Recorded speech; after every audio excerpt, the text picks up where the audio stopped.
We'll go live while we're doing this. I'm coming from the Samsung because I'm in Florida heat and the iPhones are garbage. I mean, they're just junk to run live streams from. So hopefully we don't have anything to worry about with this one. We're going on a little bit of a road trip, folks. We're going on a little bit of a road trip, that's all. So we'll be heading over to Citrus County, or Fort Pierce. We're going to be heading over to Fort Pierce. We're going to check out the area. We're going to see where the Coast Guard is. We're going to tell the story. If we happen to see the soulmate out there, so be it. But I think it's a good time for a road trip. I can't see your comments, folks. I do apologize. Maybe they'll pop up, but I'm driving. So I figured you guys, instead of watching me, can see this. I got Delilah with me. Hold on, let me see if I can turn that. Oh, I didn't mean to do that. If I touch this, the Samsung's a little more finicky touch-wise. Hopefully I've got it. I can't see.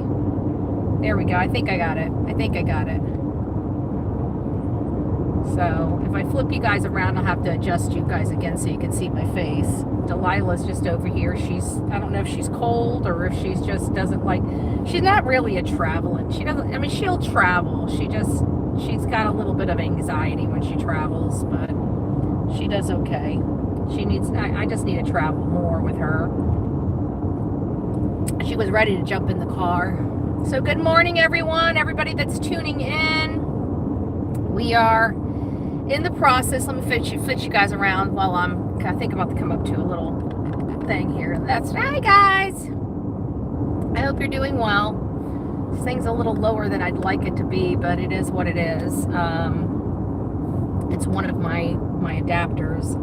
I tried to put a different one in here so it wouldn't be so low, and it ended up breaking on me. So I'm like, okay, well, I guess the decision has been made for us. And it's been made for us, so it is what it is. And then I realized, I just realized it probably went on the visor, not on the dash. Anyways, I broke it.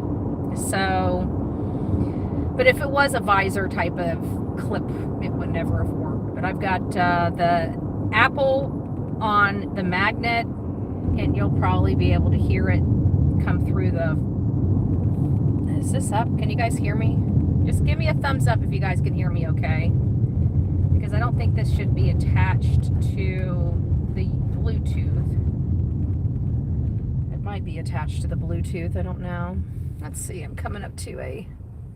There we go. Let me do this live chat. There we go. Hi, guys. All right. Perfect. Oh, it looks like we're supposed to be getting over here. These roads out east are awful. You poor people. Oh, we've been trying to stop the building out here for the people in Manatee County. I'm really sorry about this. This is bullshit. I feel for you. This sucks.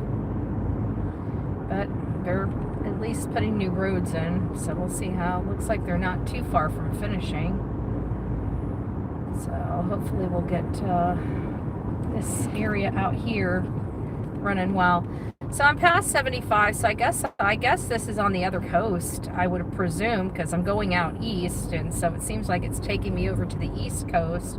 I can't remember where Fort Pierce is. I've heard it before. It's not a place. I mean, I might have been in Fort Pierce, with my family at some point. We've gone to a lot of different places when I was a kid, but it's not some place that I remember going to. So I guess we'll find out.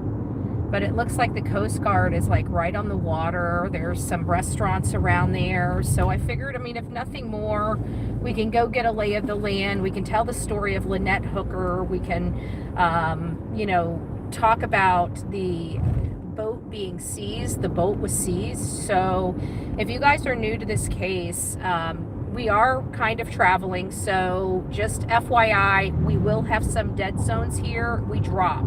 And we drop with the iPhone, we drop a lot because it overheats. It's a nightmare. But right now, the Apple phone is paired with this one to give it internet. At the traffic circle, take the first exit onto Florida 70 East, State Road 70 East. Okie dokie.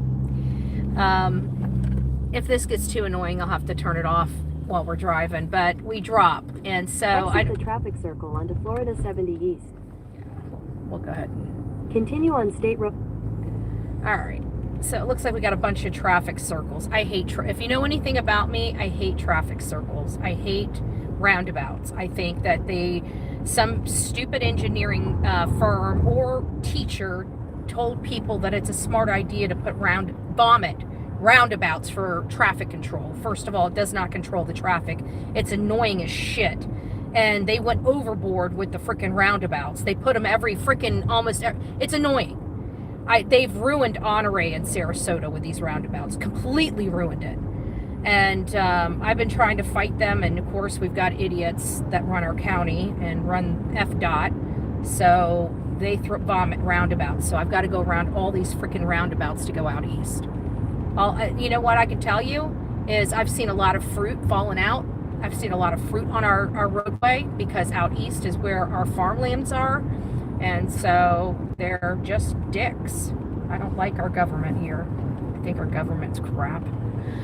But anyways, Lynette Hooker, she was 55 years old. She's from Michigan. I don't know if she was originally from Michigan, like born and raised in Michigan or not, but it seems like her daughter was.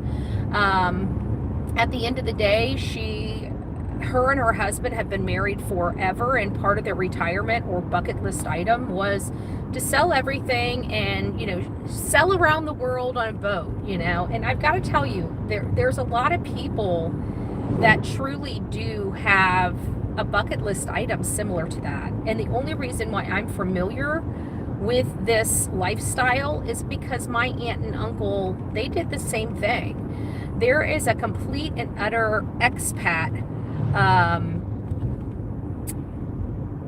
community out there where people, mostly from the military, because they're the ones that have lived in other areas of the world before, but some are just very curious, globe-trotting type of people.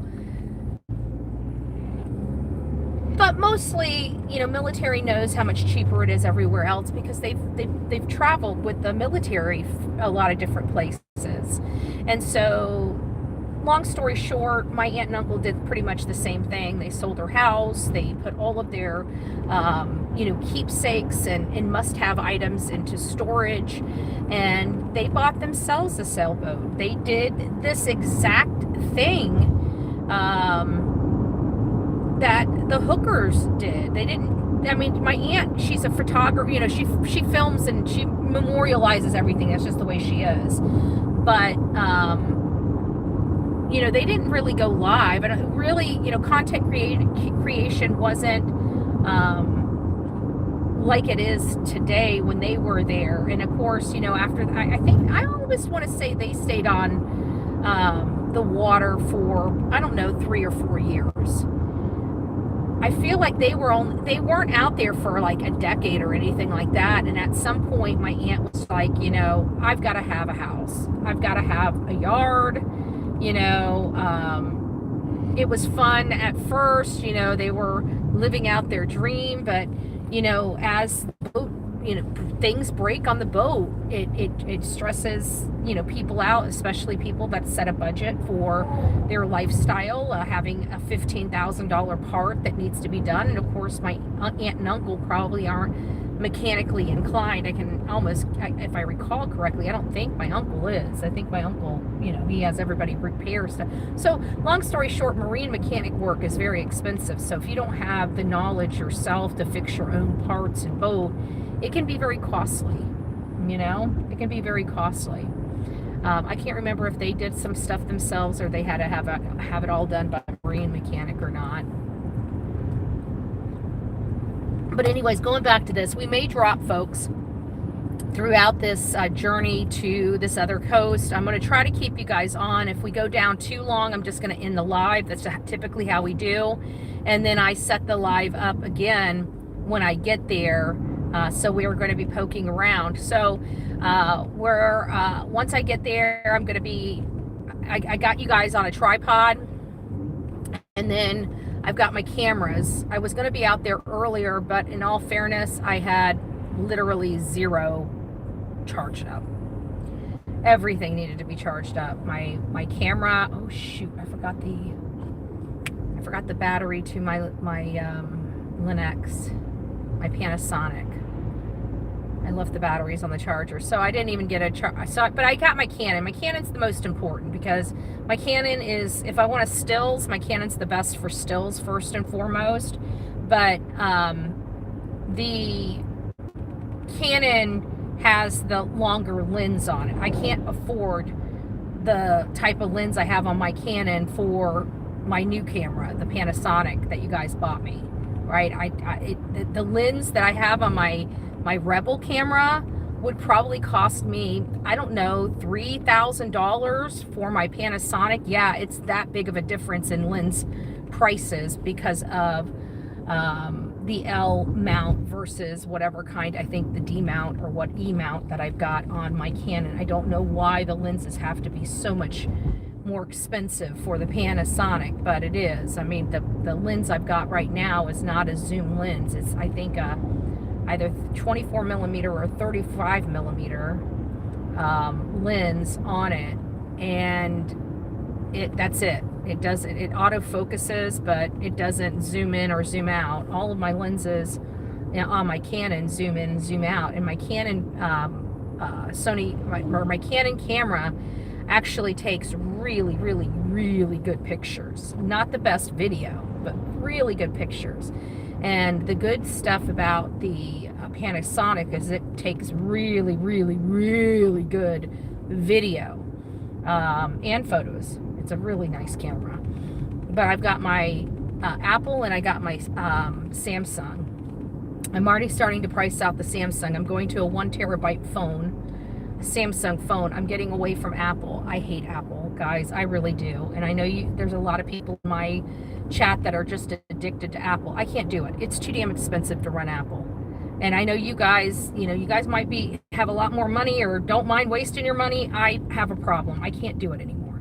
Every blessed app you download on an Apple phone, you have to pay a fee for. I'm sick and tired of it. When I was on my Android, they have a free version of just about every single program that you have to pay for. And the free version typically is enough for me. You know, I do a lot of stuff on my own. I know I know a little bit about everything, but I just can't do it anymore. And not only that, but now the phones are even worthless to me out in the field. Like right now, I'm feeling my Apple phone. My Apple phone is literally burning up. It's not even barely running. I put my hand on the Samsung phone. It's like half the heat on my Samsung as it is on my Apple. Half the heat. So why in the world would I continue to invest in Apple products when they burn up? Like, they shut down on me. Right now, I guarantee if we were live streaming, it would have already shut down on me on the Apple. We would have already had a shutdown live stream for overheating right now on the Apple phone. I can't do it anymore. So I'm going to do my best to this year, 2026, really, really, really try to convert back to Android and Windows-based products. I think we'll be much happier, and then it'll free up everything so I can start getting that desktop and start rebuilding the studio. I think it's the best. All right, if you guys are just tuning in, I'm Bullhorn Betty. We're covering the case of Lynette Hooker, and we found out by Ashley Banfield, or from Ashley Banfield rather, that the Coast Guard seized the Soulmate. And so I'm just, this is in my backyard. It's 3 hours away. We've decided to invest the time and the resources in going over there. If nothing more, maybe we'll get some cool shots of the Coast Guard, station out there. If I can go in, I'm going to ask permission. I'm not going to do anything underhanded or sneaky or anything like that. They have a lot of little restaurants, so I really don't need to, because it's like right on the water. And I think if the boat's there, I have to assume that they've already got the subpoena, that there is a real possibility that we're not going to see the boat. I just want to make sure you guys understand that, because the boat may already be in, why is this off? Uh-oh. Hopefully I'm still driving the right way. Okay, I am still. Oh, wow. Okay, I see why. I'm going straight across the state. That's why it's 3 hours. It's 3 hours directly from my house. It is 3 hours straight across the state. I'm going from one coast to the other coast in a freaking straight line. I just saw it.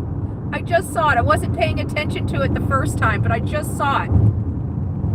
And I'm doing a straight line straight across the state. But if you're just tuning in, we've been covering the case of Lynette Hooker, and because of Ashley Banfield, we realized that it was brought to the Coast Guard in Fort Pierce. So I'm going out there just to see, but I know that they're going to be doing forensic testing. Are they going to be doing forensic testing right there on the water? I mean, they could.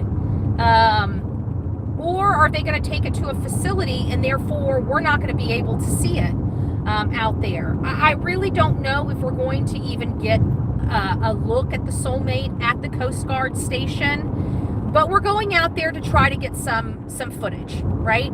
This is a case we're covering. I never thought I'd be able to make it to the Bahamas, which I do not have a passport, so I'm not going to the Bahamas. And then I find out that the Soulmate, what I believe is the crime scene, is in Fort Pierce, right? We're going to Fort Pierce. You guys know that. Plain and simple, okay? If it comes to my backyard, I'm going. And I sat there and I thought about it. I bounced around this morning. I was getting up and I realized everything needed to be charged. And I'm like, crap. But the good news is I wake up at the ass crack of morning, like 2 a.m. That's what I was up at this morning, 2 a.m. And I was going over all the paperwork that we needed to do, because I got a file. And then I realized that I need to get some paperwork from the sheriff that needs to be attached. Long story short, I'm waiting for some information before I can file. So then I was like, I should have it by tomorrow. Maybe I'll just do it Tuesday. And then I'm like, no, because I might have a shot today of seeing the boat. There's no telling what happens tomorrow, right? So I figured, what the hell, let's just pack up what we got, whatever battery life we have. I've got my cigarette plug thingy in here. And so as long as I have that, my car's a generator, right? Because I've got one of those converter boxes and I can plug an extension cord to it. So this is my generator. I don't need to bring an additional generator because I've got about 100 foot of extension cords. So as long as I can set up within 100 feet of my car, I will have a running generator. And then I figured, taking Delilah, she hasn't been out at a crime scene with me or, on a job. And so I was going to leave her at the house, but it's a 3-hour drive here and a 3-hour drive back. This is going to take the majority of our day, folks. So, it's going to give us, for an 8-hour day, we're going to have a 3-hour drive there. We're going to be there for 2 hours. And then we got a 3-hour drive back. That's an 8-hour day. This is going to consume our entire day today.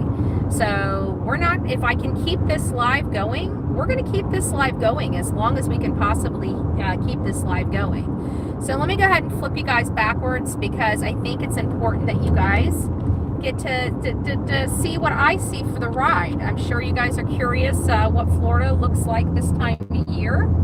This is what it looks like when you go out east. You have, oh, Delilah's freaking out because I'm running in rivets on the road, because that's just, these roads, they're not really flat. They kind of got a ruffle in them, and your tires go over the ruffle, and it just makes a little weird noise. But out here, this is where our rural area is. This is where our farmland is. So that's why I said I'm going straight across the state. I'm sure we're going to hit a dead zone or two going across the state. So if we do hit a dead zone, folks, just stay with me. If the dead zone persists more than 10 minutes, then I'll probably not go live until I'm on scene. But if we can keep this rolling until we get to scene and we can just roll from the camera, then that would be the best. I just got to remember I got to keep my Apple phone near the Samsung. Otherwise, you guys will drop signal, because that's the only way I can power the Samsung. I do not have my my box anymore. I don't have my box anymore because I stopped going out. We stopped going out on the scene for 2 years, and I was paying a lot of money for that hotspot. And when I was out in the field a lot more, it was worth it. But when you're sitting home for 2 years and you have $65 a month going to a service, it makes it difficult to maintain that service when you're not using it. Like I burn out a box because I wasn't even using the box. It stopped charging, so I was paying for service and I couldn't even. And then when I went to go turn it on, my box was dead. Like it wouldn't charge. I had to buy a whole new box. I had to take it to AT&T and have them reset the whole thing. And then shortly after that, I'm like, you know what? I'm not using this damn thing, and I just stopped paying and canceled the service. So that's what happened. Hopefully you guys are doing well. If you guys are just coming in and wondering what we're doing, we realized that the Hooker vessel, the Soulmate, this is their 49 foot or 45 foot or 46 foot, something like that, sailboat yacht. It was seized by the Coast Guard and transported to Fort Pierce. So we figured we'd take a road trip and just see if we can take a gander at seeing the Soulmate stationed at the Coast Guard's docks.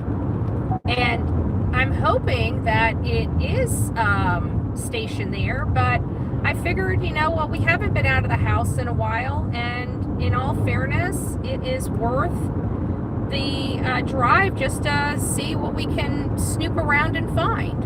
And that's what we're doing. We're just snooping around and seeing what's what. Are you doing okay, Miss Lila? I got her in a pretty little dress. She's such a gorgeous little girl. Aren't you, baby? See, I'm a gorgeous girl, Mommy. I love road trips. I just wish I wasn't so shaky when I went on them. I think she wouldn't be so bad if she could see up over the dashboard. I tried to get her to see up over the dashboard. I got her this tall little, well, actually Karen did, got her little car seat. And her little car seat is pretty, it's got a pretty tall pillow in it, for her little butt. But this is Old Mayaca. My grandfather lived right around here. This is Old Mayaca right here. This is where I grew up on the weekends and summer vacays, right? This is where my roots are. This is where my mama and daddy met. It's out here. And I need to change out my my windshield wiper. I did purchase windshield wipers. However, I say they sent me the wrong ones, but I ordered the wrong ones. I ordered the ones for the Equinox. Well, I don't drive the Equinox anymore, so I needed new windshield wiper blades, and I ordered the wrong ones. So I had to order the correct ones, which I did, but they are not going to be here until like the 13th of May. So I'm still waiting out. I ordered them from eBay, not Amazon. And I didn't realize how long it was going to take to get to me. So I'm waiting for them, and then we'll put a new windshield wiper blades on the car, and we should be good. So right now it is love bug season in Florida. If you don't know what love bugs are, it is a Frankenstein scientific experiment that was perpetrated on the world, and I hate the scientists that did it. And it is just like that. They tried to eradicate mosquitoes, and they developed a love bug. And now a love bug literally has no purpose other than procreating more love bugs. And they flare up. How they flare up, don't ask me. They're like a flower. They flare up in May and in September of every year. And then they go away. And then they come back every year. It's like, what do they call? Are those annuals? Perennials, whatever, perennials, is that what they're called? I don't know flower lingo, but they pop up twice a year. They pop up twice a year, May and September, and they cover your freaking car, and they're icky, their insides eat the paint, so you got to wash your car and get them off almost immediately, or your paint will start chipping. So it sucks. But We're heading over to Fort Pierce. Welcome, everybody. We have 219 people in chat right now. Please don't forget to hit that thumbs up button on our trip out. I'll keep trying to clean the bug guts off the windshield, but it is what it is. We're out in the country, and we all bugs. That's the one thing about country is bugs. There's no shortage in funky smell and bugs. And hopefully when we get onto the East Coast, it looks like we're going straight across. So it seems like straight ahead, like hundreds of miles ahead, is where we're gonna land. And maybe we'll go to a little cafe. It looked like they had some cute little restaurants there. Maybe they'll have some seating outside, so me and Delilah can go have an outside lunch. I brought. I'm wearing my flip-flops because it's Florida and I know it's going to be hot out here. I brought myself a face towel. I didn't put a whole lot of makeup on, just enough to make me look like I'm not dead.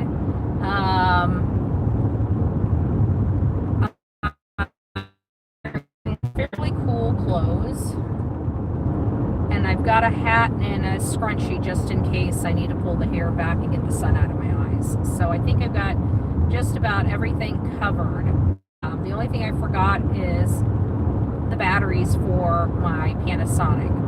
I could not find, I only had, I've had 5 or 6 batteries for my Canon. I can't find, it took me everything just to find one freaking battery for my Canon. So I've got to order a crap ton of batteries for my Canon. I don't know where the hell I put my batteries. They got to be somewhere. But I did find one of my chargers for the Canon and a battery, but it was complete. My battery was completely dead, and it took less than an hour to charge up. So I don't really have a lot of faith in the battery, keeping a charge. So, but I'm not going to use it all that much. If I find the Soulmate, I'm just going to take a few photos so I can take them back to the office and get them branded, and start getting them distributed.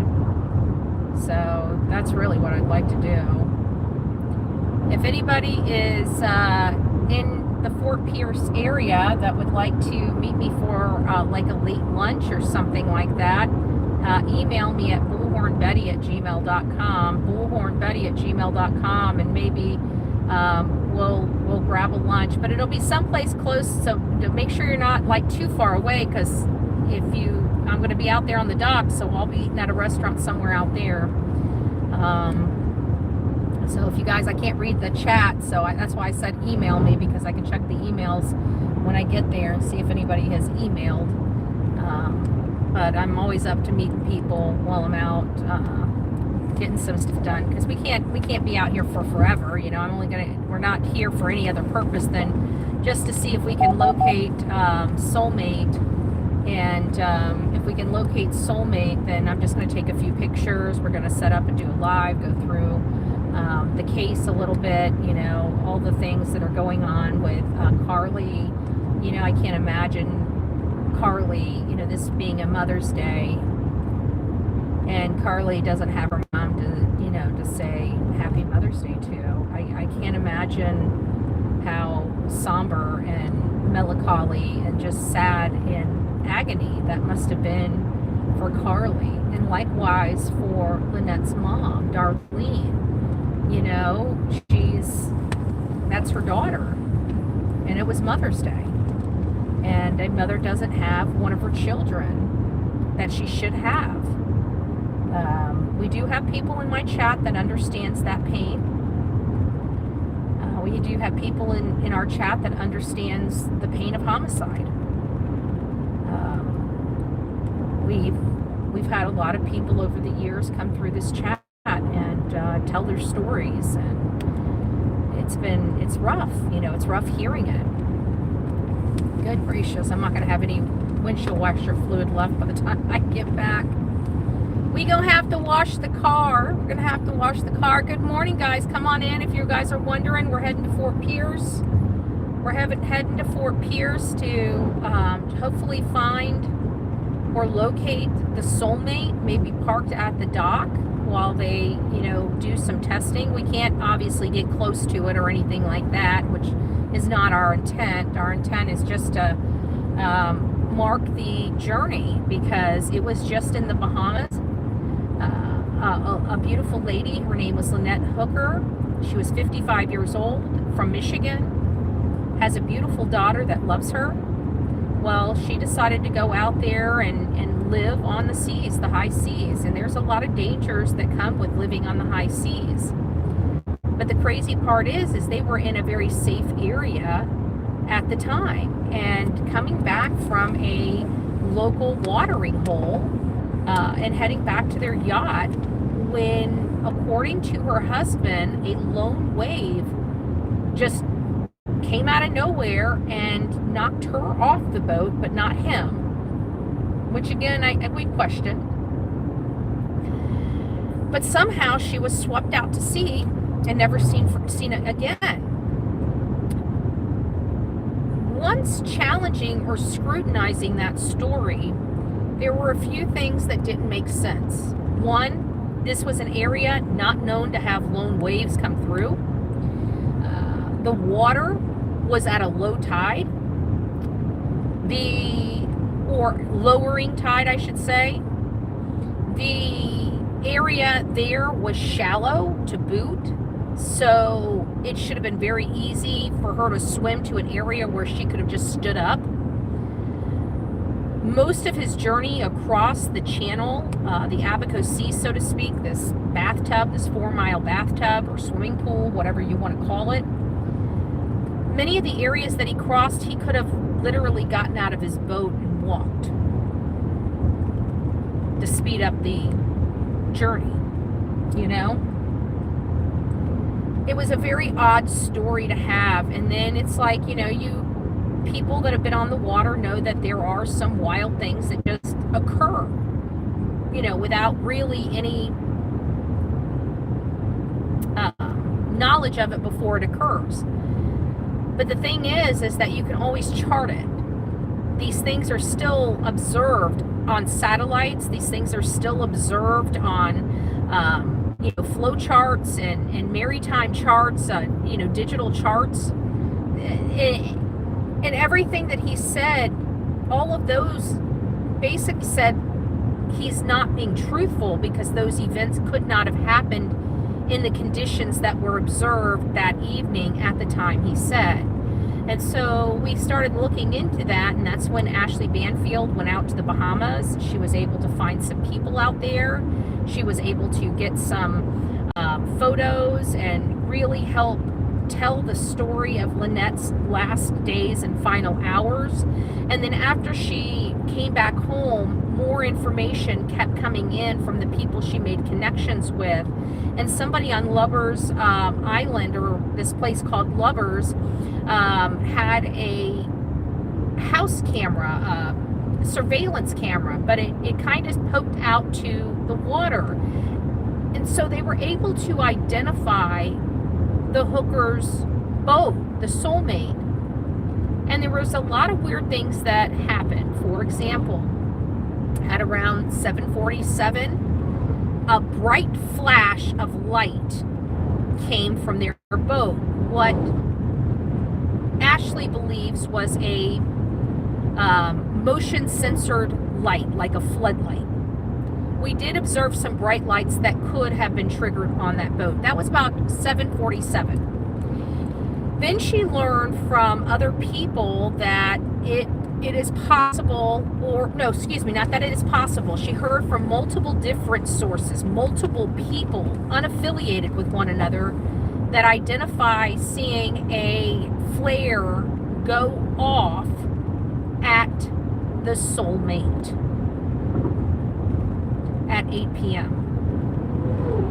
Then the last weird observation was around 12:30 in what appeared to be an individual on that boat, moving on the outside of the boat with a flashlight. However, Lynette was already swept out to sea at this time, and according to Brian's statements, he should have been halfway across the Abaco Sea, floating toward Marsh Harbor. The story didn't fly with the Bohemian police. They ultimately arrested Brian Hooker on suspicion of homicide. They locked him up, I believe, for 72 hours. his attorney by the name, female attorney by the name of Terrell, or excuse me, not Terrell, yeah, wasn't it Terrell? Terrell, it was Terrell, because I remember it was a female and I thought Terrell was a guy. And I can't remember the last name, it'll come to me. And Butler, Terrell Butler, got him out of jail. His family came in for 2 days. Carly Aylesworth, Lynette's daughter, was flying in, and Brian immediately took off to California, citing his mom was very ill, gravely ill, and he needed to get back to her to care for her. But once he got his mom situated, he would be back to search for Lynette. He would be back to the Bahamas. The problem is no Bahamas. He never went back to the Bahamas to search for her. As a matter of fact, what we found out from Ashley Banfield is that there was a captain and a mover. Thousands of dollars he was paying another captain to go get his boat and bring it back to the state. Very costly trip. And from what Ashley tells us is they weren't willing to do that. Oh, you want to come over here? Come on, baby. Come. Find your place. Get comfy. Find your place. All right, there you go. All right, good girl. Okay. And then I believe as soon as they probably went from international waters to American waters, I bet you that's when the Coast Guard seized the ship. I'm not sure if they had a warrant for it or not. They may have already had a warrant. If it did hit American water, then they wouldn't have to work with the Bahamian police because they're running a joint investigation, because this is 2 American citizens. And so we have jurisdiction when it comes to our citizens. And so we sent the Coast Guard to the Bahamas to do an investigation with the cadaver dog. The cadaver dog, from my understanding, was on the Soulmate. Remember, her Apple Watch was, oh good gosh, I can just see these flies flying literally into my window. It's so gross. So gross. Are we doing good, guys? How's everybody doing this morning? Give me some thumbs up. Give me some pink wavy hands. Give me some hearts in the chat. I hope you guys are doing well. We are covering the case of Lynette Hooker, Lynette and Brian Hooker, the sailing hookers. We're on Hooker watch right now. I believe Brian Hooker is going to be arrested any day now. I really do. I think that there's enough here. He said he was the last one. He's the one that said that. He's the one that said the story. He was the last one to see her. At the end of the day, I think they have probable cause for a second-degree homicide charge. I think they do have the probable cause, because at the end of the day, they were observed drinking. I think at the end of the day, he's already confessed. Sorry guys, give me just a second. I don't want to get hit. Gotta be careful because there's a lot of semis out here. There we go. All right. Thank you, mail lady. We appreciate your service. Please be on the safe side. All right. This stretch of roadway can be very dangerous. We got a lot of semis. We got a lot of blind driveways, a lot of blind roads. People that are not paying attention. All that good stuff. All we try to do is avoid the po-po. Rick Wells, we don't need your people out here. Looks pretty safe. Deputy Bullhorn's on the case out here. There, Sheriff Wells. I got it taken care of. I'm just joking. We're already in DeSoto County. It's past. It ain't even my sheriff anymore. If I get in trouble, sorry, the thing's sensitive to those little lines on the sides of the road. So if I just get close to it, it likes to beep at me. I only have to get close to it. I don't even have to run over it. Just get close to it. 2 inches from it, it goes beep, beep, beep. Want to talk about a whiny baby? My car's a whiny baby. She's a whiner. She's a whiner and a perfectionist. Look out here in the middle of nowhere. It's the same cost for gas as it is in town where everybody is. Make that make sense. I'm sorry. I don't believe one iota. I don't believe one iota that that this our gas aren't that we don't have. I really believe that they're fixing the prices. I'm sorry. I think there needs to be a major investigation. I said that last year when I went from here all the way to Georgia, and every damn gas station had the same price. I have never seen that in my life.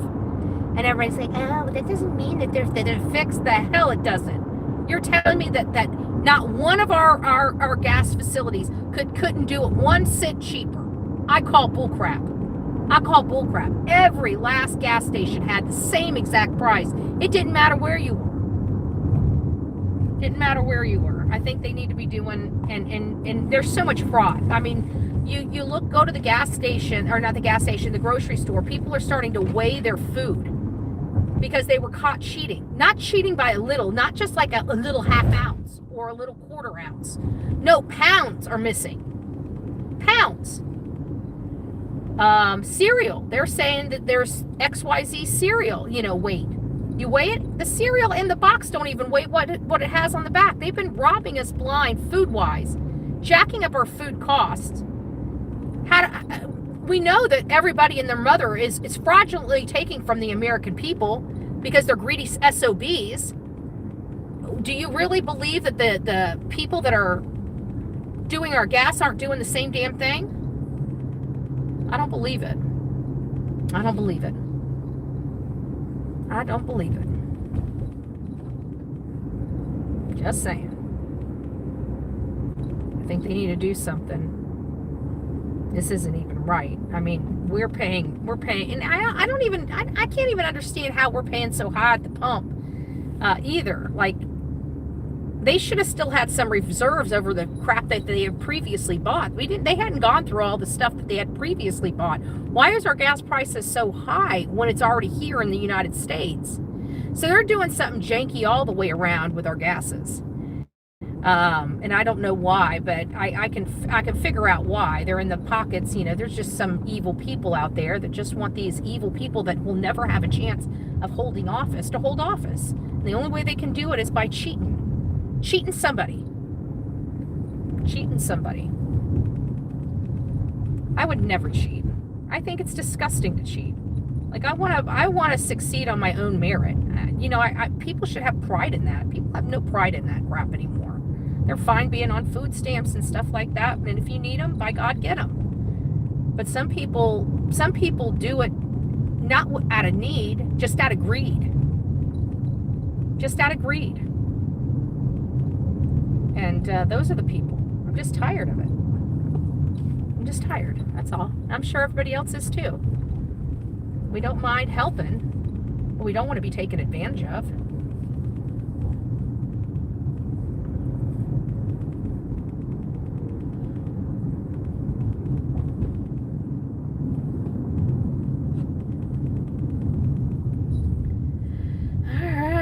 We still have 2 hours, folks. 2 hours. We might have to stop and get a little something in our bellies.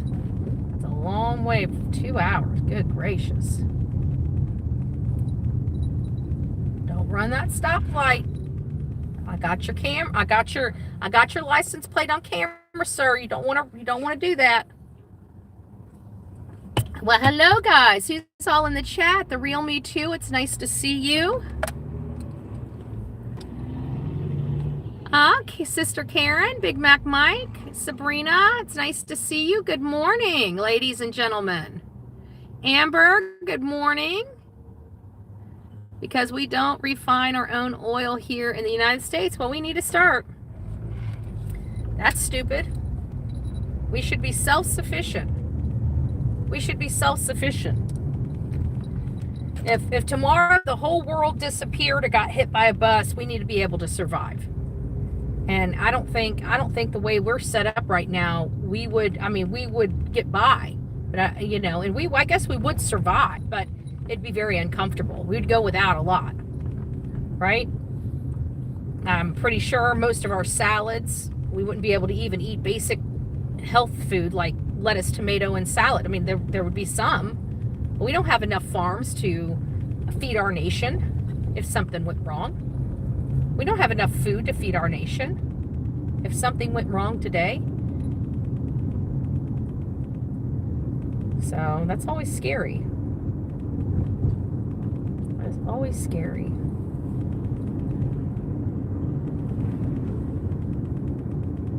I would be so nervous for driving through this every day. So scared I'm gonna scratch up. Look how high these little walls come up. Like they're not trying to get you, they're trying to wreck the whole damn side of the car.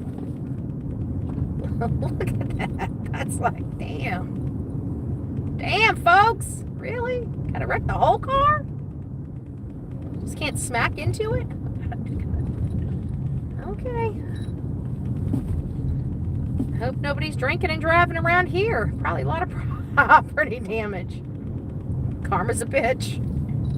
All right, Delilah, get over here. Come on. Oh. No. Get over here. All right, then sit down.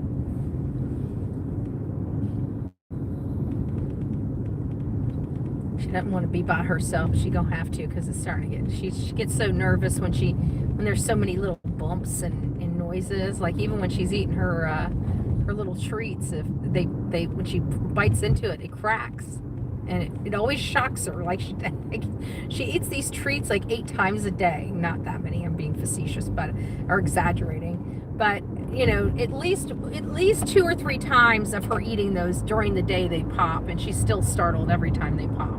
Like she just doesn't see. Like Circle K right now. $4.27 out here. $4.27. It's cheaper out here than it was over there. That's what I'm talking about, and that's good. But you most of these, like I said, there was about a year ago. You drove down the road, every single gas station was the same price. I think it was like $3.89. No matter where you went, you paid $3.89.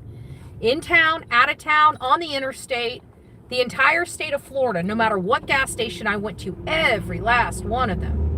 $3.89. Like that was $4.27. The Wawa's here is $4.25. There should never be a reason why a gas station, every single gas station, has the same cost. Ever. You can't tell me that one gas station can't drop the price 1 cent. Oh well. Planet Fitness. I love Planet Fitness, but I don't love Planet Fitness for the fitness. I love Planet Fitness for the massage chairs and the showers. Because when I'm on the road or I have to sleep in the car, I still need a place to shower. And if you're at a truck stop shower, they used to be free, but now they cost like anywhere between $14 to $17 per shower. And that's just for the water.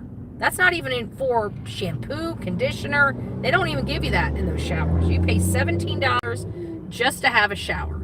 So it's like $20 a month, and you can go to any Planet Fitness. And so whenever I was on the, traveling the country for the rallies and stuff like that, we slept in our cars. That's how we saved money. That's how we made it manageable to do it. Because if we had to stay in hotels, we wouldn't even be able to go to half of the rallies.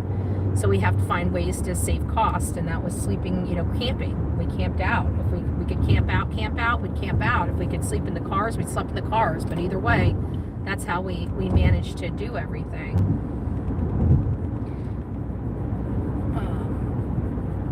I forgot where I was going with that. Welcome, guys. We're on a road trip. We're going to Fort Pierce. We're going to go see the Coast Guard facilities out there. I don't think they're going to let me on as a private citizen or as media. I didn't pre-call. I didn't schedule this ahead of time. But we'll see what we are allowed to do when we get there, and we will make plans accordingly.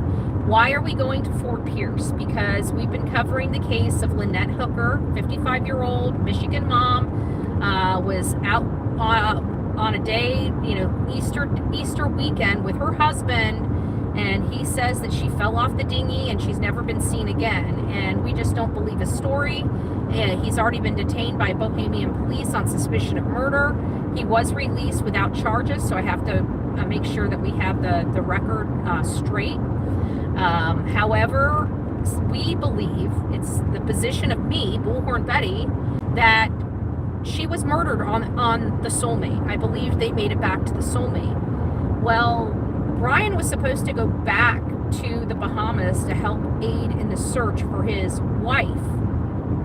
And as soon as he was released from the sheriff, his family came down. He spent a day with his family, and then he took off and went back to his mother's, allegedly, but he didn't. He ended up going back to Michigan and getting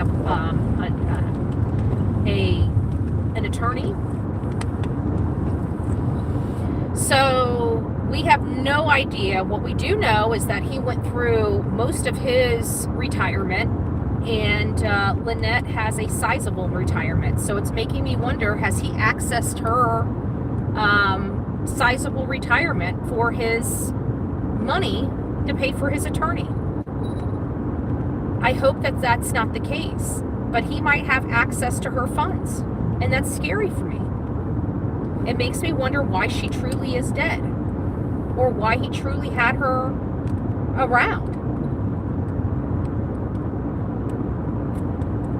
Because according to somebody that Ashley Banfield spoke to, Lynette had expressed to her that Brian has went through all of his retirement.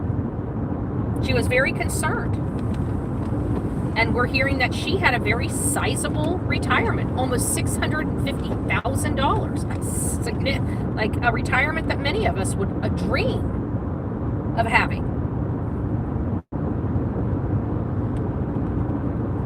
But when he never returned back to the Bahamas, you know, his soulmate is worth the upwards of $100,000, right?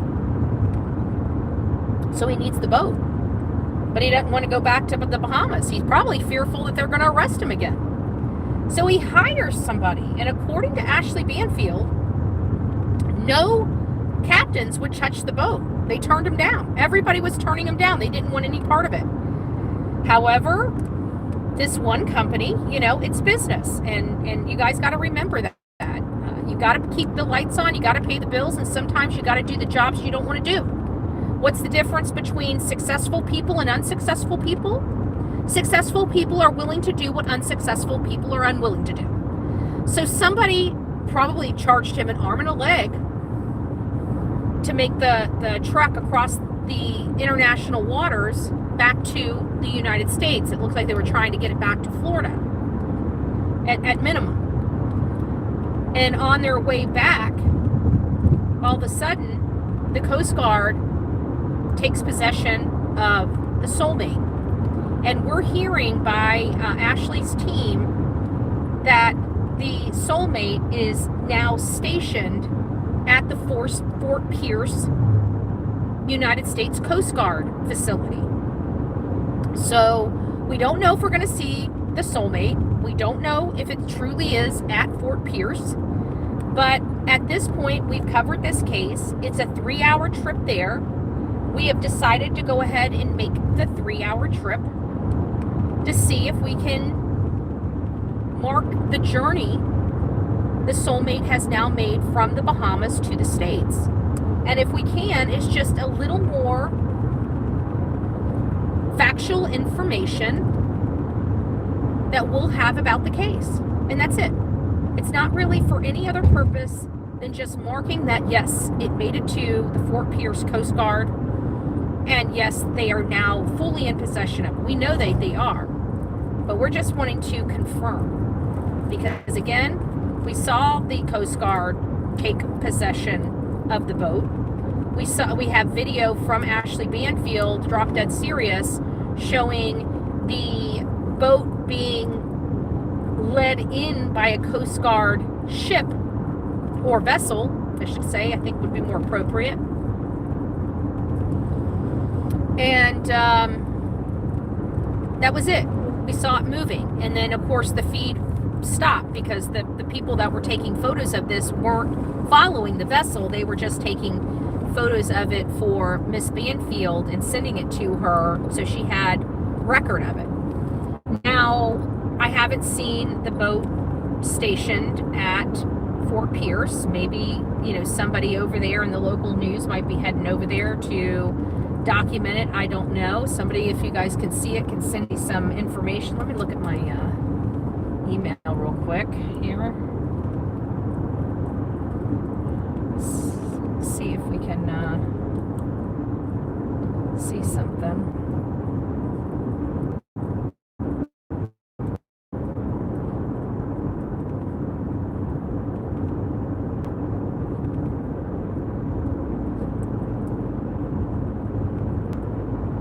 Oh, okay. All right. So we're gonna have to figure something out with that. Okay, I'll have to call him. You're coming to my area. Okay, great. Well, let's see if we can meet up. I'll let you know where I'm gonna be when we get there. So I just wanted to check something out. All right, thanks. Hello guys, come on in. We're on a road trip. So far so good. We haven't really had any drops so far. We've already embarked on our trip for an hour and 10 minutes. We've been so I think I got you guys live about 4 minutes into our trip. We were a little over 3 hours and 10 minutes away, 3 hours and 15 minutes away from the Coast Guard in Fort Pierce. And it's out there on the water and everything like that. And so there's some shops, there's some restaurants, and I figured on the water, I can do it. We can do restaurants, and I think that there might be a patio or something where we can have a patio lunch and observe the docks, and that would be beneficial. We may not see the Soulmate. We hope we do, but we may not. They may not have it stationed in Fort Pierce. The information could be wrong. They may have taken the boat into a facility to have it forensically tested. They may have it covered, but with the big mast or whatever it's called, whatever, you know, that makes the sail. I can't remember, the boom and the mast, whatever. It could be too big to really take into a facility.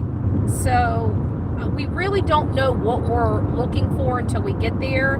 This might be an all for nothing trip. Like, you know, we might get there and realize we wasted a 3-hour drive to the area and a 3-hour drive back, right? But if we can get just a little bit of this story, then it would be worth it. So, and not only that, but, you know, what could it hurt for us getting out of the house, right? And us going on a road trip. When is the last time you guys got to see the state of Florida? Unless you live here. Many of you guys probably don't live here. There might be people that are overseas, you know, that's probably never been here, never seen our country, never seen our trees, you know, never seen what it looks like in the state of Florida. This might be very interesting. That looks like a prison. I can't turn it, but it's over there to the right. Yep, it is DeSoto Work Camp. Oh, it's a big work camp. So we got prison people out here in the country too. We throw them out here where it's hard to get to anybody, but you see we got trailers out here, so if they did get out, I guess they would have some type of resources. Not the most secured places in the world. Oh, that looks like a mosaic property right there. Oh, that's recycling. So we have a recycling company out here. But when you're out east, it's just like this. It's just wide open, vast land. This is our farm country. Most of these people have farms, either cattle farms, you know, ranches, dairy farms. People grow a lot of tomatoes out here, oranges. So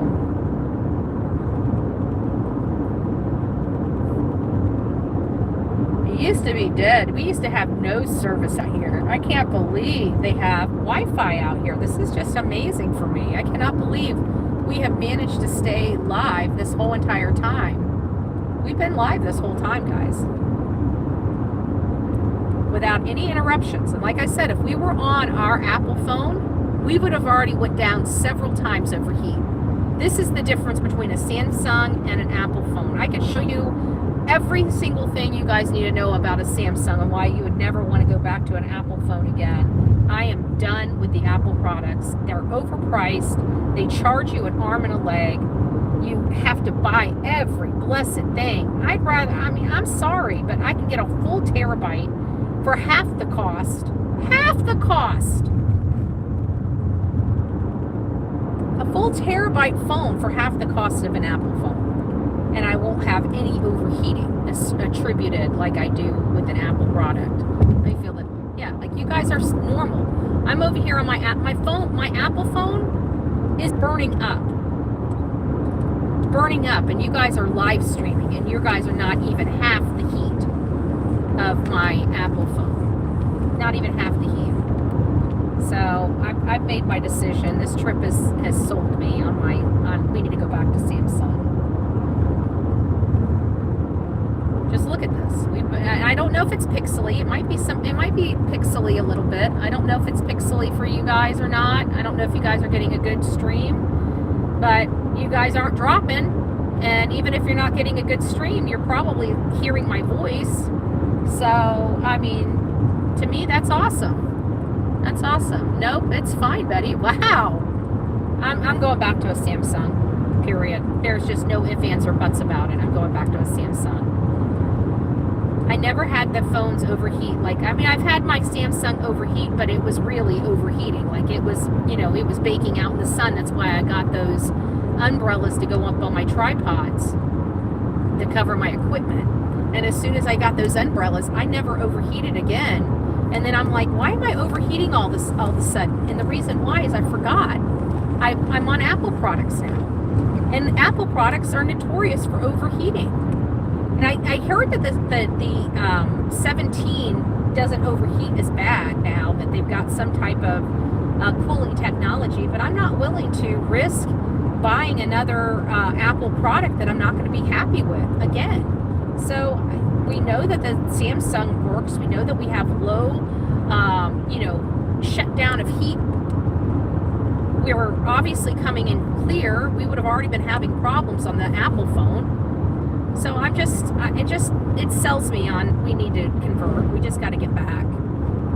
And it's going to be cheaper. Like I won't have to pay for the iCloud. Like the iCloud's costing me $29 a month. I won't have to pay for the several products that I have that I can get for free on my cell phone, on the Android. Even thumbnail makers. Like, you cannot find a thumbnail maker on an Apple phone that gives you a actual thumbnail without watermarking it, or not even allow. You can design it, but it won't even allow you to download it unless you purchase it from an Apple. But when you're on a Samsung, you get a free version. That means that just about every single app that you download, it has a free version to it, a very limited free version. Sometimes those limited free version is all you need. And then on top of that, Apple charges 30%. So anything you use your Apple phone to purchase, they take 30% right off the rip. That's why nobody wants to be. That's why everybody, when they used to flee the App Store. There's a lot more apps on the Android store because of how much Apple wants to charge everybody. All Apple wants to do is pay.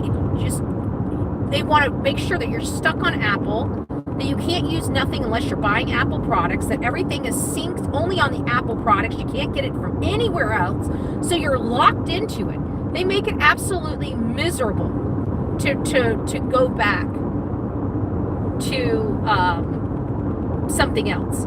Like all the stuff on my phone, it takes me hours to not delete it, but to try to download it off. They make it so stinking miserable. So you can never really get away from Apple. You're almost beholden to Apple once you get on. It's like a freaking drug dealer. And I hate that.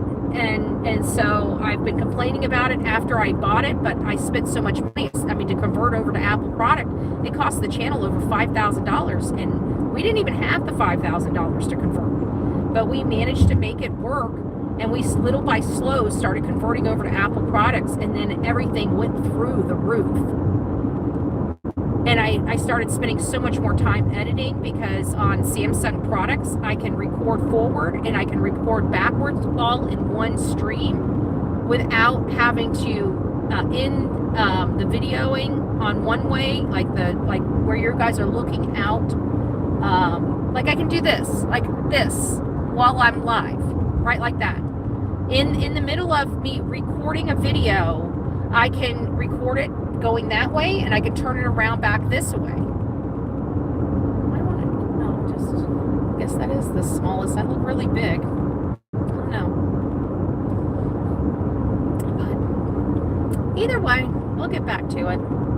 This is going to be a long kind of trip. We still have about 2 hours, about an hour and a half before we're near the U.S. Coast Guard. And again, like I said, we don't know if we're gonna see anything.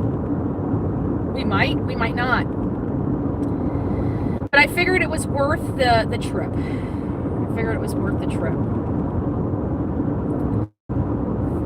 How have people been in the chat? Are we doing okay chat-wise? Is everybody being on their best behavior?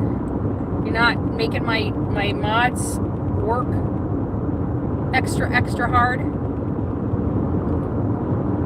Good. Okay, good. On the road again. Can't wait to get on the road again. Let me see if I wonder if I can play Ashley Banfield, because that would be kind of cool, getting the whole lay of the land. Let me see if I can play Ashley Banfield. It should come through the radio.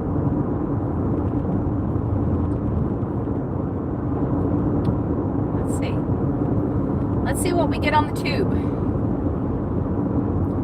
Let's see what we get on the tube. The hantavirus. I'm not with the hantavirus. I think it's crazy. We don't need to listen to the hantavirus. Hey, I'm Ashley Banfield, and this is Drop Dead Serious. Okay, we don't want that. We want Drop Dead Serious, but we don't want. Let's go, Lynette Hooker.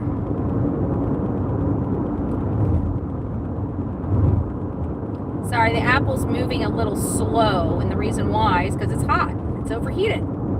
Even though I'm not running anything but the internet, it's overheated.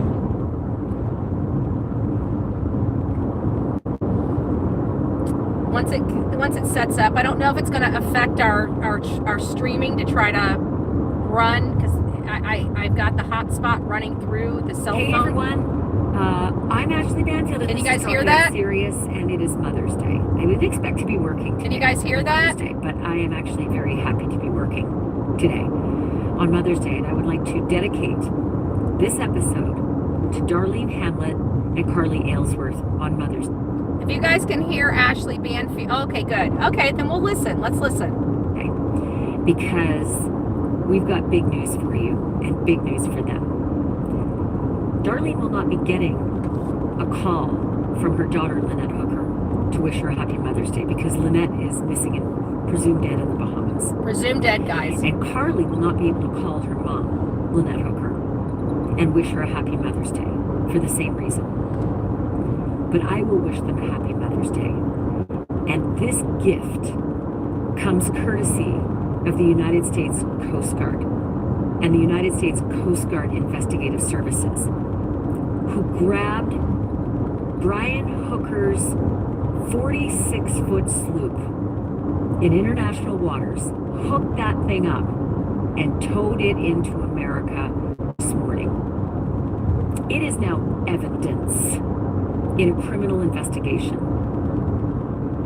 And that is very bad news for one Brian Hooker, who says that his wife Lynette just bounced off the back of that dinghy on her way out to the boat Soulmate And then he proceeded to bounce right out of the Bahamas instead of staying to help look for her. But now Soulmate is in the custody of the United States authorities. And you know they are going to comb that thing for every piece of forensic evidence and digital evidence and electronic evidence and anything else on board. Because they are building a case. They opened a criminal investigation. And they are building their case. And these guys are good. They're good. They are great. Great. I am so happy to be able to show you these pictures and show you that they hooked that thing up and brought her in. So that's where the Didn't Coast matter Guard. that Brian hired a couple of delivery captains to, See? bring him his boat out of the Bahamas, washing his hands at the Bahamas. So now, Just washing his hands at the Bahamas. Remember that. Because, again, he said that he's going to have to have somebody from the higher calling, a higher power, to tell him to stop looking for his wife. And he pulled a Chris and Katie Proudfoot and never searched for her and just took off. Right? Chris and Katie were forced back to their house because that was their house, right? But he never went back to his house. He actually had some people try to bring his house to him. And of course, the house was confiscated by the United States Coast Guard because the United States Coast Guard, like many of us, probably believe she died inside that. They believe that that boat is the crime scene. Just like we believe Chris and Katie Proudfoot's home off of Stafford Court is the crime scene for Sebastian Rogers. It was definitely a crime scene for several child abuse allegations, allegedly, in my opinion. Let's get back. not worried about Lynette being there or the boat being there. His asset, he thought, was coming right back to him in the United States. But it's not. Happy Mother's Day to you, Darlene and Carly. So here's what I can tell you. I haven't had a lot of sleep because this has been a 48-hour journey. We had some amazing spies and incredible helpers who allowed us to track this boat all the way from its mooring boat. Amazing spies and people helping track the boat. Nothing unlawful with getting public to look during their time out in the public for information. Nothing unlawful about that at all. Every news person does it. This is going to be important, and you guys know why. I just thought I'd point that out.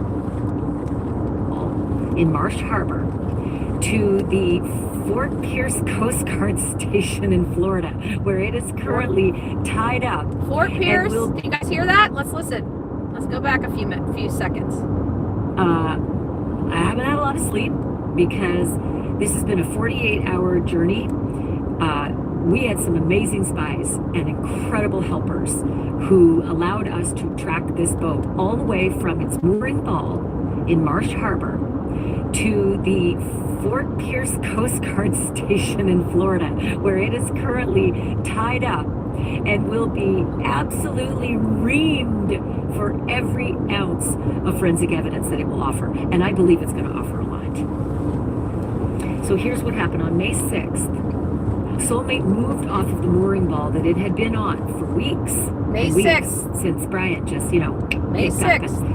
Bolted from the Bahamas while everybody else was looking for Lynette because he said she was lost at sea. Don't know how it happened. Former Marine. May 6th, suddenly, the Conch Inn mooring ball, where Brian Hooker was paying for the rental of being able to hook onto that mooring ball and let Soulmate float in the middle of Marsh Harbor, it moved from that mooring ball to another mooring ball, closer to the Conch Inn and closer to the docks. And I was wondering at the time, now, what's going on? I didn't know if maybe it was a less desirable mooring ball, and since no one's on the boat, other customers might want the more desired. Maybe that's why. I wondered if maybe it was getting ready for a sale. Maybe they wanted it closer to shore. Maybe they wanted to just keep eyes on it because it was such a specimen. It's become such a story. Soulmate, I believe, a crime scene. I believe a crime I do scene. too. Just speculating here. How many people believe that the Soulmate is a crime scene? Put a 1 in the chat if you believe it's a crime scene. I know there's a few of you that do not believe it's a crime scene because you don't believe she ever made it back to the boat. You would be a number 2. So if you don't think she ever made it back to the boat, therefore it can't be a crime scene, put a 2 in the chat. 1, that you believe it's a crime scene. 2, that you do not believe it is a crime scene.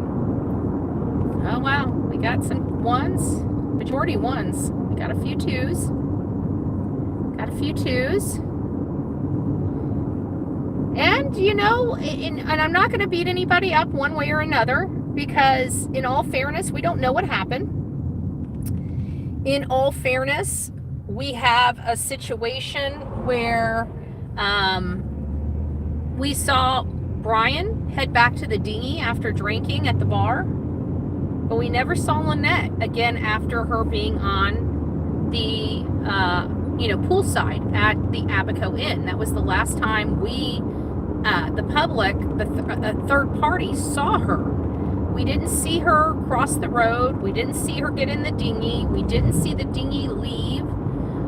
We have nothing to help us any further than the last time she truly was seen by a third party, in my opinion, was at the Abaco Inn, out at the pool. And we were able to observe the last moments of her being there at the Abaco Inn that we know of, at least alive. But Brian Hooker is going across the road like nothing's wrong. So was Lynette already at the dinghy? Or was she in the bathroom? Or did something happen on their way back to the dinghy and he stuffed her somewhere near the Abaco Inn? Or did she get on the dinghy and something happened on the dinghy and he just took the dinghy to a third party, another place, and did something to her before heading back to the boat?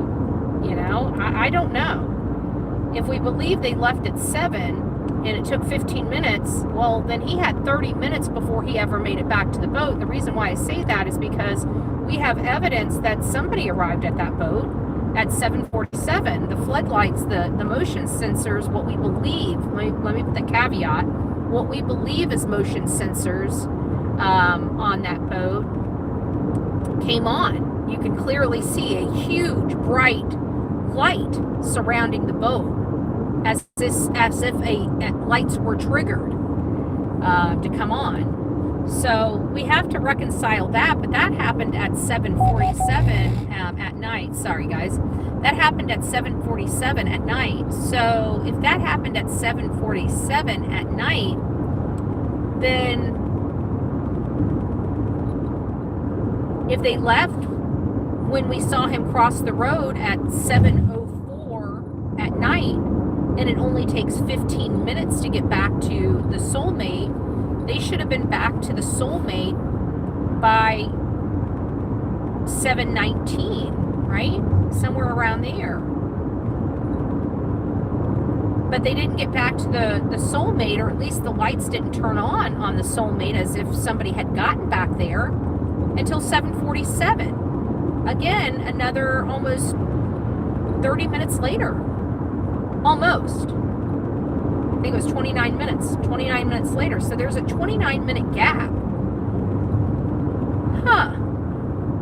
Now that we're talking about that, there is almost, if we were to take the time he was seen, we need to go back to when he was seen crossing the road. I think they said it's 7:47.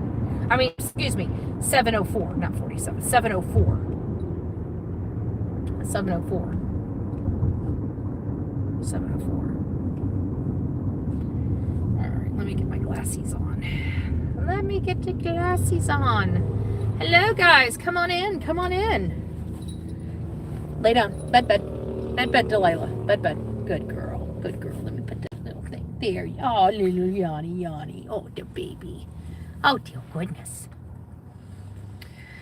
All right, so I'm here for now. I know my head looks like really big. It's because it's down here and the camera's like right there in my face. So there's no way for me to push you guys back a little further. But we're heading over to, if you guys have been here from the beginning, I'm repeating this because I know new people are kind of coming into the chat a little by slow. We are going over to Fort Pierce. We're learning from Ashley Banfield that the Soulmate is docked at the U.S. Coast Guard station in Fort Pierce, and we're coming to establish that fact. First and foremost, we need to make sure that that is truly a fact, that it is here. It may have only been here for a moment until somebody came and got it to take it someplace else to process it. It may be, that could very well be the case. We may get out here. We may have the wrong place. Maybe it went to a different Coast Guard, like maybe down in Palm Beach, or I don't know where another Coast Guard station is. Maybe Hillsborough or something like that. Maybe closer to my house. That would be nice. But maybe there's something. Well, we're going to the East Coast. So where else? There's Palm Bay out there. Melbourne, Brevard County. That's all on that side, if I'm not mistaken, on that side of the coast. So it could be, it could be at a number of places. She heard it went to Fort Pierce. I don't know whether it did or not, but we looked up Fort Pierce. We realized Fort Pierce was like 3 hours and change away from the house. And I'm like, well, hell, if it's only 3 hours and some change away from the house, I mean, would it be worth going over there? And I bounced back and forth this morning on whether to go over there. But if we are going to see it, and if it's going to be docked, today would be the day. If they are going, I mean, it very well could be, because they picked that up. I'm pretty sure we ran the story on Mother's Day. She got it on Mother's Day. It was happening overnight. So it seems like they had just got it back on Mother's Day. And I know processing, typically, it takes time to process. You have a lot of reports that got to go in. Everybody has to dot their I's and cross their T's before they can change custody. So even if they have to station it at Pierce, but there's going to be another Coast Guard unit that comes and picks it up, there's a chain of custody that has to go through. You're talking about a lot of paperwork. Why is it a lot of paperwork? It's a lot of paperwork because this is going to be a criminal, this is a criminal investigation. And part of criminal investigations is the whole record keeping and the whole chain of custody, because defense attorneys will tear all of this shit apart, excuse my language, but tear all this stuff apart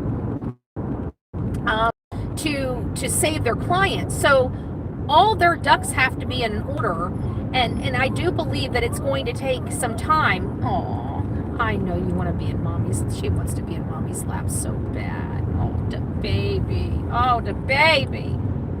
Lay down, bed. No. I said no. I said no. No. So I figured today, if I wait till tomorrow, there might be paperwork and it might be processed to somebody else. And I almost wish I wouldn't have waited around the house so late. I could have been here at like 9 o'clock this morning because I was up so early. But I was doing paperwork, and then as I was doing the paperwork, I realized I needed to do a record request and get some evidence to attach, because I've got some police reports that need to be attached, and that's going to take a few moments. And so I decided to, I was bouncing back and forth. Do I want to make a trip over to Tampa? But I'm going in the opposite direction of Tampa anyways. So this is going to work out better for us. We're going to go straight across the state, and then tomorrow or Wednesday I'll go up to Tampa and get that stuff in. Hopefully I'll have my records or what I need by then. I might have the case numbers already at the house. I got to look through my reports, because a lot of the stuff was cross-referenced with Queen Bee's BS and in that case, and I still got all that. No. I know you hate being over there by yourself. That's why I hate putting her in my lap, because once she goes in my lap, then she wants to stay in my lap, and I don't like her there, because not that I'm worried about wrecking out here, as you guys can see. Oh, let me turn it around. There's like hardly anybody, here. I got an Amazon driver in front of me, but I mean, it's rural out here. There's not a whole lot that you can get yourself in trouble with out here. But I get worried because she wants to be in my lap, and we all have these, airbags, and I get so concerned that, if I get in a wreck and she's in my lap, it might kill her. But she's the boss. I mean, she's very insistent sometimes. She gets very loud when she wants to do what she wants to do. I have why isn't this back? Sorry. I I have a free-range dog. That's what I call her. I call her my free-range dog with no antibiotics or preservatives. And she is a free-range dog. I mean, she's on her leash. She's on her leash when we're out in public. But other than being out in public, like when we're home, she's off her leash. When we're in our yard, she's not on a leash. She doesn't leave the yard. And even when she leaves the yard, she just goes over to Glenn's. She doesn't leave. So she's not on a leash. She's not on a chain or anything like that. And she's never caged. You know, I will never put this dog in a cage. When she was a puppy, her second night at the house, I put her in a cage to cut, kennel train. And it's a effective way to teach them how to potty outside. And she cried all night long. When I took her out, if you talk to the real me too, she'll tell you, my dog, when she cries, she produces real tears. Real tears roll down her face. It is pitiful. It is absolutely pitiful, but they are real tears, and you see them rolling. And she got out of there and she cried, and she just had these little old paws, and she just wrapped them around my neck, and she would not let go of my neck. And I could just tell she begged me, please don't ever put her back in there. And it broke my heart. I never put her back in a cage again, ever. That broke my heart. She slept in bed with me ever since, and that was the beginning of the end for her being a spoiled, rotten dog. She thinks she's the boss, because she is. Because she is. Stop it. No. I said no. You need to lay down. Bed. I said no. No, Lila. No. You know what no means. I said no.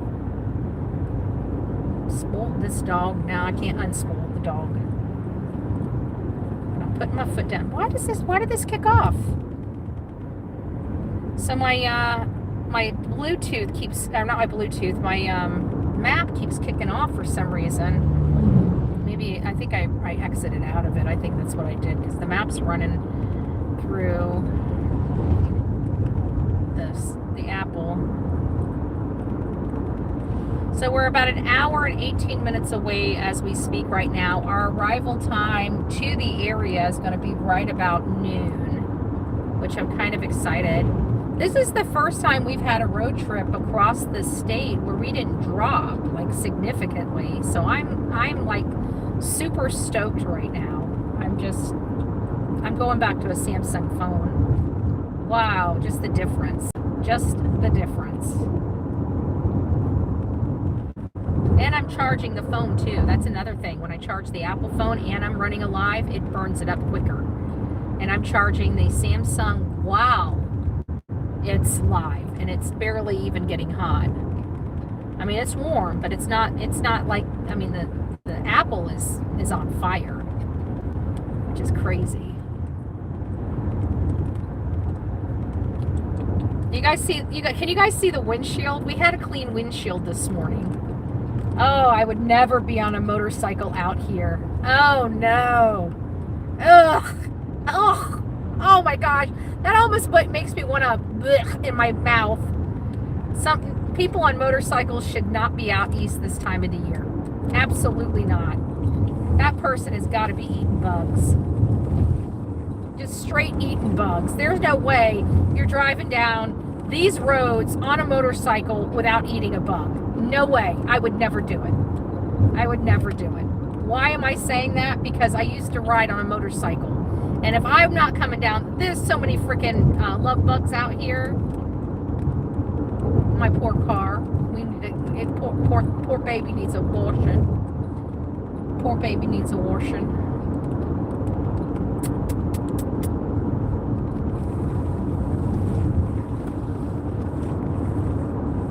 Poor baby needs a washing.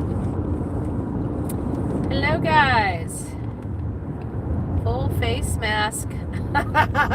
Yeah, but even those things with the little thing that goes down over he's going to have that covered with bugs. Like, there's no way to clean that. So he's going to have to lift it up at some point. I'm just saying. He He had the screen up, like the windshield on the bike and the windshield on his helmet, but it doesn't fix the problem. You still eat bugs. There's just no way around nature, and when you have this many bugs on the roads, I mean, this whole road is filled with bugs. When we get out of the car, I'll show you the front of the car. I'm sure the front of the car has to look disgusting because the windshield looks disgusting. Oh, is that B Betty? Hey, B Betty, was you? Listen, I gotta tell you, somebody bought Delilah a ball. I put it next to the front door. I didn't. It was just the box. I thought it was my. I'm about to tell on myself. I ordered donut sticks from Amazon. And you're like, Betty, why'd you order donuts? Because they were cheaper. I didn't want to go. I had already done my weekly, and I saw them, and I don't know what made me order them, but I had a sweet tooth, and so I thought the little box that came in was my donuts, and I didn't want to open it because I didn't want to eat a donut. Why? Because I'm getting fat, because I'm eating too much shit. And so I left the box by the front door. Well, then another box came in, and I left that by the front door. And so I finally opened them yesterday, and one was the ball for Delilah that moves around and lights up, really cool. And then the other one was coffee and coffee syrup, caramel eggnog. Oh, so good, so good. And syrup, which I had it this morning, by the way. And I don't know, was that you, B Betty? I don't know which one was yours and which one wasn't. I know that I got the cinnamon rolls, so I know those were yours, but I'm thinking cinnamon rolls and coffee, that would go together. So I thought maybe you did the coffee, but I got some coffee, and the coffee was caramel eggnog. Oh my goodness, it is good. It is good. And I got the syrup, the coffee syrup, and I think it's eggnog flavored coffee syrup. Oh, I haven't opened that yet because I don't have pumps. I got two of my caramels open, and I got both my pumps on my one in the caramels, one of the caramel in the kitchen, and I got another caramel in the office. So I'm probably gonna have to put, but I haven't tried it yet. But I can pour it just in my cup. I just haven't tried it yet. So I can tell you the caramel with the caramel eggnog is really good, but I wonder what it'll taste like with the eggnog caramel coffee. Oh, I bet you it's delicious. I bet you it's delicious. Anyways, I'm starting to drool over coffee. I got a Dr. Pepper with me, and I packed a crap ton of water because Delilah's with me, and I need to make sure I have plenty of water in case it's hot out here because she's in a dress, plus she's black. And when we're out in the sun, her black coat, you pick her up, and she sometimes feels like she is on fire. That black coat just absorbs that heat. But she's got a cute little pink and black dress on. Delilah, I said no. You gotta lay down that bed.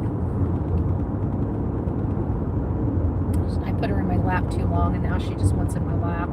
I shouldn't have done that. Oh well, let her pout for a little while.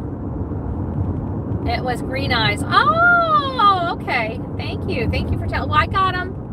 Thank you. That was really sweet. It's so cute with the ball.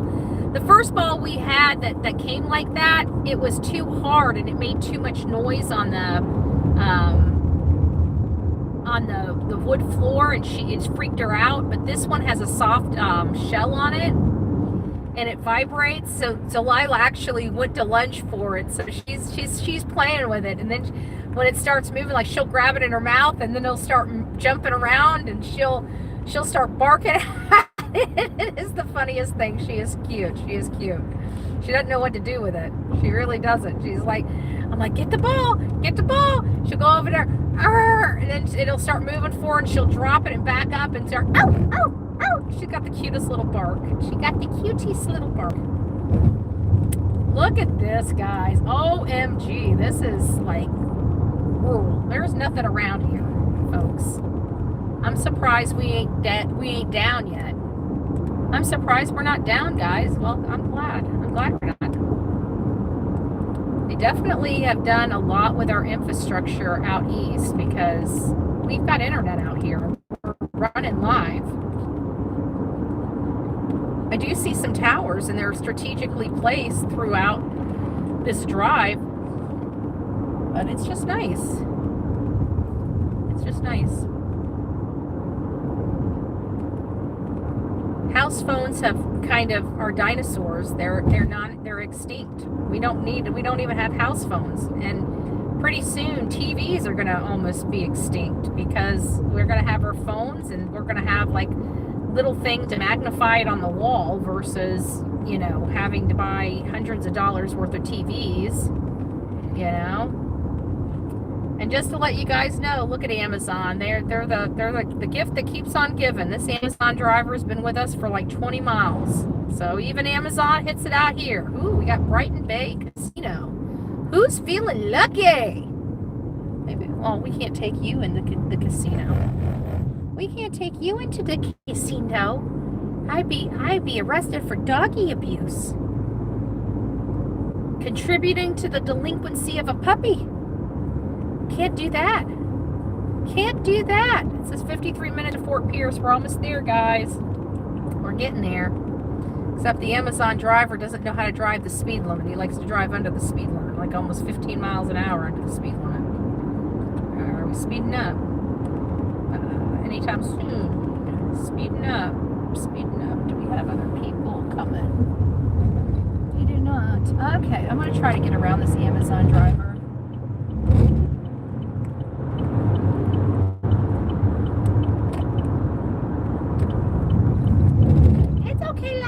It's okay, la. We're just passing. We were in a passing zone. We did it lawfully and legally. Remember, when you pass, you gotta put your blinker on to pass, to go around, and you gotta change your blinker to get back on your own side. Don't forget that. They can ticket you for that. Like, crazy as it sounds, they can ticket you. My window is getting so bad I can barely see out of it. Can you guys see out of it? I'm having a hard time. Like, we got bugs. We're not short on bugs. We got bugs. We got bugs. We got a lot of towers out here. We got a lot of cell phone towers out here. That's good. What does it say? Trophy alligator hunting. Trophy alligator hunting. That's around here. I never went alligator hunting. I did go alligator wrestling. It was one of the things we did as kids. Why we did it, I really don't know. We thought it was cool. Nobody really got hurt, so, I mean, we got scratched up, but that was about it. We didn't get, like, I mean, I guess a hand or, I mean, it could have turned out really bad, but it didn't. Just saying, not playing. I think my shirt. Oh, I think that's the one I got on today. I think I got Just Saying on Sonia's shirt. Just saying. Don't forget, guys, we have, for a $100 order, you get free Bullhorn Betty stuff. So you don't have to buy from Sonia Bullhorn Betty stuff. You can have an order for something else. Maybe you have a birthday coming up. Maybe you have a couple birthdays coming up and you'd like to get something, you know, with them. Is there a saying you and your husband have? Put it on a coffee cup, right? Do you have a memorial coffee cup you'd like? I mean, what about your great-grandmother and the new grandbaby? You know, put the photo of the new grandbaby on a coffee cup. You know, there's just so many things, or a shirt, or a few shirts. There's so many things that you can do, but any order $100 or more, $100 or more, you will get a Bullhorn Betty True Crime pen, Bullhorn Betty True Crime lanyard, and a Bullhorn Betty drawstring backpack. It's awesome, baby. It's a $45 value. So you're already paying, you're getting it for free. You're getting like $45. So if you take that and you subtract it by your $100, you're getting $145 worth of stuff for $65. Well, no, for $100. $145 for $100. There you go.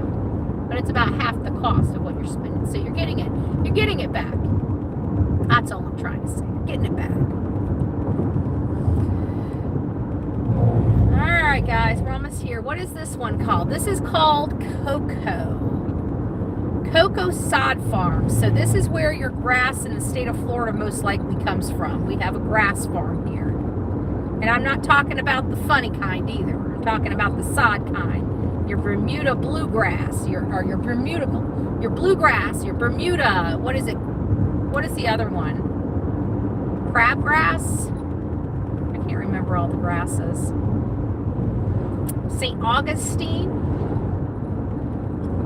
Augustine, Bermuda, and bluegrass, I think, are the three top. But I think the Bermuda grass is the drought-free grass. I think the Bermuda grass is what people in Florida need. If I'm not mistaken, I might be wrong about that. But I think the bluegrass is more finicky, so it takes more care to keep alive. But I think it is, for whatever reason, I believe there's almost like a drought-free grass that people should use in Florida but never do.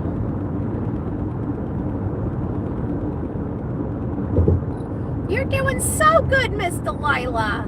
You're doing so good. No, you cannot come over here. I should have never put you on my lap to begin with. You have your seat, I have my seat. But you just look so cute. I gotta remember, I gotta quit letting that puppy face tell me, I gotta be parent. Sometimes parent means not being your friend, because I know it's safer for you in that chair.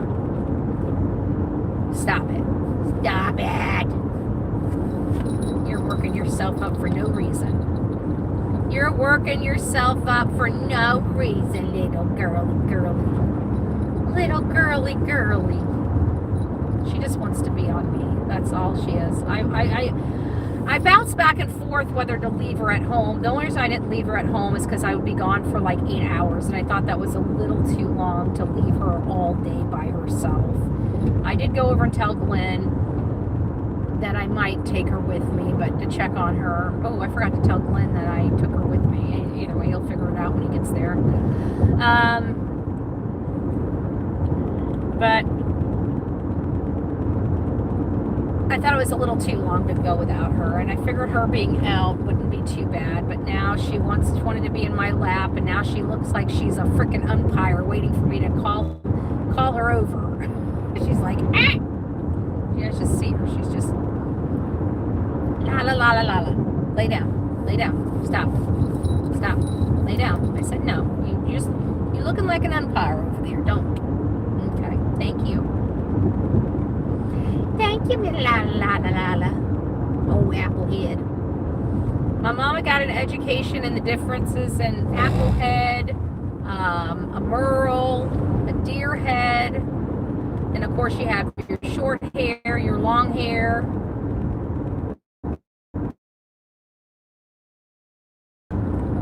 So, the little old applehead. And I love my little applehead.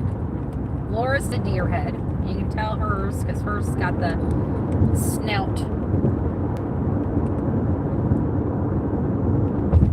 Mine's a Chihuahua, but her aunt's a deer head, so I really do believe like Delilah's like a cross between a deer, because her snout is a little bit longer than say Emily's snout, but not as long as TT's snout, because TT is truly a deer head, and Emily is truly an applehead, but Delilah's snout is a little bit longer, not quite as long as a deer, but not quite as small as an apple, but she's still an applehead, so I think that makes sense. Hello. I hope you guys are doing well.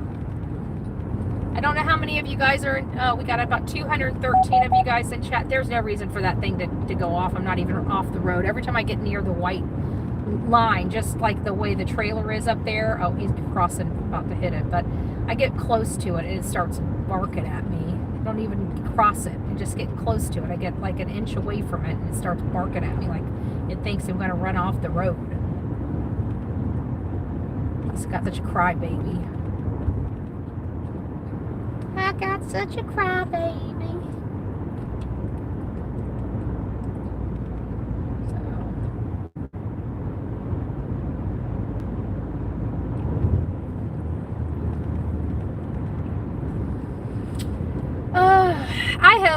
I think Brian is going to be arrested. I really do. I think he's going to be arrested within, I don't know, within 30 days, maybe sooner. I really do. I feel like he's going to be arrested. I feel like they've got enough. Now, the question is it enough for them? Are they going to seriously wait till her body washes up or they find her body? I think he hit her well. I don't know where he hit her, but I feel like she's hiding in plain sight because that's all he has. Honestly, I really do. I wouldn't be surprised. I mean, did they go scuba diving under his boat? You know what I'm saying? Did they go scuba diving under his boat? Are we sure she's not in a cooler underneath his boat? Where it looks right there by the mooring? I mean, he's a scuba diver. He would have known how to get his scuba gear on and go down there and place her. I don't know. I feel like there's more there. Did they look under any of those boats? I mean, we looked at, when I saw him at Aunt Pat's Bay and I finally got to see, they were around a lot of huge yachts. I mean, huge yachts. How do we know he didn't put her in something? And he didn't sink her or weight her down and weight her down under, I mean, look at Leilani Simon and Quentin Simon. She wrapped him up and took him, right around the corner from her house to the dumpster so he wouldn't be in her garbage can. How do we know that he did not go place her under somebody else's ship out there? I mean, I'm just curious how thorough their underwater searches were, especially with all of those other ships. Are we sure? I mean, we heard that they did drones and fixed wing aircrafts, but if there's 15 feet under those boats at that dock, how do we know that she's not under one of those big ships in the shadows? You know what I'm saying? I thought the water was so shallow. Well, not in Aunt Pat's Bay, it's not. I mean, they have enough footage there to have big, I mean, you got to understand that sailboat has a huge fin underneath the water. So they have to be able to navigate, the sailboat. That fin keeps that sailboat from, tumbling over. So you have to have, now some of those motor boats, even the yachts, they have engines and large engines. It depends on whether they're inboard or outboard. If they're outboard, if they're inboard, I don't know if you have really even a lift. You got to be careful not to run that aground. If it's an outboard, you might have the ability to lift the motor up, to get in more shallow water, but if you're not in a sailboat, you have a shallower hull underneath, that can get you, but you still need some depth, usually about 3 feet, in just a regular old fishing boat, But those yachts there are so big that I'd have to think that they have larger engines and larger propellers underwater. Therefore, that Pat's Bay and those docks, those will be in deeper water. They would dredge the docks out. So even if the docks at one time before they became docks were shallow, just as shallow as the rest of the bathtub there that they're swimming in, they would come in there and suck all that sand out to make it deeper so they can get those large ships in there, because their business is renting those docks. And if the large ships can't get to those docks, then they're losing money. So they would dredge all of that sand out of there to make it deep so large yachts can navigate and park on their docks. And I saw when we were looking at, I missed it the first time. I don't know why. Maybe because I was so focused on the Soulmate. But if you look at the footage of the Soulmate where Ashley Banfield was, there's a lot of large yachts just right around in the distance. And these are some of these boats are like 2 or 3 2 or 3 times the size of the Soulmate, or larger. I mean, they were pretty large boats. But how, I mean, it just begs to question, how thorough were they with that area and searching it? And did they go down underwater with scuba gear? And did they check under all of those resting boats? Because he had very limited options. Very limited. All right, come on. This is the last time. Get your ass over here. Come on. Find your spot. I'm sick of you begging me. We've already went through this. Find your spot. Lay down. Okay. You start shaking, I'm putting you back to your bed. That's all there is to it. You start shaking, I'm putting you back to your bed.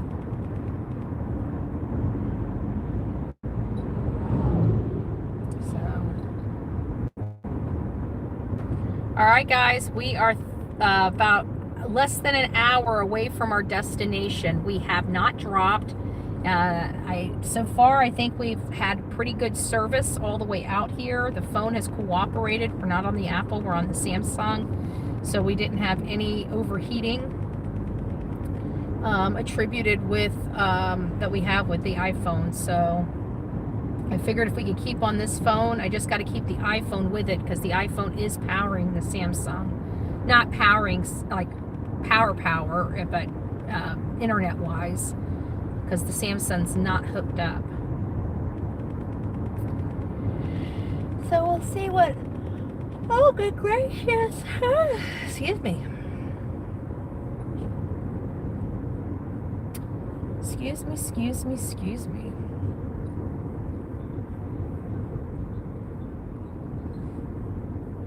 Why we're so slow in this area.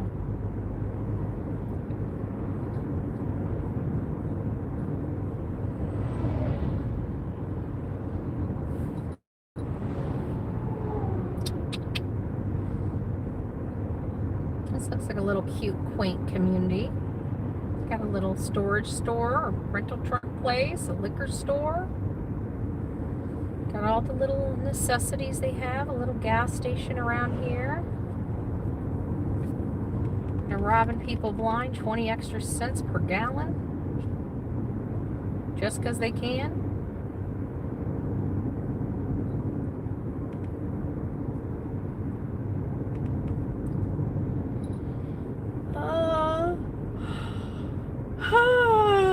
Excuse me. Good gracious. I guess my tiredness is starting to catch up with me. I am a little tired today, but I've been up since like 2 a.m. because I was pondering whether to come out here, and I should have came out here earlier, but we didn't have any juice, any battery, and I've got one big battery with me and 2 smaller batteries, which I think will get us through. I mean, I think the one battery should be more than enough to run 2 devices for a couple hours and still have plenty left over, because I'm not staying out here forever, because it's 3 hours, over 3 hours here and over 3 hours to get back home, and then, you know, a couple hours here. That's going to be an 8-hour day. So I think we're good. Delilah, if you're going to shake, I'm going to put you back in bed. Eli's Western Wear. Eli's Trailer Sales. I guess Eli's the go-to. The go-to wherever we're at. It's Eli's. Go see Eli. He got the tea. Go see Eli. He got the tea. Ooh, I better slow my little booty down. Oh, Delilah, if you're gonna shake on my lap, I'm not having you shaking on my lap. You can shake in your bed. You don't want to sleep or lay down. No, you're going back over. Okay, we're in Okeechobee. There. Lay down. Bed. Thank you. Looks like we're in, because it says Bank of Okeechobee. So if we're not in Okeechobee, we're getting close to Okeechobee. How are we doing, guys? We're doing okay? Hey, Riley. Good morning. It's nice to see you guys. I hope you guys are doing well. We've already been going almost 2 hours. We're on our way. If you guys are wondering what's going on, we're heading over to Fort Pierce just to get on the docks. We were a little ways away. I don't know if we're going to be able to see the boat. If we do, it's going to be well, good. If we don't, you know, at least we got out and we're able to, you know, get some sights in. We have decided to go straight across the state of Florida. Like from my house, just go straight across. That's where we're going. In Okeechobee, they have gas prices about 10 cents higher than 20 cents higher than DeSoto County. And this is a happening place. They shouldn't have it. They should have it cheaper here than DeSoto County, in my opinion, because they have more people. Usually, the people that don't have a lot of people have to charge higher because they're not using as much gas, so they get charged more. I almost want to eat, but I have a funny feeling I'm going to want to eat when I get closer to the water, because they probably have some really scrumptious restaurants out there. So I'm trying to hold it, but I tell you what, seeing all this food, being up as early as I was, oh goodness, I am hungry. Hungry. But I'm not hangry. That comes a little later. And the hunger manifests. I wish we could move a little faster, though. It would surely be nice. There we go. The racetrack's getting it. It's 4:30. 4:39.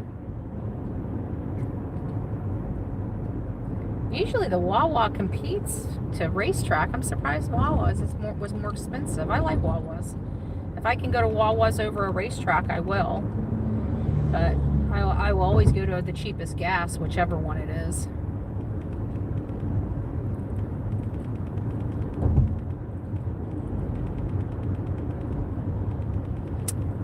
Oh, look at that. A Gulf gas station. I haven't seen a Gulf gas station in forever. This is a true Gulf gas station. Who the hell has seen a Gulf gas station? We don't have Gulf gas stations here in Florida. Like, they're gone. They're extinct. We used to have them all the time. They were everywhere. And I don't know what happened, but they're extinct in the state of Florida. That's the first Gulf gas station that I've seen in a really, really, an authentic Gulf gas station. There's that third McDonald's. What was it saying? You have passed. You have a lot of them in your... Yeah, we have... Oh, McDonald's, they're up on every corner. And people in Florida, we have health issues. We want cheap, easy, and convenient. That's how lazy we are. So they know that we're that lazy, so they've partnered. Our state government has partnered with all of the grease and soda stations that they can muster to bring them in. So every community is propped up by grease and soda. Explain than that. We have more burger joints than we do chicken joints, and majority of people like chicken. Look at that! A McDonald's sign! Did you guys just see that? Somebody's talking about that being the third McDonald's that you just passed, and then lo and behold, here comes the freaking sign company with a freaking McDonald's sign on cue. I'm just going to tell you that was not staged that way. We did not intentionally do that. That was just it couldn't have worked out more perfect than that, but it is what it is. Did you guys see that? Oh my gosh, that was too funny. That was too funny. It's like, I wonder if that's a sign. Is there a higher power above saying that we need some grease and soda in our veins? That is a lot of McDonald's we've seen.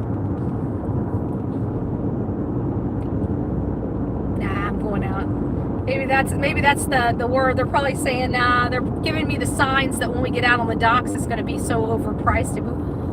We'll have to sell our first kid to have a meal. Maybe that's the world saying you're too cheap. You're too cheap to eat. You're too cheap to eat. Oh, good gracious. All right, so welcome to Okeechobee. Welcome to Okeechobee. Treasure Coast Food Bank, May 29th. If you're in the Okeechobee area and you need some help with some groceries, they have a food bank. If you are in need, I can tell you one thing: if you are in need and you are in Florida, you don't need to want for much. We have food banks all over the place, in addition to our food stamp program. But you can always go to a bank and a church and get some food if you're in Florida. We have such gracious churches, and we even sent churches a bunch of clothes, brand new clothes, not used clothes, brand new clothes. So if they ever had a parishioner or a child that had an accident or something and needed some other clothes, they had plenty of clothes on hand.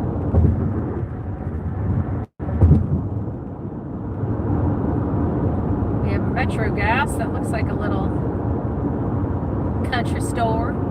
We're out in the country, folks. Like country. We still live?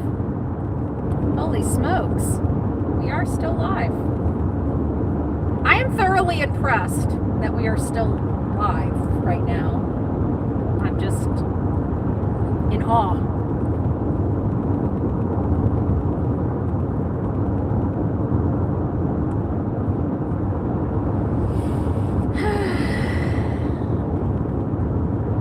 Heavy equipment.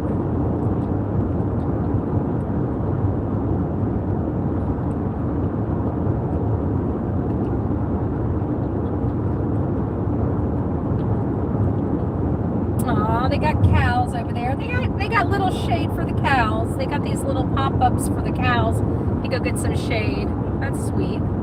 They don't have very many. I'm surprised they don't have very many trees in that cattle farm.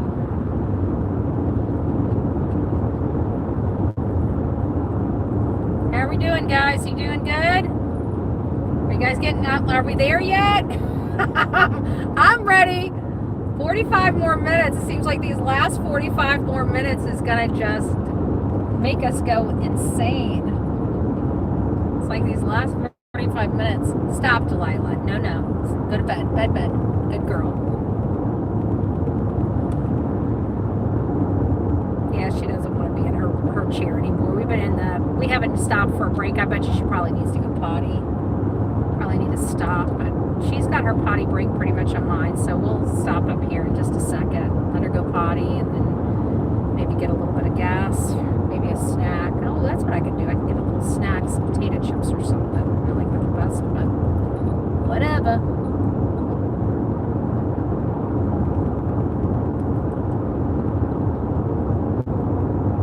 We have 200 acres for sale if anybody wants some acreage out in Okeechobee.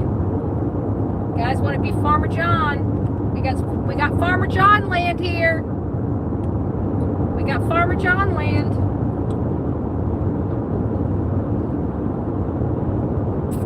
We got some nice houses and farmlands out here. Some of these people love being out in the country. They love the solitude. They love the lack of noise and movement, the slowness of life. I don't know. I mean, I love going out to the country on the weekends, but it's I'm not a city folk, but I'm a townie, like I don't like the place in between city and country. That's Manatee County, right? We got a lot of people, but it's still got that hometown feel versus that city vibe. And I like that hometown feel. That's what, and they're trying to change it to a city vibe because we got all these knuckleheads. Anyways. All right. Well, 43 minutes. Hey guys, come on in. I see Arizona coming in. It's nice to see you guys. I didn't get to say good morning because we're on a road trip and I can't drive and read chat. So we're going to Fort Pierce to see if we can put our eyes on the Soulmate. Is the Soulmate there, or has it been moved already? Is it being processed there? Are they taking it to a laboratory? Are they going to cut the sailboat up to take boards and plumbing and everything else out? What happened inside of that boat? That's what many people want to know. Some of us, well, the majority of us, there are a few people, I'm going to say, tell both sides of the story here for those that are just coming in. There are two different going theories that are plausible right now without us really having much more details than what we have. And one of the theories that is the most prominent theory, that means the majority of us kind of believe, is that the hookers made it back to the Soulmate. Something happened at the Soulmate. Lynette lost her life, and then, of course, Brian did what he could do to conceal the homicide. That's what the majority of the people believe happened. However, we still have an alternate theory that is still plausible, and it's that she never made it back to the boat. Now, there's different variations of how she didn't make it back to the boat, whether she truly was even on the dinghy to begin with, or if something happened on the dinghy and then he took her lifeless body somewhere, or something happened there on land before he ever left, because we still have to go back to, we don't have any evidence. Like, we have evidence that Lynette was at the Abaco Inn, and we have evidence that Lynette was not only at the Abaco Inn, but at the Abaco Inn on 4/4 around 6:34 to 6:38 in the evening. That's it. Those are the last documented factual footage and photos that we have found related to Lynette. Was right around that 6:34 to 6:38 time frame on 4/4. After that, nobody, no third party saw her except her husband. We, however, saw Brian, physically saw him on a live photo crossing the road to go back to the docks where the dinghy was tied up to. And that was at 7:04, something like that, in the evening. But what was noticeable is he was alone. He was not with Lynette. He was heading back to the dinghy, and people have to speculate whether she was already at the dinghy or in the bathroom, or now we have to speculate, could she have been injured before he ever made it back? Did something happen after they left that poolside, but before they got back to the dinghy? So we have multiple theories about her not making it back to the boat. Either she didn't even get on the dinghy, or something truly, in fact, did happen to her while she was on the dinghy. Whichever one you are, that is the alternate theory that other people have, but not the majority. Again, the majority are, they did make it back to the boat. An argument ensued like every other time, and he most likely choked her, because that is his MO. His MO was not like punching her and giving her black eyes. It was the struggle of him strangling her. Like, even when he was on top of her and she got the whole back side of her bruised whenever she heard the cop in her neck, he was on top of her, not hitting her with a closed fist. He was on top of her with his hands around her neck. So, and they were struggling that way, and that's why she had all the bruising on the back side of her, because he was on the front side of her. So that is his MO. And it's not, and she was not his only victim. Remember, he had a 12-year-old daughter that he had to go to court with. And granted, when he went to court, he was acquitted, or the charges were in fact thrown out, but it doesn't mean they didn't happen.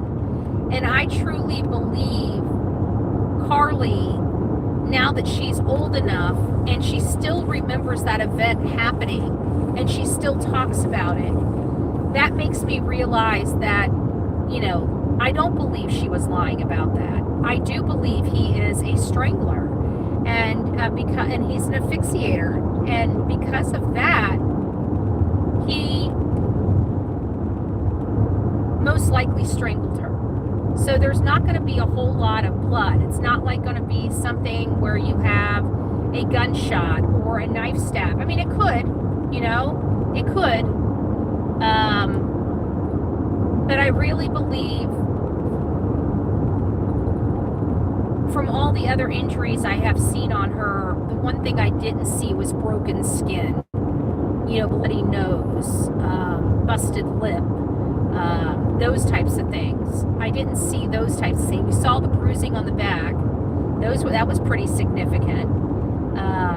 But that's the pressure of a grown man being on top of somebody and you trying to struggle under that grown man to get air. So I don't know. It just seems like that was just a little different. How are we doing? Have we killed out on internet?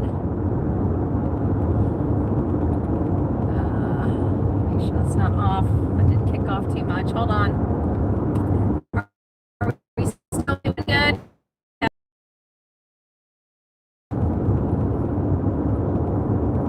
Yeah, okay.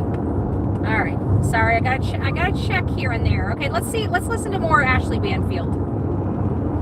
But as it turned out, Oh, sorry. I may have been right on some points, but definitely the real purpose was to bring Soulmate into the know, because on May 8th, Wendy, thank you, Wendy, for being so amazing to us and helping us to get this piece of the story. I'm trying to get this hooked up. Wendy There we go. had her sailboat. It's about the crossover. Soulmate, as Soulmate was being There it goes. It's about the crossover. delivery captain and the first mate. The delivery captain is a normal kind of job, all right? Like, oftentimes they will do these crossings for people. They'll sail their boat or motor their boat across from the Bahamas to Florida or anywhere else in the world. And they will deliver these boats for people. It's not cheap. It's many thousands of dollars, but you don't have to sail it yourself or, you know, do 24 hours at the helm, which is not fun. So delivery captain and mate were hired by presumably Brian or somebody connected to Brian. He's got a sister who helped him out when she was in the Bahamas. But didn't I'd like search. to know more about her. But didn't search. Remember, the family came in, but again, they never searched. They never once searched for Lynette Hooker, even though the brother just got out of jail. Or was it before he went into jail? I think it was after he got out of jail. I think it was as he got out of jail. So let's go ahead and get back on Ashley Banfield. There we go. And they provision the boat with food and fuel, water, and they get it ready for, you know, what's normally around a 24-hour crossing. And thank you, Wendy, because Wendy also ended up kind of sailing alongside because she was doing a crossing too in her sailboat. But she noticed that they were really booking it, 6.4 knots. And we could see that too because they had their AIS on, which is this marine tracking system where you can see boats all over the place and their movements and their owners and all the rest. And then boom, all of a sudden AIS went off right out of Marsh Harbor. Boom, out it went, which was weird. But this is Brian Hooker after all, right? Master of masking his location. Yep. And maybe masking the location of his things. The only thing is, and we didn't say this, because we didn't want Brian to know this, we were still following him, because there's another app out there called No Foreign Land, and it's run by some very, very kind sailors who live aboard, like to have a sailing community. It's sort of a crowdsourced community where you can all sort of check in with each other. And the No Foreign Land was still on, and it was on for quite some time, so we were able to follow Soulmate on its journey. Interesting. Until about halfway across, that went out too. Halfway across, it went out. But okay, that didn't mean we weren't following, because, I mean, dog with a bone, you know me, I have not let this go, and I am not letting it go. In any case, here's where things got hinky. The boat looked like it was kind of headed towards Fort Lauderdale and then started to vector overnight sort of northward. And I wondered, okay, it'd be weird to get into the Gulf Stream and have a little bit of a help along the way, you know, a little bit of a push. Lots of people do that. And then it was a late night. This was, by the way, this was Friday night. So this was May the 8th. I'm doing this on May the 10th. Yeah, it's been a long 2 days.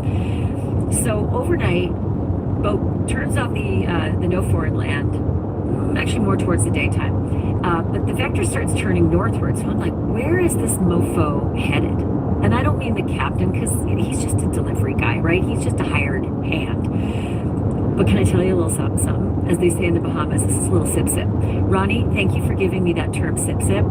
Captain Ronnie told me the word is sip-sip in the Bahamas, but a little sip-sip, a little bit of yap-yap, you know, a little bit of rumor.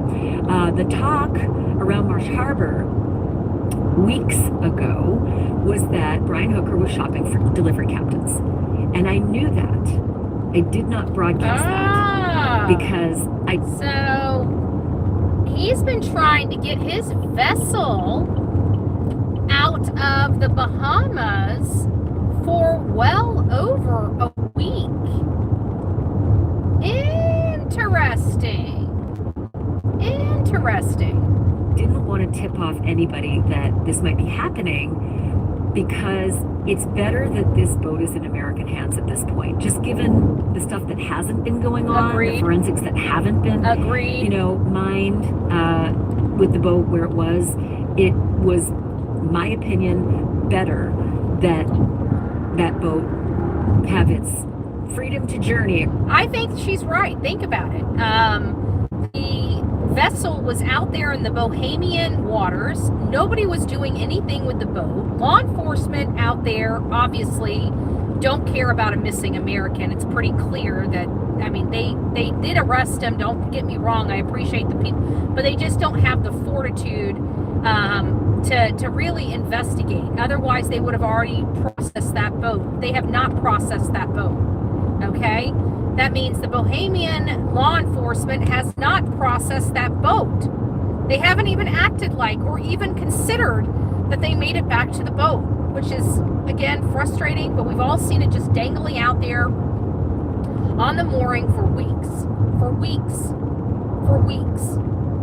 And so we're hearing that starting last week, it sounds like, Brian was shopping around for captains to bring his boat in. So that's where we're at now. Across the Atlantic into the welcoming arms of the Coast Guard Investigative Services, because these guys get results, damn it. Like, they're good. They're really, really good. Check their history. They've solved lots of really high-profile crimes. So I didn't tell you 3 weeks ago that I knew Brian was shopping for delivery captains. Something I learned just this morning, though. He was getting turned down left, right, and center. You loser. You loser. Turned down. And people do these things normally. It is not weird. But enough people wanted nothing to do with you and your history and your lore. Wow. So I'm pretty sure it was probably disappointing, but he knew he was in a pickle. I don't know how much he paid this captain. I'm curious if he's going to pay the captain. I hope the captain got his fee up front, or 50% up front, 50% upon delivery. You know, how is the captain going to pay for it, right? Has he already been? I would have made sure the money was up front in a situation like that, because you don't know. I don't know. This is a good lesson. If you bring boats to people, you need to put a clause in your contract that says if your boat is seized for any reason, they still owe the amount to you. Your lore. Turned down left, right, and center. A couple of guys the job. Do not besmirch them. It's not their fault. They're not a part of anything bad. They're not ugly. They're not naughty. They're not in cahoots. It's just a job, right? And boy, were they surprised, I'm sure. I wish I'd seen this with my own eyes. Happened out in quite a ways out. So I can only imagine. Let's say based on AIS, because it was on and off, right? The no foreign land and the AIS was kind of on and off and blipping weird. I'm just going to assume, as a mariner myself, that it would go on so that captain and first mate. This is kind of interesting. It looks like a footbridge to something, but it's weird. It's like the fairgrounds. I guess they must have parking out in that field, and they take the the walkway over from that field to this side. That's never seen anything like that before. Anyways. It could communicate with family or just let people know their position, because you want to be safe, right? But based on that, somewhere around 40 miles offshore from the United States, my presumption is that that's where they were interceded by the Coast Guard. I do imagine as well that there was aircraft following Soulmate to keep a beat on where they were, because when they're starting to turn their shit off, Coast Guard's not going to screw around. They're going to scramble and they're going to do this stuff. They're going to keep an eye on something like this. Coast Guard did not lose this boat along the way. You got to remember something, and it comes back to like Rex Heuermann, and this is why. Because the Coast Guard jumped into action when the boat was being moved or brought back to the States. And they weren't really doing anything with it when it was just staying stationary, when it wasn't being moved. But as soon as it started getting moved, they took possession of it. And it brings me back to Rex Heuermann, which, if you guys don't know who Rex Heuermann is, he's the man that just confessed to 8 homicides. He's a serial killer. He's known as the Long Beach serial killer or the Gilgo Beach serial killer. Long Island serial killer or the Gilgo Beach serial killer. He goes by 2 different names. I think the Gilgo Beach is the one that's stuck. But law enforcement wasn't ready to arrest them when they chose to arrest him. They had already had his DNA from a pizza box. They started already having a clue who he was. But the reason why they chose to arrest him that May Day is because they saw him hunting again. Something sparked them to jump into action and finally take him down. And I think it was because he was setting up a meeting with another girl, and his wife was out of town. They've already concluded that he murders these women when his wife is out of town. So something was going on where they had to act because he was ready to strike again. And the reason why I'm going through this dissertation about Rex Heuermann is because I really think that expresses or explains in part why the Coast Guard took possession of the boat when it moved. It's because everything was fine, but when it moved, they were most likely to conceal. And not only that, but now you have 2 boaters on that boat, a captain and a guy on that boat, contaminating the crime scene. I don't know. Possession of that before anybody got on the boat. You know what I'm saying? So, police officers hiding right there. So I want to make sure the people behind me know that there's a police officer. Yo, Popo! We see ya. We see ya, sir. We see ya, sir. You're doing so good, Miss Lila. You're doing so good. Our next gas station, I promise you, we'll pull over. Yeah, we're about 23 minutes away, so we're getting close, folks. We're getting close. Finally. Even as it vectored north, they were on it like effing glue, and nobody down below would have known because the aircraft is way the fuck up there. They can't see them, but the aircraft could see the boat. So anyway, based on again, the positioning of the no foreign land and the AIS kind of flipping on and off, and based on the fact that there was one bitch of a storm last night, really, really bad. I was watching the weather off the coast, 30, 40 miles out, and it was brutal. So hats off to the Coast Guard, because it would have been like Andrea Gale shit going on up there, where they're trying to hook this boat up, right? You board, and you turn on your cherry, and you're like, hey, whoop. Andrea Gale. Like I said, the perfect storm is what they acted like happened to poor Lynette. Woo-woo. It's basically like being pulled over on the street. They were talking about the Coast Guard vessel that approaches your boat with loudspeaker and all the rest, and they would board. And I'm sure that this poor delivery captain and his first mate were like, "What is going on here?" But they would board and they would say, "I don't think that they, honestly, I think the captain had a clue. I mean, I'm sorry, but the captain had to have known that this was not going to be as easy, that this was, you know, a mysterious disappearance is on this boat, you know, and it's like having a body on a boat, you know. It's like they had to have expected something, in my opinion. Just in my opinion, I just think that they had to have expected something. All right. I think we're going to turn up here by this McDonald's. I know there's another McDonald's, but I've got to use the restroom. And Delilah, we're not going to turn the, that's going to be a problem, because this will go down, and if this goes down, it might not.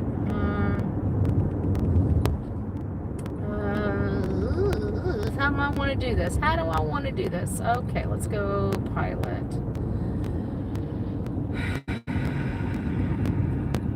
Maybe I need to get something on my side. I don't want to have to turn my car off. I don't want to go down. I feel like maybe it won't go down. I don't know.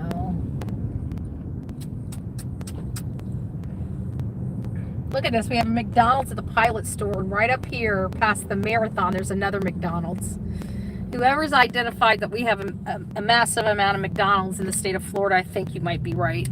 Apparently we're a very profitable endeavor for Betsy, sketchy area in Fort Pierce. Be careful. Oh, I'm going out by the U.S. Coast Guards. I feel completely safe here. Hey, Riley Brew.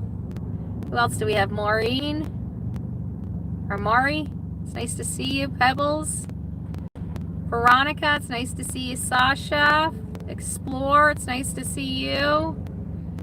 Good morning, guys. It's almost afternoon. It's almost afternoon. Good morning, good morning. I hope everybody's doing well. We're on a road trip. If you guys are wondering where we're going, I'm shockingly surprised.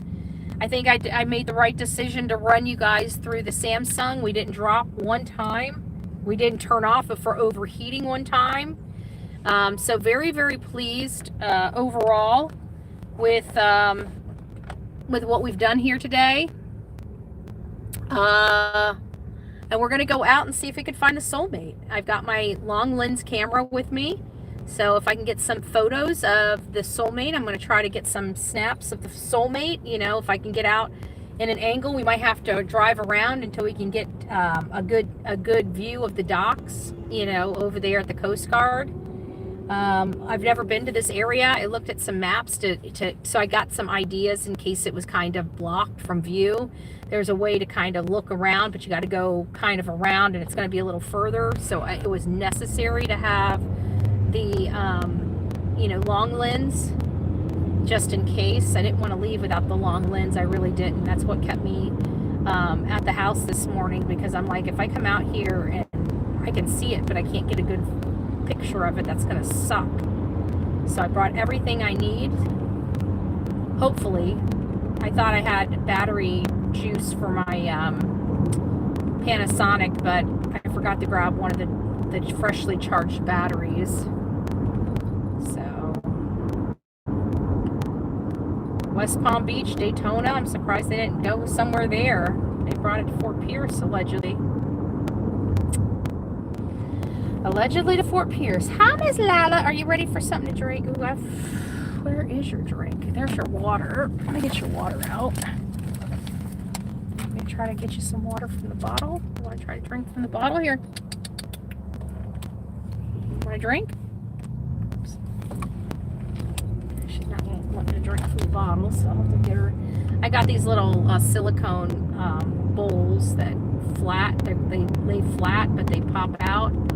And they're perfect for little doggy bowls for her, and I take those with me when I travel. One's pink and one's purple, and they collapse. They're collapsible bowls, but they're so stinking convenient because she's like a toddler. When I leave the house, I gotta bring I gotta bring snacks, I gotta bring water, I've gotta bring her bags, you know, in case she's got to go poopy. You got to clean up after your dog. You got to be a responsible parent. So, there's a gas station. Let's go over here. We're gonna start. I think I'm gonna start merging over here because I'm ready to go to a gas station. I know Delilah's got to be ready to. She's probably ready to bust.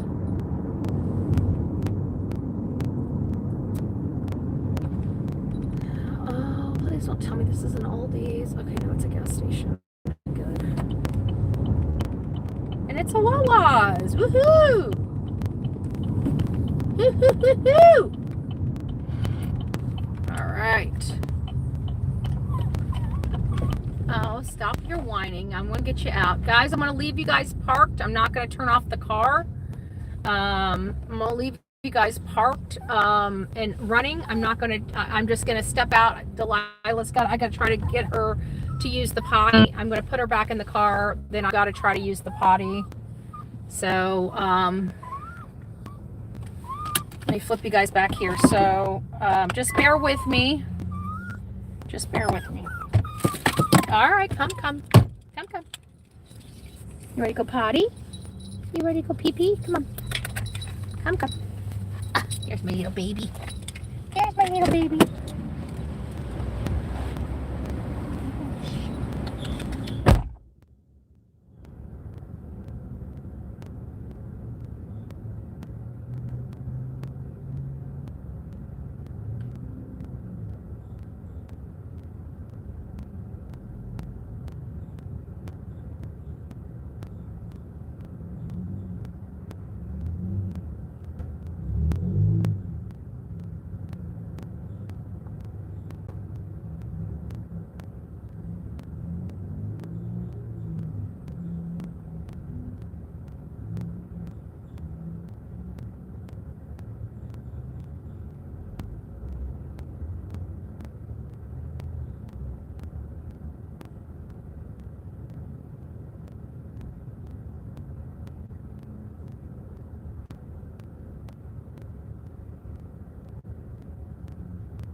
Come on, Miss La La La La La La. All right, guys. There you go. There is your bottle. You want some water? Don't start. Don't start. Mommy's gonna, we still got a little bit of ways to go. We still got a little ways to go. Here, you want some water? Let's get you some water. Here. I'll come back and try to go potty again. Here. You don't want the water? You want to try to go potty again? You didn't go potty. You got to go potty though. You're not going potty. You just keep running around. All right, guys, we're gonna try potty again. Let me go try to take her out to go potty again. Come on. Come on. All right.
All right, she won't, oh, she's not using the bathroom for some reason. I don't know why. She just won't use the bathroom.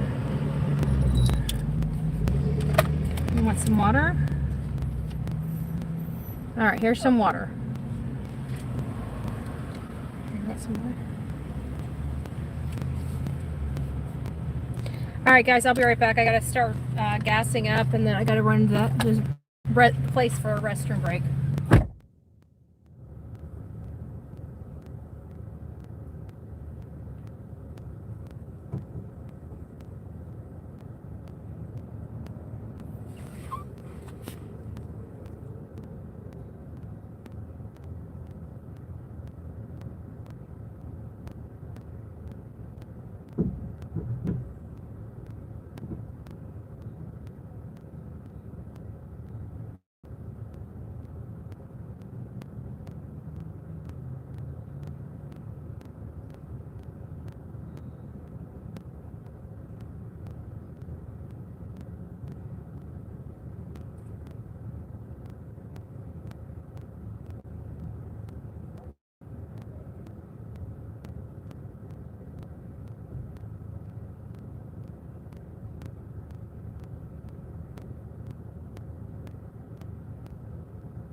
Alrighty, guys. We're back. We're back, Jack. We're back, Jack. Okay, we've got 19 minutes before we're at. Poor Delilah is not drinking her water. Alright, so we'll put that there. At least she's not whining. Okay, let's turn you guys around. I didn't want you guys seeing the people in front of, I mean, I didn't know what they were doing, but I figured I'd keep you guys in the cab. $33 it cost me to, no. No. I put you outside this car twice. You didn't want to potty. I don't want to hear you whining. Not one bit. I don't want to hear you whining, not one bit.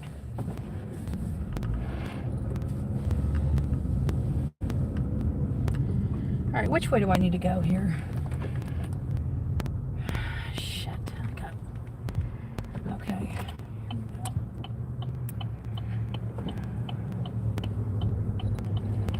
All right. And we're off. We're off. OFT. OFT. Oh, they got 7 brew. I need to go get me a white chocolate caramel latte. Oh, that would take all of my problems away. A latte a day will keep your problems away. Hey guys, it's nice to see you. As you guys can see, I'm starting to get delirious because I've been up since 2 a.m. So I've already been up for almost 9 hours, 10 hours. And Delilah's riding shotgun, but she's starting to get a little cabin fever.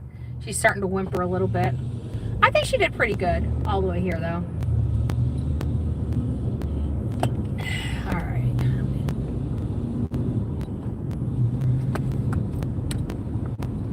All right, Delilah, come over here since you're whimpering. Come on.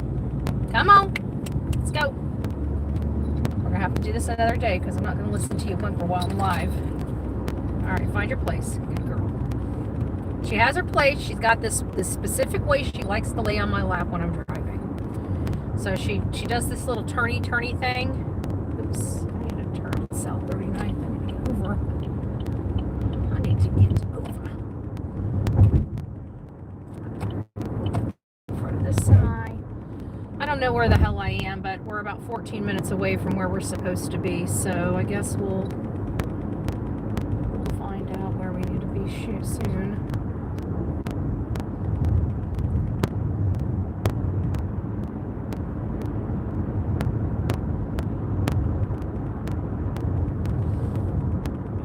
Oops. Just the turn. Oh, okay. This is the turn. Interesting.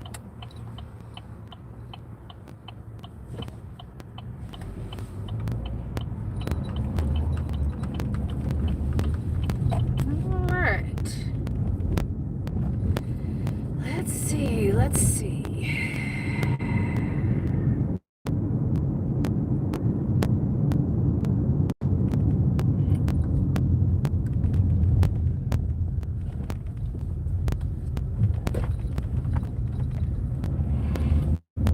I can tell you right now, the whole entire front of my car looks like a freaking bug magnet. It's got so many damn bugs on it. Oh dear gracious.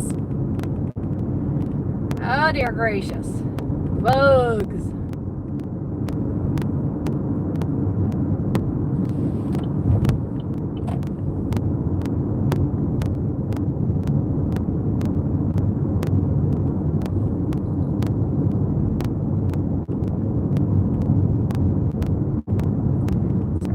Road for a couple miles. We're about 4.7 miles, a little less than 5 miles total out. It looks like we are going to be arriving right about 12:04 this afternoon to the area. So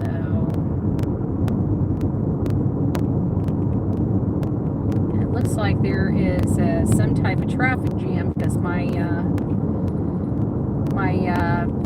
time as 12, but it's got big old red on it. Usually if it's green, it means that it's clear. If it's yellow, that means it's a slow down. But if it's red, that means there's a dead stop somewhere between here and 12 minutes away. So we'll figure it out when we get there. I still can't believe we went freaking across the flippin' state and we didn't drop one time. Or overheat. I love it. It's been a while. We haven't had a time where we've been on here on the road for 3 hours without dropping.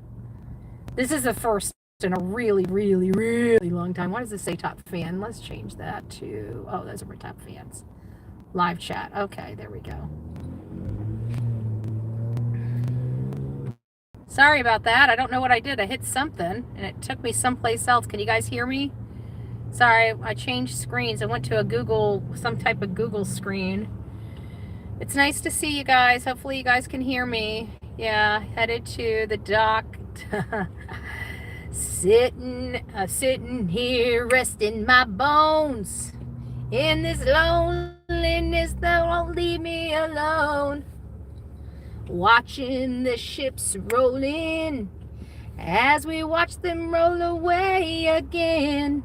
Oh, sitting on the dock of the bay, watching the tides roll away. Ooh, sitting on the dock of the bay, wasting time. Otis Redding, baby. Otis Redding. Everybody told me I have an old soul because I know all the old songs. I don't know any of the new songs, but you talk about Otis Redding, Stevie Nicks, you know, that's my jam. That's my jam. I got a lot of just old. I just got an old soul. That's what my BFF says. Old soul.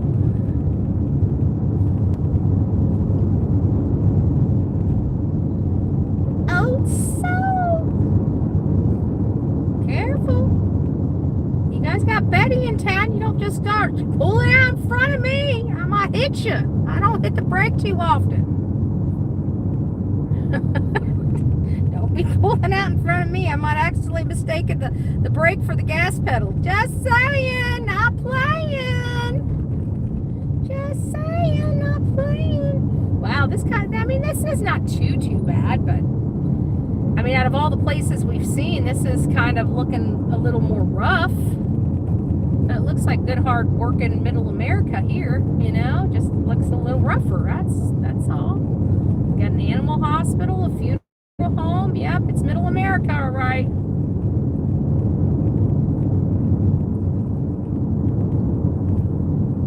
Oh, we stop at all yellow lights. La la la la la la la la la la la la la. Hi. There's another McDonald's. Oh my gosh. I don't think I've noticed how many McDonald's we have in the state of Florida until we have been on this road trip and somebody brings it to our attention that we've just passed a McDonald's on every corner. Remember back when Walgreens was popping up on every corner? Well, Walgreens is closed down, but you know what's popping up on every corner now? You want to know? McDonald's. They're tearing down the Walgreens and popping up the McDonald's. I feel a conspiracy theory coming on. I don't know about y'all, but this is kind of cute. Look at all these old buildings and houses. Oh my. This is cute. Fort Pierce is kind of cute. Look at that. Cool Beans Brew. Oh, look at that in like an old country house. That's a cracker house. That looks like my grandfather's house. Oh my gosh. I want to go get a cup of coffee from there. That looked like my grandfather's front porch.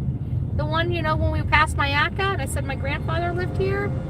That looked like his house. It was yellow too. It had like a yellow. We painted his house yellow. I think that brew house is calling my name.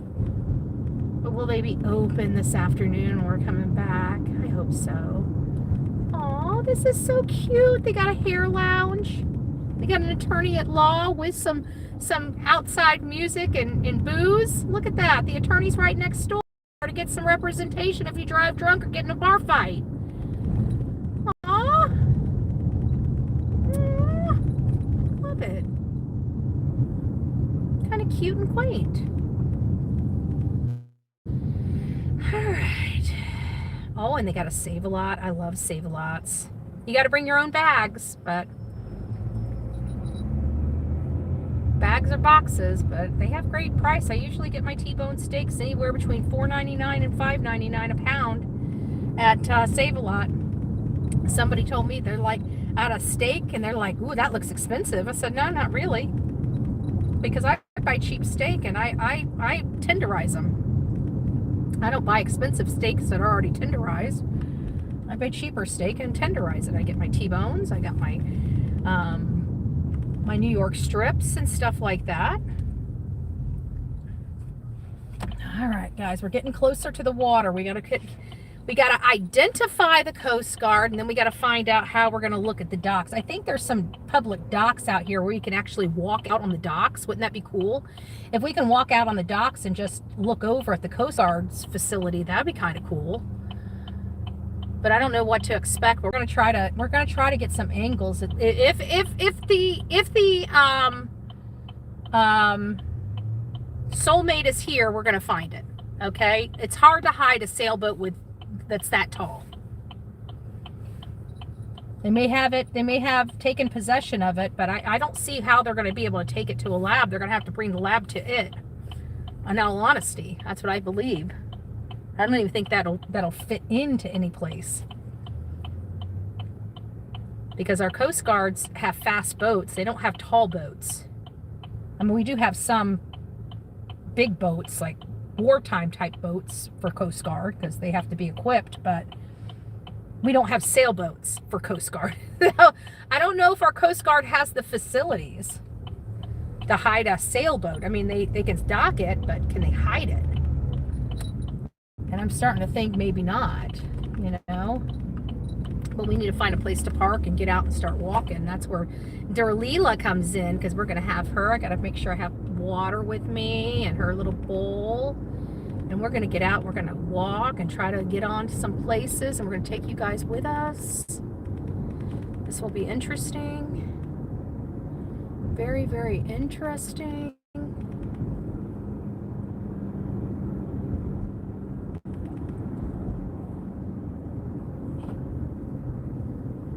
I can tell you just by the buildings, this looks like an expensive place to live. Maybe not, but it sure looks like it might be expensive here. That looks like limestone on the outside of that building. That's expensive shit.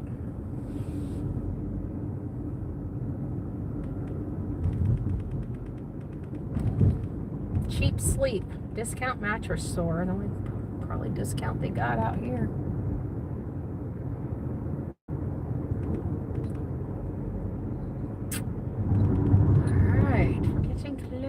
Getting close. Might have to look at the map and see where we can get in at, because I don't want to obstruct or intrude on the Coast Guard. We just need to identify where the Coast Guard is, and then once we identify the Coast Guard, then we can start. Here's another McDonald's. If anybody's doing a McDonald's count, how many McDonald's this makes, I kind of feel like it's double digits at this point.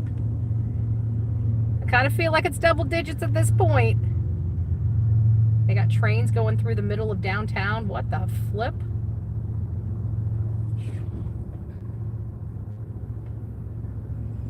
We got a Seaway Plaza Medical Group, Regenerative Medical Group, Tropical Medical Group. That's the train. Don't worry, Delay. That's just a train. Main Street Barbershop. We got physical therapy, health plans, fishing center, rods, balance well-being. So they have a lot of medical stuff here. We got to turn that way too. That train's blocking. Holy crap, it's a long train and it's blocking our turn.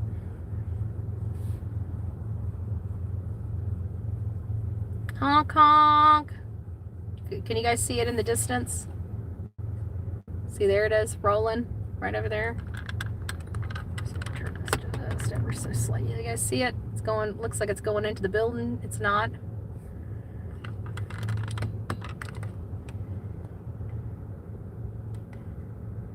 That won't let me get any bigger than that, I guess.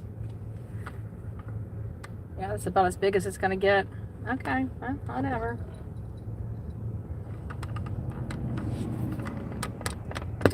Whoops. Uh-oh. Sorry. Didn't mean to break it out of the...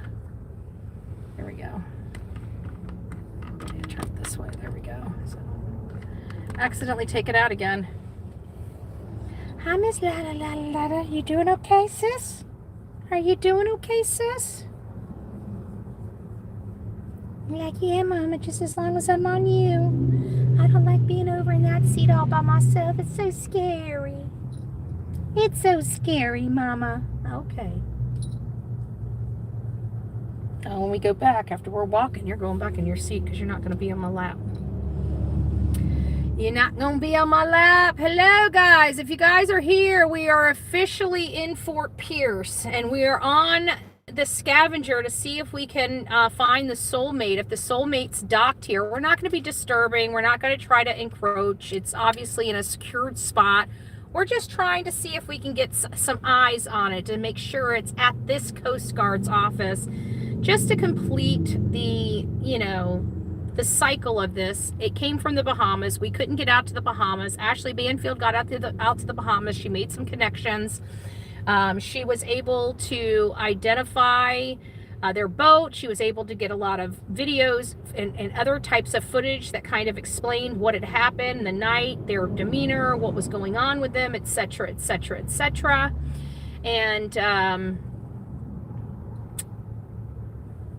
now we found out that he got he hired captains or tried to call around for the last week or so to find somebody that would help him transport his boat from the Bahamas back to the States. And it sounded like they were doing that, and they were monitoring the boat with some of the satellite systems on the boat. But those systems started getting turned off. And it sounds like when those systems started being turned off, the Coast Guard went in and took possession of the boat. Sorry, I'm gonna put myself in park because there's no point in me being in drive when we have, and we're not going anywhere. I'm just putting it in park. Good gracious, Delilah, stop it. Stop. And then the Coast Guard, from what we're hearing, brought it back to the Coast Guard here in Fort Pierce. Now, did it stay here? Is this where it's going to dock until they process it or decide what they're going to do with the ship? Did they just want to put it in its possession so it doesn't leave the chain of custody? Which we learn a lot about evidence and chain of custody and stuff like that when it comes to law enforcement. You know, how contaminated is this crime scene already? We can already conclude that it probably is contaminated. One, we already had a few sets of law enforcement on the boat, including the dog, right? Including the dog. The dog went on the boat, probably got, if it's a cadaver or scent dog, to pick up the scent or to see if the, Lynette was murdered inside that boat. And then, of course, you have the person that was just in the boat bringing it back to the States for Brian, right? Now they're in there with their stuff, and it sounds like it's probably multiple people, not just one person, because we learned you can't dock that vessel without two people. So you have to have two people on it to navigate that big boat. You can't do it. It's not one that's that's navigable by itself. I mean, you can navigate it, you could be on it, but you're not going to be able to dock it or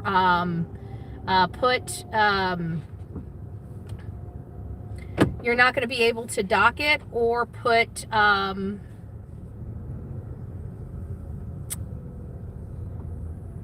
the anchor down. That's what I'm sorry. Somebody just got out in front. Oh, you guys saw that.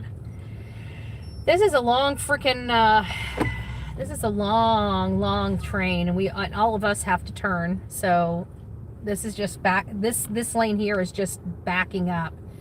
This is a long train, like a really long train. Can you guys see it?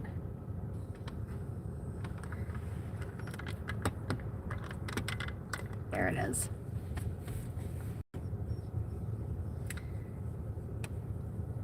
And it looks like it's just moving like maybe 5 or 10 miles an hour, and it's like really, really long. I do not see the end of this thing. I do not see the end of this thing.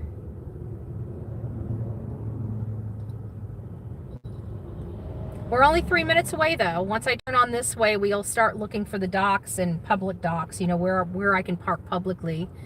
Again, one thing I don't do is I don't do anything creepy when it comes to law enforcement, because again, I don't want them to ever, you know, fear for their safety or not know what's going on. So we would never do anything that would make a, you know, like sneaking around to take pictures or anything like that. If I needed to get behind there, I'd actually walk up to them to ask for permission to see if they'll allow me. But one thing I do not do is I never put law enforcement in jeopardy or make them fear for anything or wonder what somebody's doing, you know, get creeped. You know, you just don't do that with law enforcement. You let them know you're there, you let them know the reason you're there, and let them instruct you, and you follow their instructions. It's just that simple. Oh, how annoying. I know, it's at a dead stop now. It's just stopped, like the line is backing up. It's not quite a mile back, but it's definitely a long ass train that's at a dead stop. So we'll have to sit here. There's a lot of people sitting here in line, and it's starting to stretch all the way back. I can already see it. It's only a quarter mile back. But boy, that McDonald's sitting right outside my window sure making me hungry. I've been hungry since I left the house. All right, it's moving a little bit. It's moving a little bit.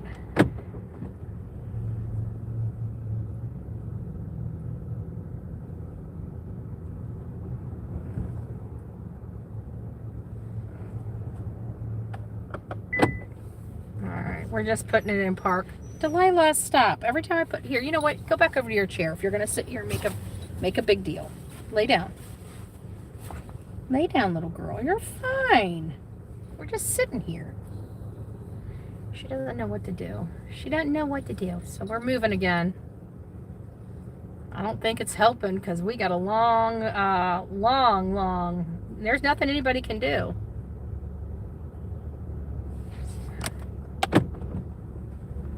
So it looks like some people are getting out of the line, but I can't because I don't know where I'm going, and my GPS is telling me I got to turn here. So we're just going to wait it out until the train is done. And then turn. Welcome to Hutchinson Island. Population, ooh. They say they have a population of 5,280 people. And 6 old grouches. Oh, that's cute. That's cute. You guys see that? Hold on, let me turn this. Hold on.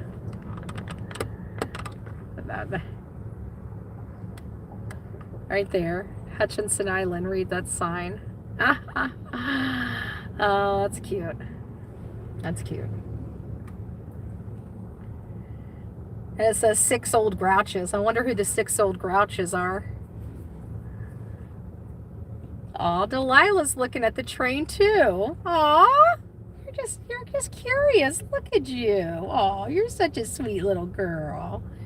She was looking up at the train. Look at the train.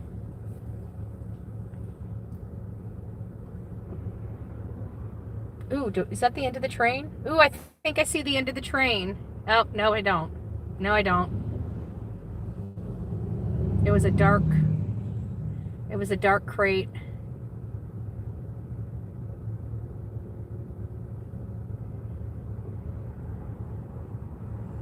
I thought I seen the end of the train. but it was a dark crate that looked like it was the end of the train, but it's not. I still don't see the end of the train. Delilah, stop. Every time I put this in park doesn't mean we want to hear from you. And they got another train right next to it, a bright speedway, a bright light. So they got a traveling train, and then they got a high-speed train that goes by to take people from one place to the other. They got two trains rolling here. You guys seeing that? On the other side of that train, and the little things, you're seeing a high-speed trail. There, it's gone now. The hell? Okay, is that the end of the train? That doesn't even look like the end of the train.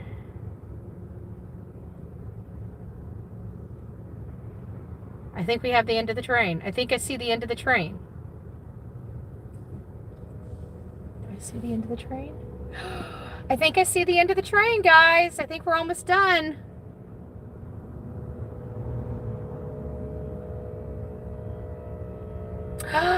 Yep, it's the end of the train. I just seen one of the rails go up down the way down over there. I just saw one of the arms go up. So this is the end of the trail, or the train. It's the two yellow big, don't stop. No, keep going. Don't slow down. Don't slow down. Keep on going. Just a little bit more. About 1,000 more feet. Don't stop. They're slowing down, guys. They're slowing down. Don't, keep going. Keep going. Come on. Just a few more. Just a few more feet. Just a few more feet.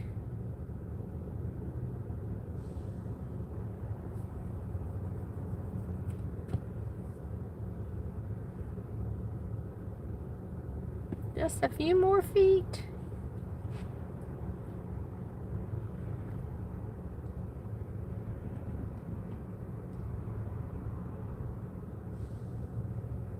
All right, guys. I finally truly see the end of the train. So these two double white ones that are up in the air, right over that A1A sign.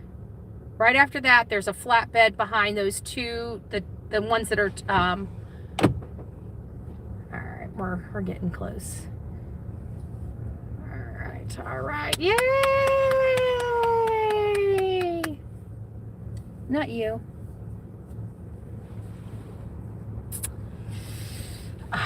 There it is, there it is, there it is, there it is. It is now officially done, son.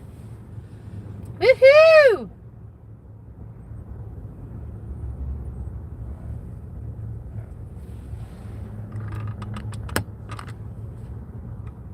Well, sorry, I had to feel the cell phone's starting to get hot. My cell phone, not as hot as my. Actually, it's hotter now than my Apple. My Apple's not hot, not as hot as my Samsung, but the Samsung. Oh yeah, it's starting to get a little warm. So hopefully we won't get too. I might have to cool it down a little bit before we get out. Actually, let me mute it right now and start cooling the phone down.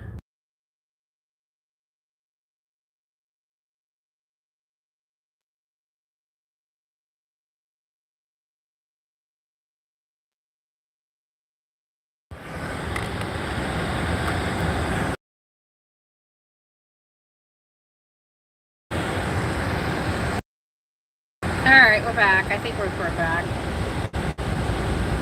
Sorry, I thought I... Okay, let's go. Woohoo! Okay, now we just got to figure out where the... Okay, we're getting on the water. Now we got to figure out where the docks are. Figure out where the docks are for the... Okay,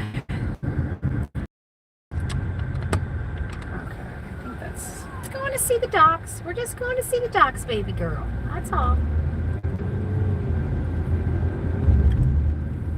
Oh, they do have some equipment here now, pulling some big yachts up out of the water, so they do have the equipment. I got to show you guys this on the way back. This is a freaking huge-ass yacht. They got up out the water over to the right-hand side, or left-hand side of me. Holy smokes. Well, they definitely have the way to raise these ships slap out of the water, that's for sure. I'm looking at it right now. So I guess they do have the ability to take the Soulmate to some other place. I see some sailboats out here to the left of me in the bay, but I don't think it's the Coast Guards. And you see all the ones over there too. You probably can't see them, but over to the right hand side we have a whole bunch of docking stuff here. This is a turn only. I'm not ready to turn only. I want to find out where the Coast Guard is, then we'll backtrack.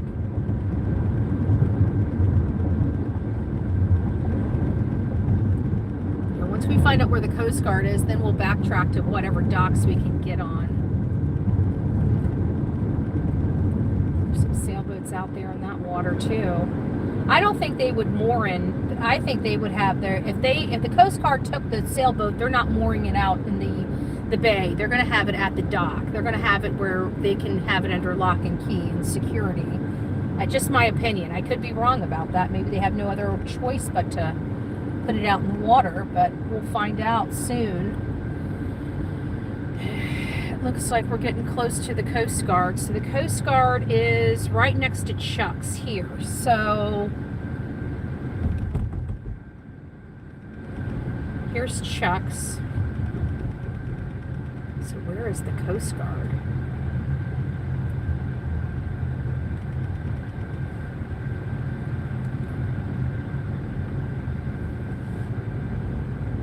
I think that's the Coast Guard with that fence around it. That's the Coast Guard right there. So where's their docks? Is that it out there in the water? Ooh, I wonder if that's it out in the water. We're here. This is the Coast Guard. I see the Coast Guard. There's the boat. I see the boat. Okay, we're going for a walk. We're going for a walk. All right, guys, I think I found the boat. We're going for a walk. You're going with me, la la la la la. You're going with me, la la la la la.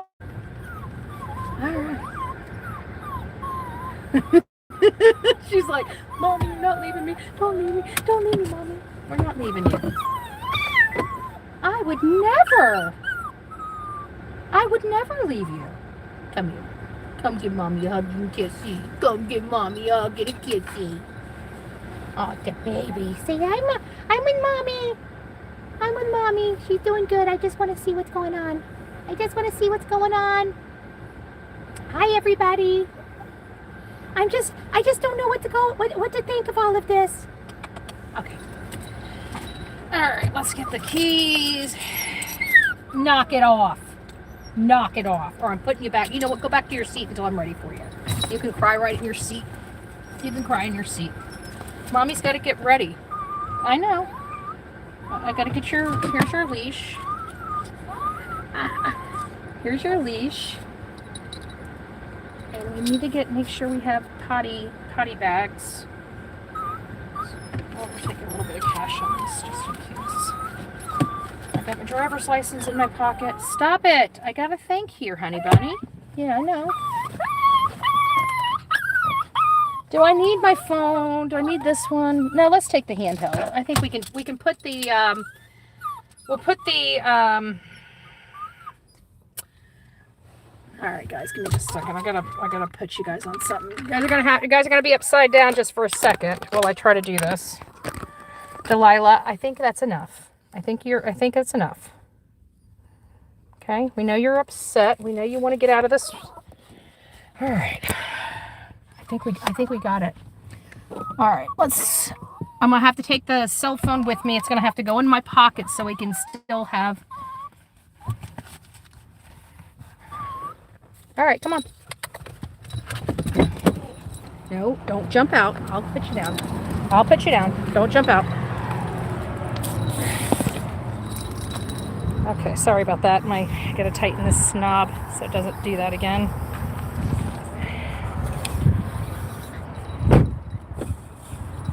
All right. Oh, you guys are looking at me. I can't see. You know what? Let me go ahead and change. Let me change my look at the front of the car. Look at that. Tell me that's not just pitiful. All right, I need some sunglasses where I can read the chat. Delilah, stop pulling. Stop pulling.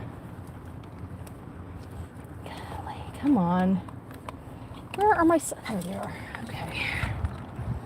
Sorry, I should be able to read.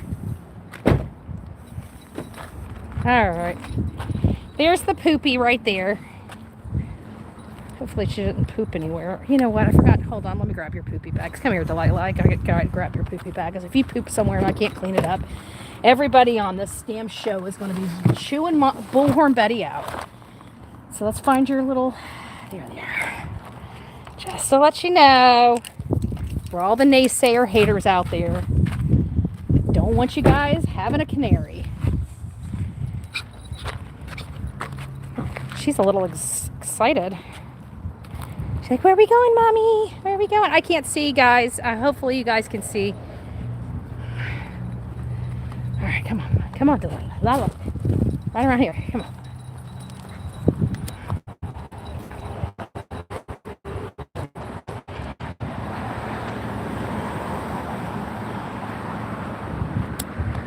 All right.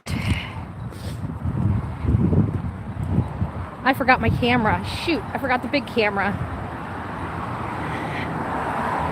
Oh, you need to go potty? Come on. You gotta go pee-pee poo-poo? Go pee-pee. Let's watch her go potty. You gotta go pee-pee? Okay. All right. Well, then let's go.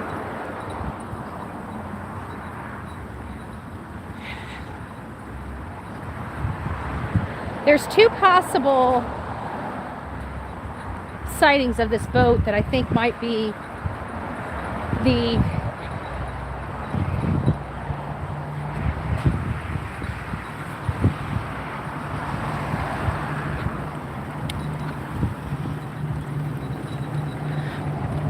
see, there's that. I see that mass right there.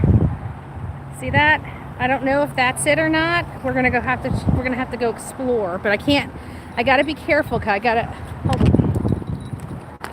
Delilah's kind of going all over the place here.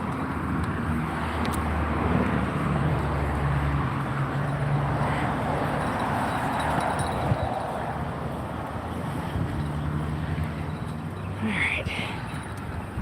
Let's see what we got.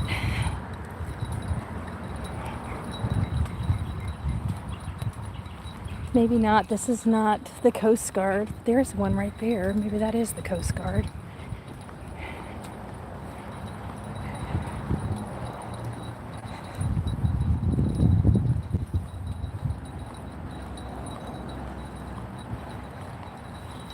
I have a funny feeling that's it. It's on the Coast Guard side, guys. I think it is. There it is. I think that's it.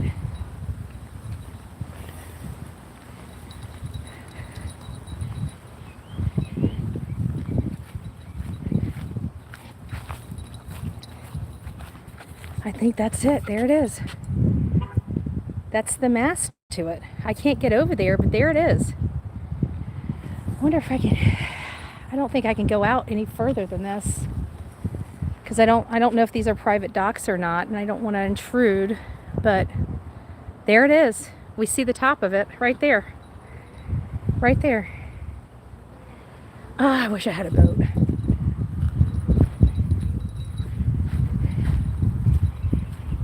I wonder if somebody would be willing to let me...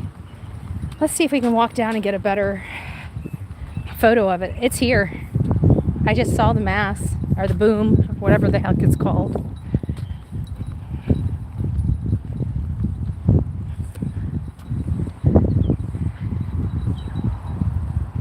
Little Delilah. Hi, Lila. Let's go over here in the shade. Come on. There, get some shade. She's like, no, Mommy, I don't want shade. I just want to sniff. She sniffy sniffs. Let's see what we can walk down and see. Let's just keep walking down. Let's see what we can get. And if anybody's in the Fort Pierce area that has a boat that'll be willing to get me on the water. Ooh, we might have a good shot through the fence. We might have a good shot through the fence, y'all. It's the only sailboat here. So I think it's it. I think it's like the only sailboat here. I love the sound of thunder, baby. I love the sound of thunder.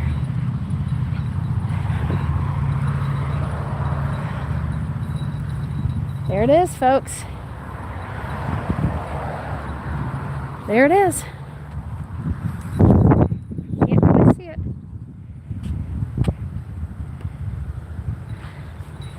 It's kind of covered up by the building, but it's here.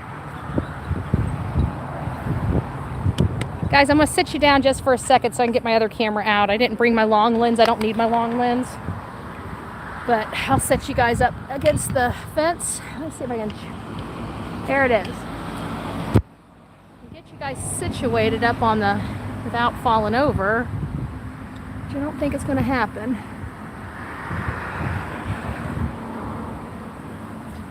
It's not going to... not with this one. Shoot. All right. Huh? Yeah, I think so. Oh my God! I like parked all the way down there. Did you? How are you? Huh? Who are you? My name's Teresa. My friend watches. You know who I am? No. I'm Bullhorn Betty. Oh hi.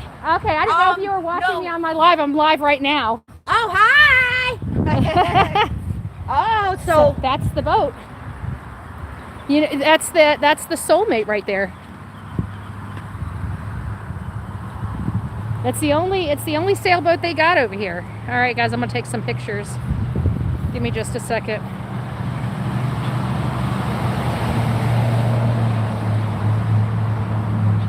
So I guess I'm not the only one that decided to come out here to look for the boat. Give me just a second, but there's the Soulmate right there. I know. Well, they got it blocked there, and I went down, and there's a dock, but it's a private dock, so I didn't want to, you know, I don't want to be that kind of person. Right. So I don't have permission to be there, so I'm not doing it. But at the end of the day, there is a way there. I'm trying to find out if I've got somebody around here that has a boat. So I have a friend that asked me to check it out because I was pulling into my work yesterday, and she FaceTimed me, and she's like, Teresa, you have to look investigate the Soulmate into Fort Pierce last night. Yep. Tonight. And that is exactly what they did. All right, guys, give me just a second. I got to put you down, guys. You guys are going to have to, I'm sorry, but you're going to have to wait just a second. I got to try to get as much as I can. Stop it, Delilah. We'll go back. We'll go back, I promise. Hi, baby. I know, she hates.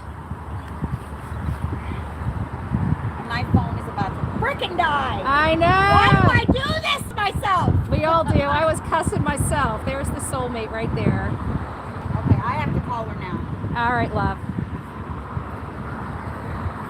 What's your name again? I'm Bullhorn Betty. Hey, have you ever heard of Bullhorn Betty? Yes. She's right here. Hi. No way. Hey, buddy. And here it is. It's here. It's right here. It's the yeah. I told you to get pictures, Teresa. You can't get the sign. It's they have it hidden behind buildings. They have the sign. Soulmate, buddy? Yep. She said that's it. And she tried to get it. She tried to get it from the other side, but those buildings right there are blocking the sign that says Soulmate. But this is it. Right, okay. That is, huh? Yeah.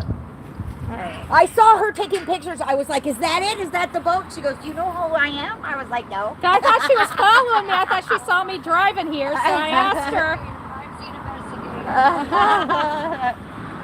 All right, guys, there it is. So that's okay. It doesn't bother. Bye. Have a great day, guys. There is the Soulmate. The Soulmate is here, folks. The Soulmate is here. I almost want to go see if I can find a charter. Oops, sorry. Oops, hold on. Let me turn this off. I got to turn my cell phone, my other cell phone off, and put it back in the pocket. Delilah's not the happiest camper. She's getting a little hot, so I got to get her back to the car and get her some water. She's my baby. My baby. So let me turn this around. I can confirm that that is the Soulmate. That looks like the Soulmate. I can 99.9% tell you guys that's the Soulmate. It's the only sailboat here or at the Coast Guard. It's the only sailboat at the Coast Guard station. It looks like the blue sail.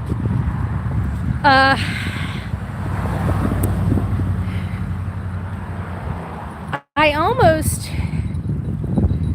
almost want to see if they'll be willing to let me go out on the docks. Let me just see if I can just get a different kind of. I'm so Oh, this is Essential Paul's Daycare and Boarding.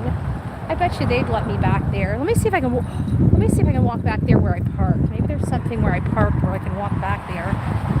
I just like to confirm, but I gotta get Delilah some water, guys. She's kind of a little, and she's got a dress on in this heat. Oh man, I'd love to go out here and just see some of these.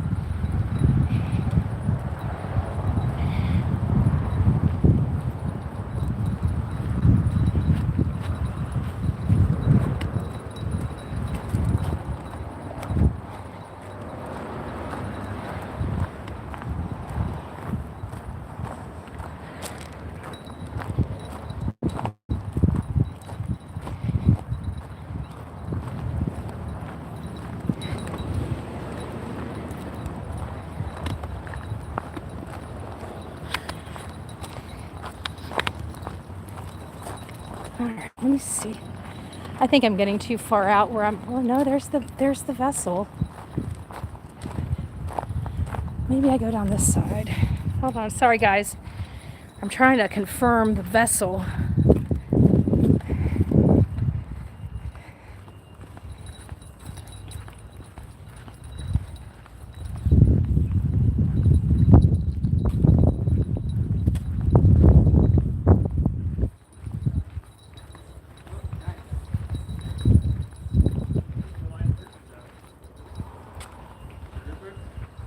Yeah, I'm too far. There's no way.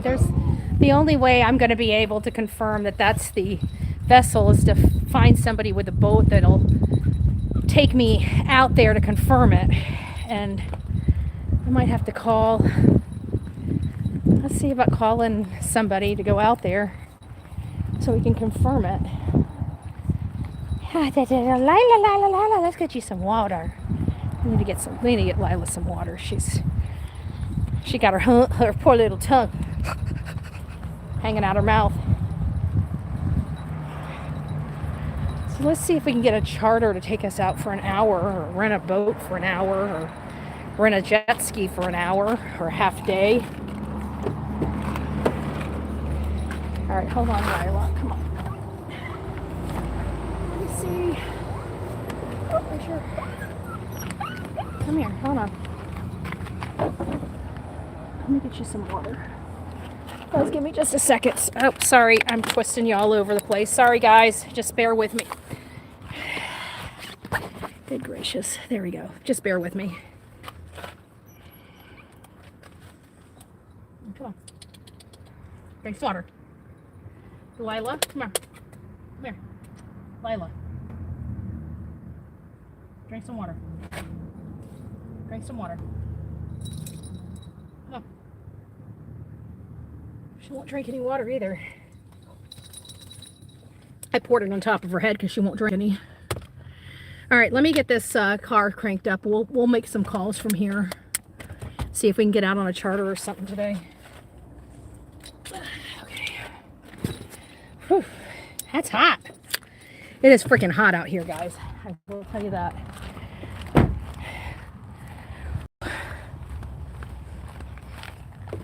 I'm sweating my butt off. Oh. Woo!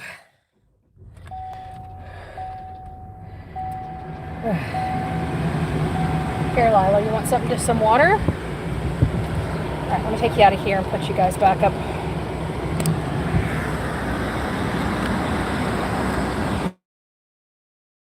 I wish this thing would quit doing that. No, I don't want to stop the stream. Ah! I am like literally sweating my ass off right now. I brought a rag. There it is.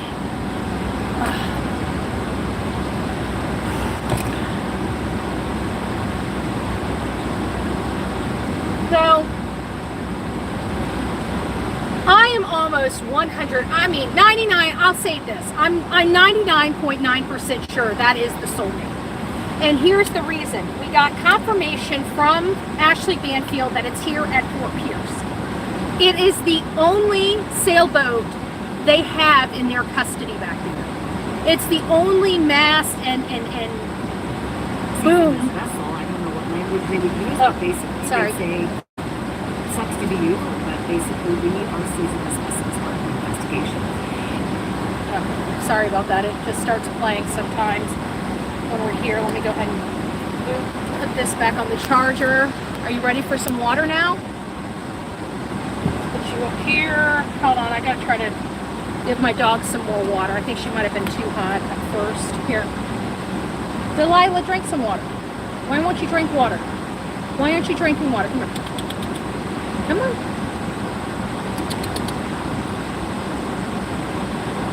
Why are you not drinking water? She refuses to drink water. Don't say it's disgusting for me to drink out of my dog's bowl, okay? It's a clean bowl. She hasn't drank out of it yet, and I wash it every time it goes into the house. It's a clean bowl, okay? Oops, got water in it now. But it's a clean bowl, and she hasn't even drank out of it, so my lips were on. That hurts. All right, so let's go to plan B. Let's see if we can find some charter. So let's see if we can have somebody take us out on the boat. All right. Are you guys still there?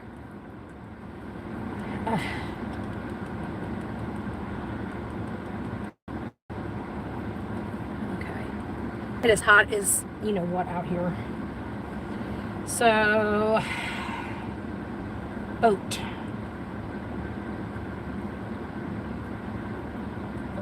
Boat rental, Fort Pierce.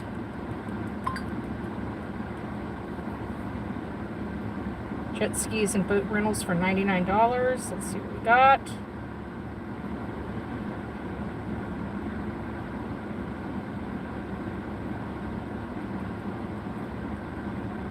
Fort Pierce.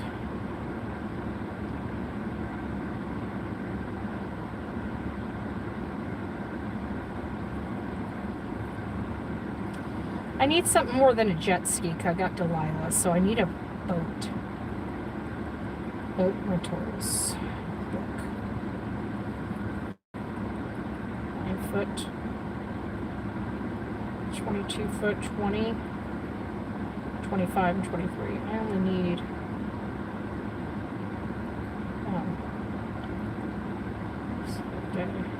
one day. 2 hours.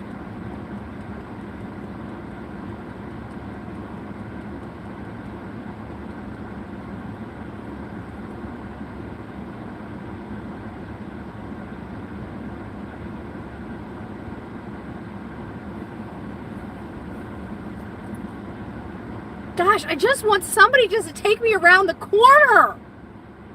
I almost want to go knock on one of these people and say, do you guys have a boat liver here that can take me just right around the corner so I can just confirm this? Because I can leave Delilah in the car. Gosh, I want to go so bad.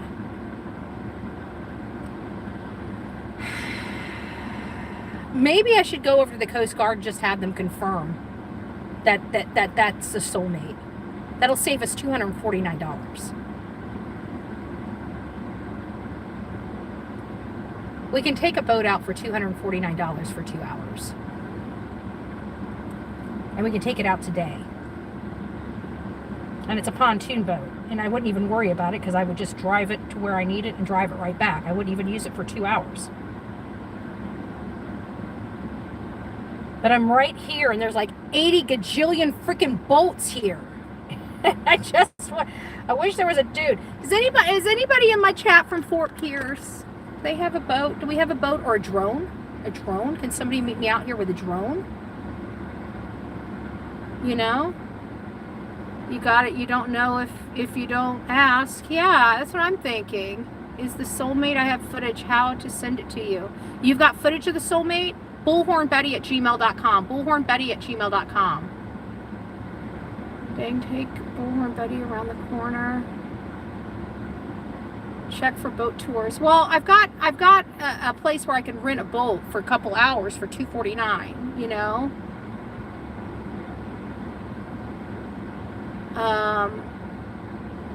But it's not a boat tour. It's just me renting the boat and taking the boat out and driving it back. You know. But let's just go over to the Coast Guard. Let's go over to the Coast Guard and just ask them. I mean, are we a bunch of wussies? What, we're scared the Coast Guard is going to bite our head off? I mean, I got my media badge on. You know, I got to think that let's just go over there. Is there a way in? Let's just go over there. Let's see if they're willing to confirm that the Soulmate is there. That is the Soulmate. Instead of being all, you know, so if I can't get in, then the next option is to maybe rent the boat. I don't want to rent a jet ski.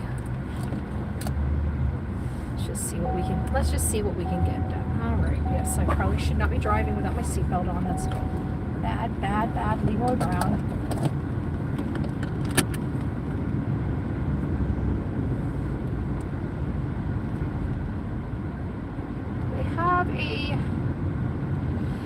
It is locked up. So maybe go.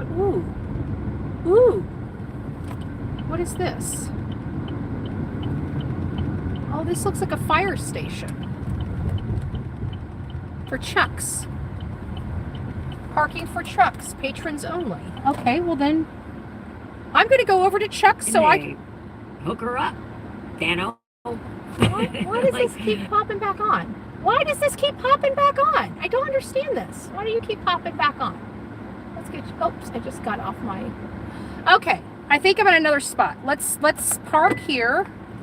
Delilah, are you calm down? Do you want me to take that? Let me take the dress off you. Let me take the dress off you, honey. I think the dress is too hot for this heat. It's the thickest dress we have. It's the cutest dress we have, but still a little too thick for you. There you go. Does that feel better on your skin? Does that feel better on your skin? You still don't want any water, eh? You want to try some more water? Every time I pull the water out, she turns her head. Like, she really just doesn't want water. How can she not want... How can my dog not want water?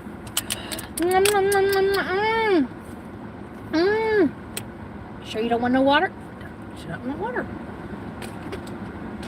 All right, so this is... We'll go over to that place and get ourselves a light bite. You guys know I'm starving anyways. You're coming with. Don't worry. I'm not leaving you behind, little girl. Oh, guys, just bear with me while I get you booted or set. Who is this? Why is this truck here? Hopefully. Don't know who this is, but there's somebody that just pulled up next to me. All right. All right, let me put you in the pocket. You got this still? Give me just a second. Okay. All right. Why do you always think I'm going to leave you? That poor dog, she's got social anxiety. Major social anxiety. Come on, get down. Get down.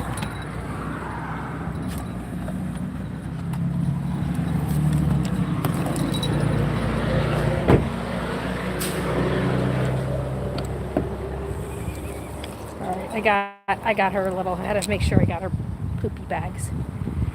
It looks like I'm not the only one. There's somebody else down here too. I just want to see if we can get a little bit better photo.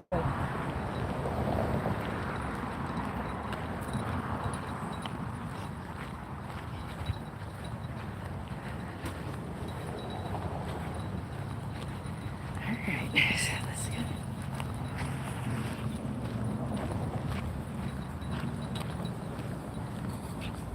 I don't think we're going to be able to see it from here either. There's a beach. There's a beach.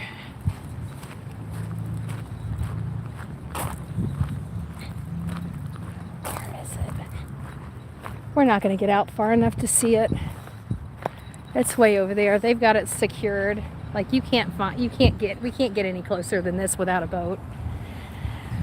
All right, come on, Delilah. My frontwards about you. We can't get. I'm looking at it, and it's all the way over on the other side of the building. I'm not going to be able to get without a boat. I'm not going to be able to get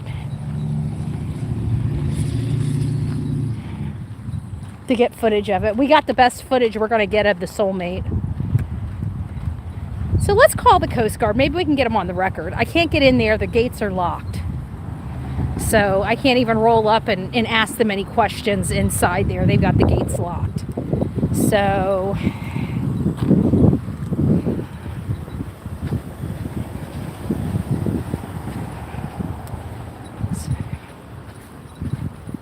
come on, baby.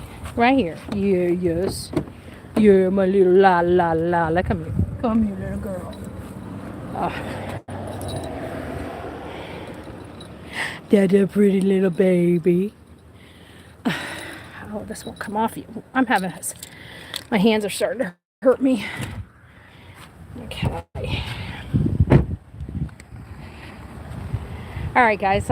We can't get to it. I'm almost 100% sure. 99.9% sure that is the Soulmate.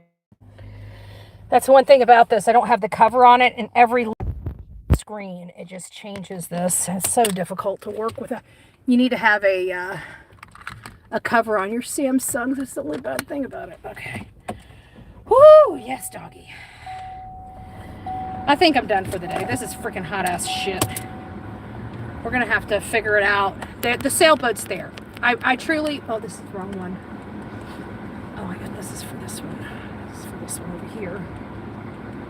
Whew. My poor dog is panting. I'm panting. It is hot and miserable today. I don't know what the temperature. 91 degrees. It's 91 degrees in Florida. I've got you guys charged up, and I'm at 54% on this phone. So it's not even charged on the phone as much as I'm taking it. So I think I'm ready to leave. I don't think we're gonna get. I'm 99. Ooh, let's call the Coast Guard. Let's call the Coast Guard and just confirm. Let's see if they'll be willing to confirm. That's what we can do. So they can't get in there. Coast Guard, Fort Pierce. Coast Guard, Fort Pierce.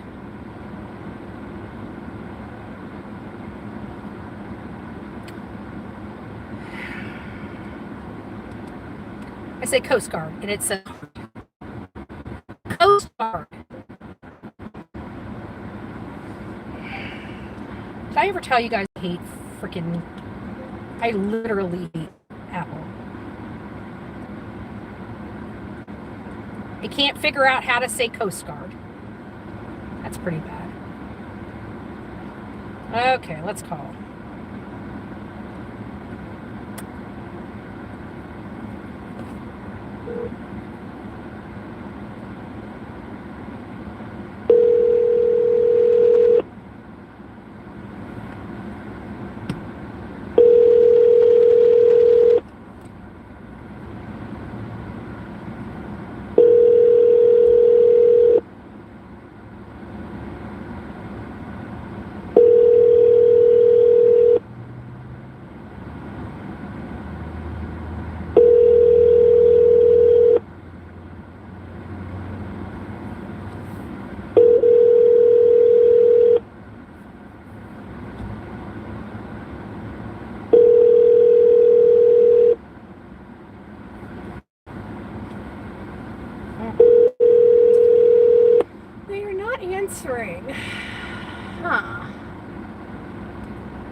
don't even have an answering service. Like, this is embarrassing for the U.S. Coast Guard. What, you don't have any phones that you answer to the public? No public phone calls? But in all fairness, their gates are closed, so maybe somebody's not even there. I don't know. Maybe somebody's not even there. It might be closed. It looks like I see a sign at the top that says open, though. But I don't know. They're not answering the phone, so we're not going to be able to confirm conclusively. I'll continue to work on it, but I'm almost confident that what we're seeing there, it's the only sailboat vessel they have here. And I can tell you from everything I know about the Coast Guard and stuff that I've seen on purchase agreements, as well as their books, because I've audited. I'm not audited. I shouldn't say like I audited, but I've done public records requests for our state's books and our federal books. They don't really give those things all to us, but we do have our federal stuff on there. And I can tell you, I've never seen a purchase of a sailboat by a Coast Guard. We have different types of boats, pontoons, fast boats, speed boats, militarized boats that they use, but not a sailboat. We do not have the need for the U.S. Coast Guard to have a sailboat. There is only one sailboat that is behind the gates of the Coast Guard. Only one. Only one. Jeez, we're so close. I want to go out. Let's see. Work part.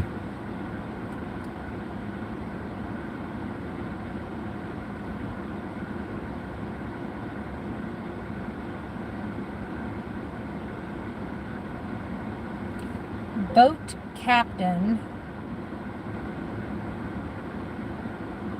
Boat.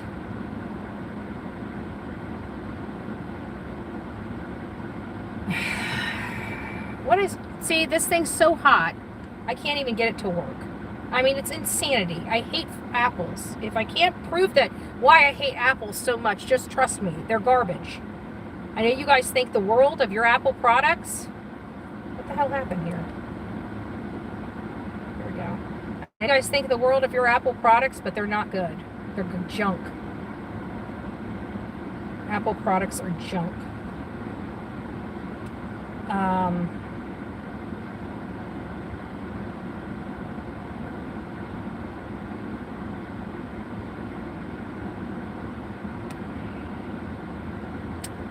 It's just not working.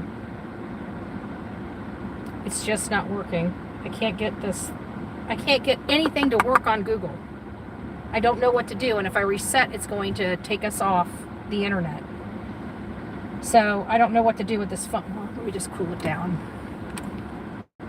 So we're already having problems with the Apple phone in the heat when we haven't even ran a live with it. We're already having problems with it. How's the feed coming in? Check email? I'd love to check email, but my phone's acting all crazy. It's so hot, it's acting crazy.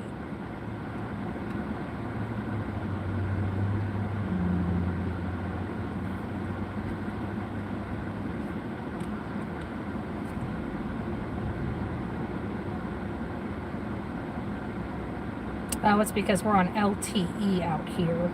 And it's hard to run this on LTE and this on LTE. So we're going to have to wait here for like 5 minutes for it to catch up.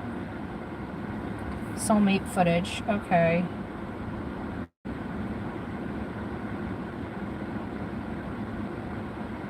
Maybe we've got some footage of it being there.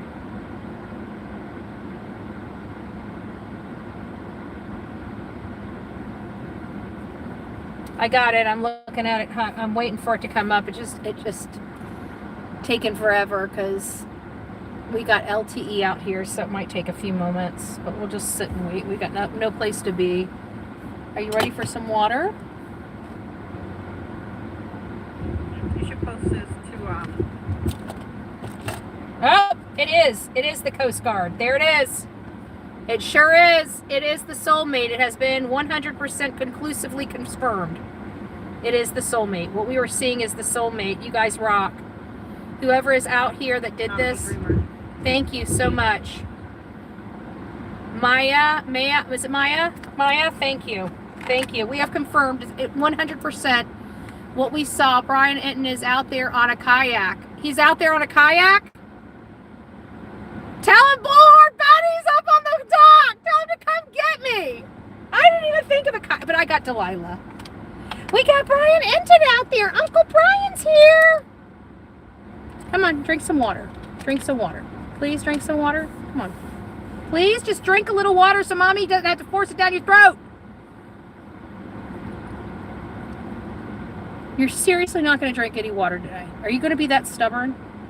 Why? Because I dragged you out of the house? You were complaining because I wouldn't drag you out of the house. You followed me out and came to the car yourself. I just want to remind you. I feel like I'm driving with a 2-year-old. You didn't want it. Don't look at me now. I gave you water. You didn't want it. It's out the window now. Bye. Bye water. All right, we got the Soulmate. We didn't get the kayak. I got a dog. I'm not going to get a kayak, but if Brian's there, we'll steal his footage. Thank you, Brian. I'm here. I just want you to see me before I steal your footage. Check mod chat. Brian has great footage. Okay, hold on here. Mod chat. How did we all converge on this at once? Well, he's in Florida too. He's probably thinking the same thing I did. Okay.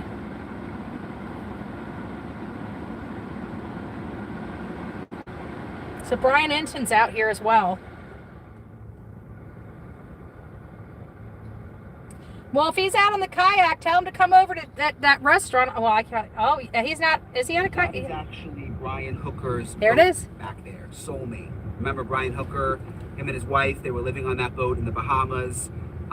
She went off of the dinghy, he says, disappeared. Her body's never been found. It's now been more than a month. Well, his boat, Soulmate, has now ended up here at the Coast Guard station in Fort Pierce, Florida. It has been seized, we are told, by the Coast Guard. I can't see. As they have their own investigation that's ongoing into exactly what happened to Lynette. Again, it has now been more than a month. She went missing in early April. He claims that the weather was not good, that they were on the dinghy going back and forth between the boat and shore, and that she fell off the dinghy in bad weather, and that he couldn't get help because he then got lost. And it's been a whole mess. He was actually in jail for a while. He was in custody while they were questioning him in the Bahamas. I think it was for 3 days. They let him. All right, it's official. Bullhorn Betty's getting a kayak. I could have put a small kayak in here. I didn't even think about that. To the United States. We don't know exactly where he is, but again, his boat. So we did confirm we are here. I saw it before we got all this stuff in. And we got some footage, not the good footage they got. I didn't have a vessel, and I probably should have thought about that. And I probably should have taken Delilah to the babysitter so I could do my job out here. But it is what it is. We got footage. At least somebody's got it out here. And we had the ride out here, which has confirmed that I need to buy a Samsung. And now we're going to go to one of the umpteen million McDonald's. And we're going to eat something. I got to have something in my belly. And I can't go into this restaurant because I got Delilah. Everything I've got to do, I got to do in the car. I didn't think this all the way through, but that's okay.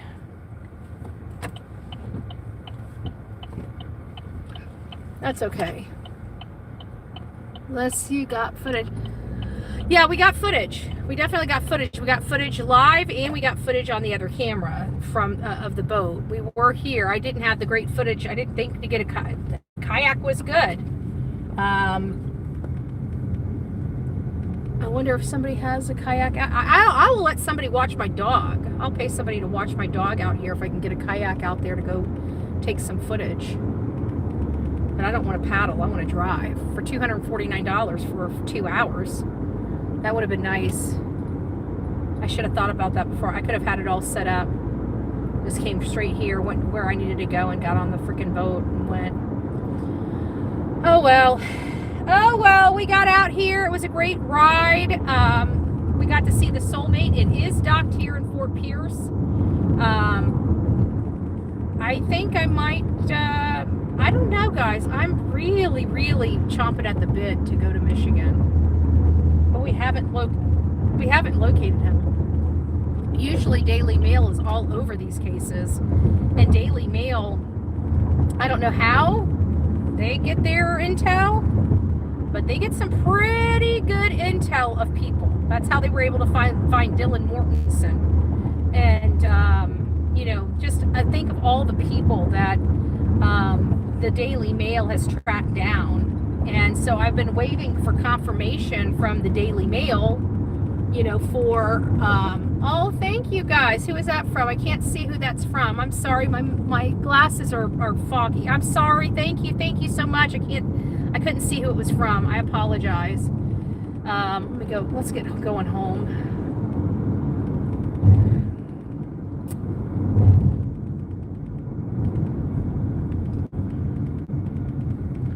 Okay, I need to go this way. Okay.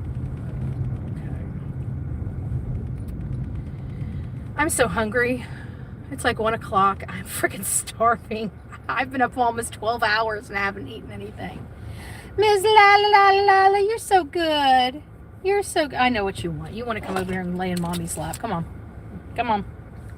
I'm not playing with you. Come on. Find your place. Find your place. All right. So we've confirmed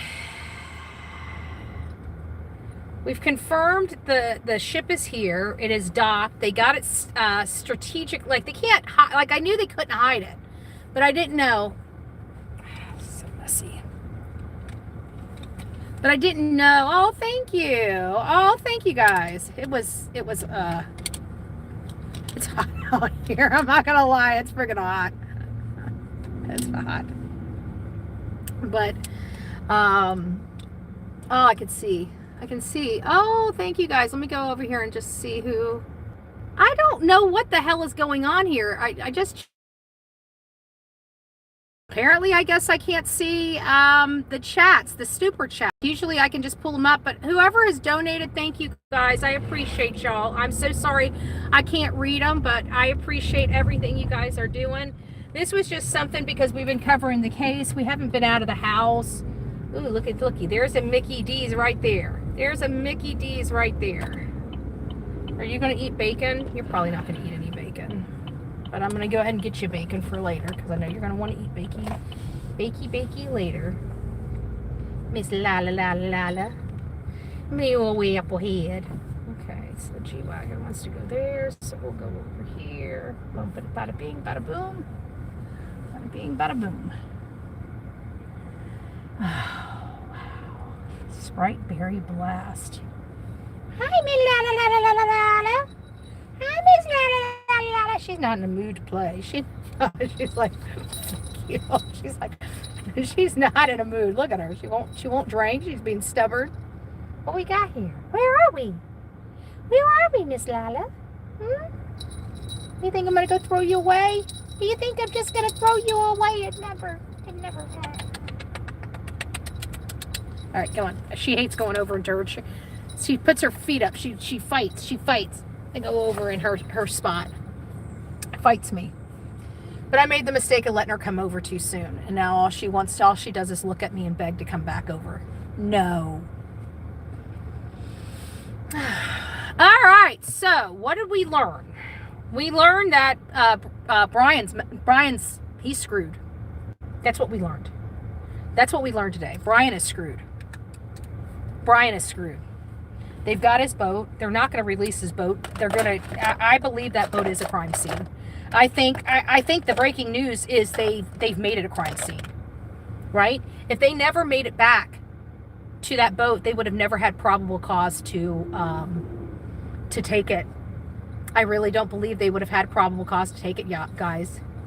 Need a jump. I've got a drone. I do need to get my drone kicking. Yeah, I'm going to buy a new drone. I think I want one with the mechanical hands. Gas money. $1.99 train. I know. Yeah, that was freaking a train and a half. I've never seen a train. And it was double stacked. It was a long ass train double stacked. I wonder how much. Why is nobody moving here? Is everything broke? Everything broke around here? Good gracious.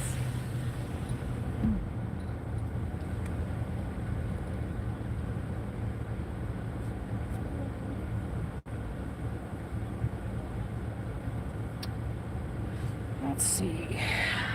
What do we want? Same to McDonald's, I use my last day. Yeah, can I get a 2B, no pickle, no mustard?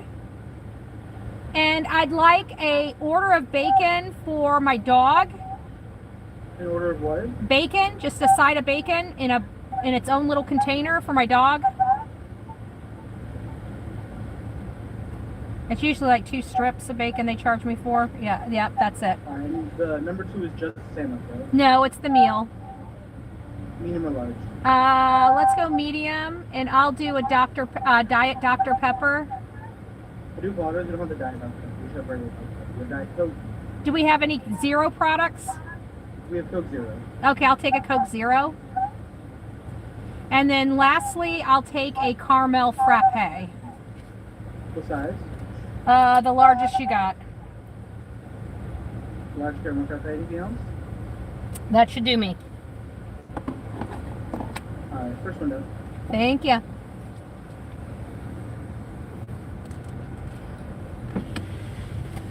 I got to get some coffee in me. My putter's going put. My putter's going put. Gas or food. Oh, thank you guys. Thank you. That's so not necessary, but I appreciate it. Honestly, I'm sick of the house. We've never been in the house this long. I'm sick of the freaking house. I can't believe this boat wound up 3 hours away from us. Like I'm ready to make some plans to come out here. This boat's going to be here for a little bit, and I want to go out in the water and just kind of chill. So, it'll be a good beach day. I can, my mom's home by herself. I think that me and my mom need to come back here tomorrow or Wednesday and rent a boat, and she can watch Delilah. We'll rent a pontoon. She can watch Delilah, and we'll come out for a couple hours, and just record it and go over the case. I don't know. We'll check it. That's crazy. It's so cool. Yeah, I know. That's why I was saying, I'm like, I'm so sick, and like I couldn't make it to the Bahamas. I'd love to cover this in the Bahamas. Not because it was in the Bahamas, just because I'd love to have covered this. I mean, this was a good case. It defied logic, and I'd love to have done some searching. Anything else?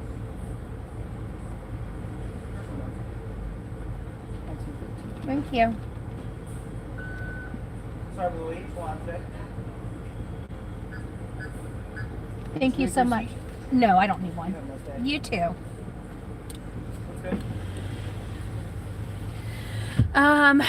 So I don't know, but Brian's got I don't see anything going on. It's like, unless we have like a houseboat where we can sit on and just watch the boat, because I want to see it get processed. Like, I want footage. Like, anybody can drive by the boat like Brian just did, and that's what we were going to do, but I'm not going to spend $259 if we got footage and confirm that it's the boat. When I first got here, we were only going off of assumption, a very strong assumption. I mean, we broke down why we felt like it was the Soulmate. It's at the Coast Guard. We know the Coast Guard don't have a record of buying sailboats for their normal business, the normal operating procedures, right? They have speedboats. They have boats that can hold people on, pontoon boats, right? Militarized boats. They've got a bunch of different vessels that can get stuff out of the water. They've got a lot of different types of vessels that the Coast Guard has, but I don't recall any of the Coast Guards having a sailboat.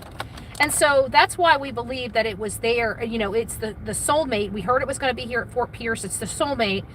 And so we wanted to confirm it. We wanted to see it. And so guess what?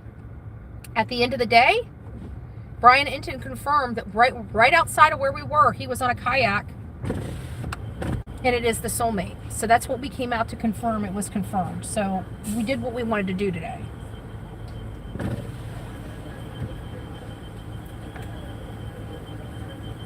What was your drinks? A caramel frappe and a diet, or excuse me, a Coke Zero. Coke Zero? Yep. Oh, I can deal without the Coke Zero, but not the frappe. yeah. Just saying. Sweet cheers. Yeah.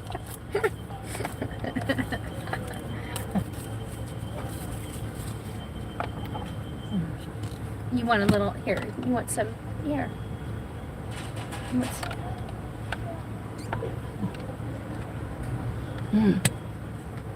It is so cold. Just what I needed. Sure you want some? Come on, eat. Come on. She's being stubborn. She does this every time we go on the road. She refuses to eat. She refuses to drink. Until we get stopped, she refuses to do anything. She will not eat or drink on the road. Except when we're on a 13-hour drive, she will stop and use the potty. But she hasn't used the potty yet. She used the potty before we left the house. And since her surgery, her poop hasn't come back. Now, I know you guys are saying TMI, but her poop has been kind of, you know, in between constipation and the other, right? We haven't struck a happy balance. Could you go ahead and park for me in the number one? Number one? Okay, thank you. No problem. Hopefully I'm not hitting anything. I don't want to hit.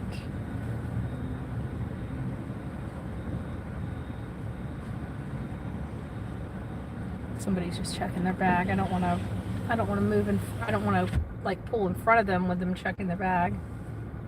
Okay. Looks like he had everything. He just stopped. I didn't, because I had to go to one. I didn't want him thinking I was going to hit him. So I want to make sure I stay. I hate when people unnerve me. So we came out here to confirm whether it was Soulmate out at the Coast Guard. We got there. We identified the boat. Well, I'm trying. You want looky? All right, come on. Come. I hear you. Come on.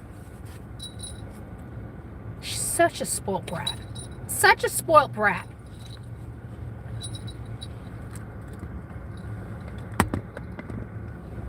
A spoilt brat. See, I'm a spoilt brat, Mommy. See, that's me. Spoilt brat. Hi, everybody. I just want to be on my mommy. Don't judge. Don't judge. I have separation anxiety because my mommy's so good to me. I just want to be around her all the time. Then I'm a hubber dog. Everybody used to call Mommy Hubber Mommy. Now I'm the hubber dog because Mommy wants to shake me, but she just can't. I won't let her. I won't let her. Okay, Louise. Sit your Thelma. I love that, Lisa. That's cool. That's cute. That's cute. Okay, so if you guys are just walking into the chat, what was the objective for? Oh my gosh, you guys did so good today. Thank you for the super chats. I'm looking up. I didn't know that they had a dollar amount up there, but you guys, thank you. Thank you guys. That was really sweet. I missed a lot of your super chats and super stickers. And I do apologize. I know I did because I'm looking at the amount and I only seen like $22 just here recently. So whoever donated, thank you guys. It was so unnecessary. I just wanted to get out of the house and take you guys for a ride. Aw, thank you, Lisa. I appreciate you. I appreciate you. I'm so sorry I didn't see him. I wish I could have. It's just hard when you're driving. I know you guys understand. Come on. My phone is so slow. I tried to turn my Apple phone on like 3 different times and I kept hitting. Every time I hit it again because it was taking too long to put the code in. It is running awfully slow today. Oh, thank you guys. I appreciate you. I appreciate you. It's taken forever to open, so I'm trying. Everything's running slow right now. We're in 5G network. But boy, it's slow. Oh, thank you. Mwah, back at you. We appreciate you, love. We appreciate you. Thank you. So, if you guys are just tuning in and want to know what we're doing, where we're at, where we're going. So, we've been covering the sailing hookers, right? This is the disappearance of Lynette Hooker, a 55-year-old mom from Michigan. She was out in the Bahamas with her husband of 25 years, Brian Hooker. They've been recording and doing social media of their excursions all around the Bahamas, St. Croix, St. Martin, all that stuff for the last 3 years. And so they acquired a small little following of their adventures and what have you. But right on the Easter weekend, they went out on Elbow Cay and New Hope, and they were partying or drinking or whatever. And then on their way back to the Soulmate, because they live on the Soulmate can't get up there near the barriers and where these bars and everything are. So they have to do dinghies. The dinghies are the car. Okay, we're getting our food here. They had to get their car, which is the dinghy, and on the way back to their home, the Soulmate.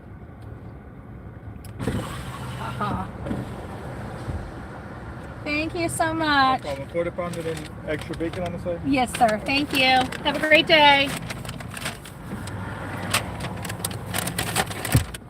You want to try bacon? You want to try some bakey? Here, you want some bakey? You're not even going to eat bakey? Come on, Delilah, eat something. Please? Why are you being so stubborn?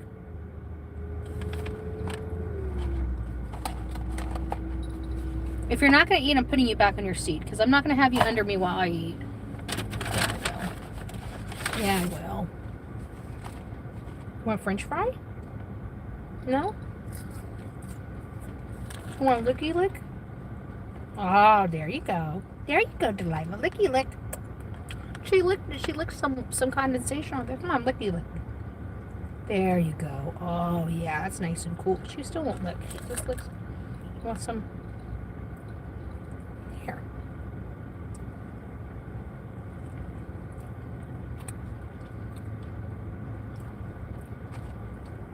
Does anybody ever dip their French fries in the frappe?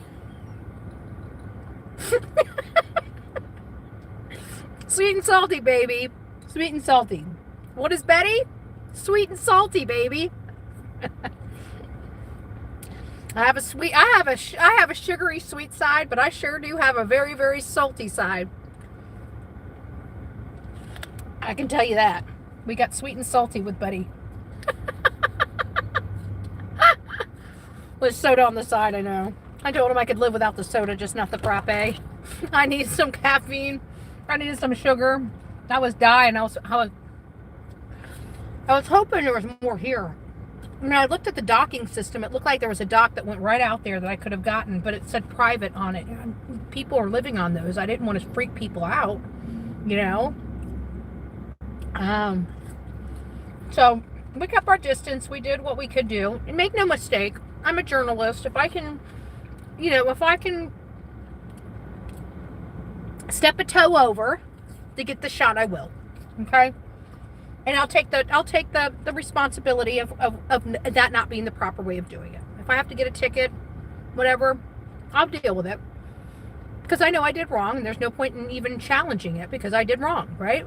But was the reward worth the risk? And the answer is 99.9% of the time it is. So if I could have went out there and I knew I wouldn't freak anybody out, like when I went to Alec Murdaugh's and that guy took me back there behind the gate, I would have never done that if people were at the house. You know what I'm saying? Because that would be kind of creepy, and that'd make them fear for their safety. Just like I would never climb or go out there on those docks if they're private docks and therefore somebody's, home.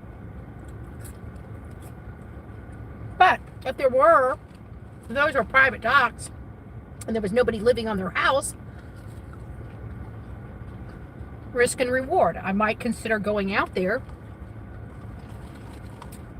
and getting the shot. But you got to remember, we live in Florida and we have gun rights here. And I never want anybody to ever fear me, and I don't want to fear anybody. It's a good way to get yourself hurt in the state of Florida. A lot of people don't know that because there's a lot of us. And this is a 2A state, a very red, gun-toting state. So people have rights here, and we support those rights. So you got to be very courteous and considerate to one another, because you can get yourself hurt, especially on private property. Now, granted, just because you step on private property doesn't give somebody a right to use lethal force. There has to be a threat there of bodily injury. There has to be some type of threat that they're threatened of their bodily injury and or death. So just because you trespass doesn't give anybody the right to blow your head off, you know. And the reason why I say that is because, you know, some people say, oh, well, we're allowed to do this and that. You have to be in fear. I mean, that has always been the standard. You can't just take somebody's life without being in fear for your own. And trespassing doesn't qualify. Okay? Does not qualify. And even standing in the road, when you're blocking the road, you know how they have that where you can hit somebody? You can't hit somebody peaceful, even if they're in the road. The caveat is you have to be in fear for your safety. And that escalated fear is what gives you the permission to now proceed to do that. So just to let you know, there has to be intent there.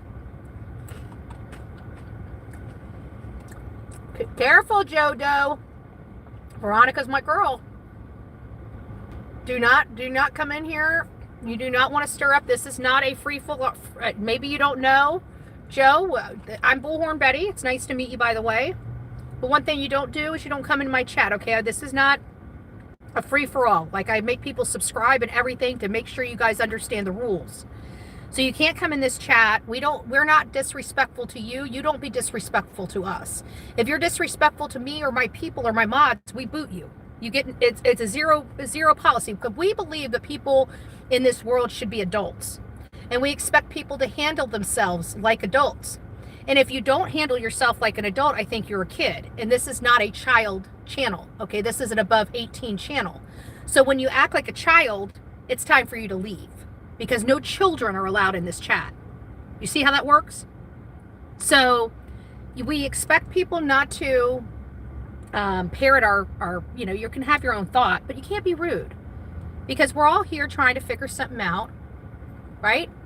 We're all here just wanting to do better and wanting to help. And if that's what you want to do, this is the perfect chat for you. But if you're here to be mean or be disrespectful, then obviously this is not the right chat for you. Maybe somebody like JLR, maybe somebody like Brittany J, maybe somebody like Queen Bee would be more up your alley, right? Because they shit talk all day long. They don't mind how bad they treat others. But over here, we're kind of adults, and we don't really hang out with the kids. So you have choices. That's all I'm saying. But don't come in here being rude to my family, because these people come here every day. And this is the first time we're seeing you. So just be respectful. That's all. Show me where I'm rude, please. I don't know what you're doing. I just know when I came in here, you're talking to Veronica badly. Veronica's here every day. We know her attitude. So I don't know who's being rude. I just see troll signals going up and they're directed at you, and my regulars usually don't do that unless you're doing something to irritate them. That's all. I'm not paying attention. I'm driving. I'm actually eating right now. So I only caught the end of it. All I'm saying is it just needs to die down. That's all. You know? It's nice to see you. These people are nice in chat. You don't have to be mean, you know? If you are, I don't know. Otherwise, just enjoy the chat and let's move on. Get over it. Jill Biden has not been arrested. There you go. There you go. Jill Biden has not been arrested. Yet. Yet. Who believes Jill Biden was a part of the auto pen?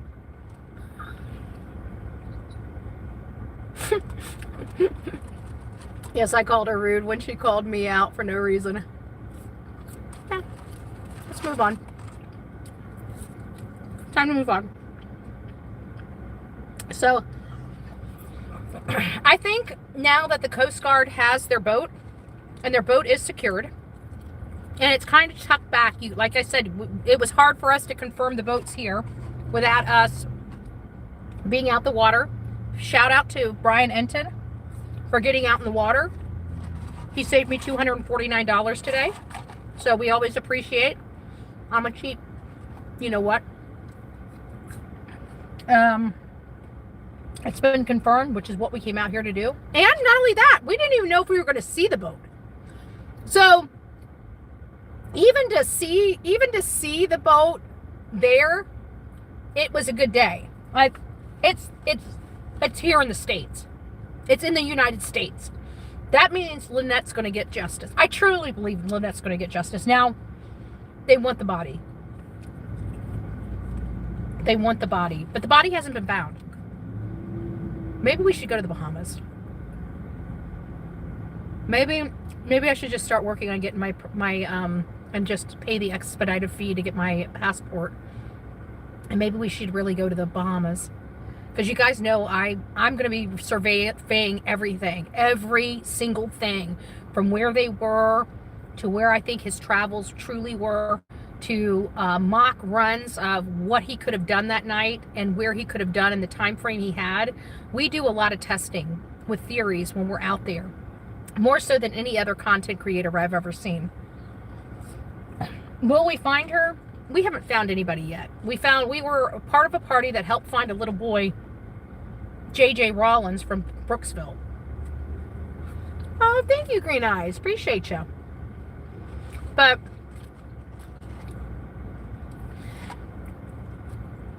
that was close. And of course, Kathleen from Pasco. If I had my wading gear, we would have found her body. We were right there. We were 50 yards away from that lady. We would have found her body. And we knew where we needed to be. And we couldn't get there. So, and she was found right where we thought she was. Kathleen Moore. Colin Knapp and Kathleen Moore. Look that case up. Pasco County. So I would attribute, and we did tell law enforcement where we thought she was, and she ended up being there. So I would take that as a fine, but not a technical fine. It was just a proxy fine. And so was JJ Rollins. But I don't know. I think overdoing this and having an understanding of the water and having an understanding of the military mindset. I don't know.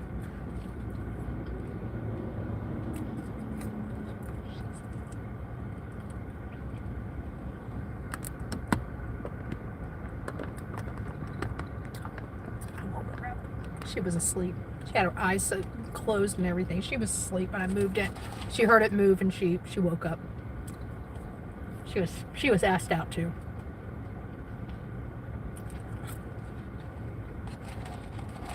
So I don't know. I feel like I think they're gonna find out where he murdered her. I think he murdered her downstairs. And again, I think it was I don't think he intended to. But he might have there for that split second remembered how he just wished he could end it and throw her overboard and finish the job. Like he had previously said. And to know that he went through all of his money and all they're left with is her money. And now he murdered her. It might have been more pre-planned than we thought, you know? I'm not looking at that angle of it, but I mean, in all honesty, we should. Especially when it comes to money. We know how evil money is. You're not missing anything, Denise. I promise you. This was cheap grease and soda and caffeine. Right? While we're on the... if I could have went to that seafood restaurant, I would have went there. But I already know they're tight. They're not going to let Delilah in there. So, I had to eat.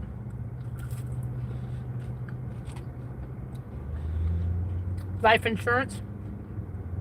But usually when they retire, their life insurance gets cut off. Because their life insurance is affiliated when you work for corporations like AT&T,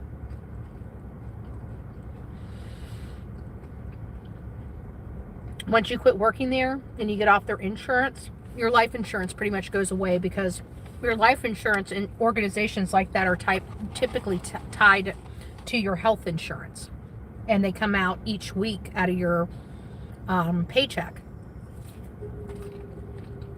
and they're term policies. So when you end your employment, the term policy typically ends with it. In some cases, not all the cases. So, and the reason why I know this is because my best friend, her husband, 40-something years before he passed away, worked at Tropicana for years, 30 years, 35, 30-something years. Retired from Tropicana. And he lost his life insurance benefits, and they didn't know it. They ended up reading about it after, they thought they would have enough to bury him with, and then they realized that all of his life insurance that he had been paying for, he quit paying for when he retired.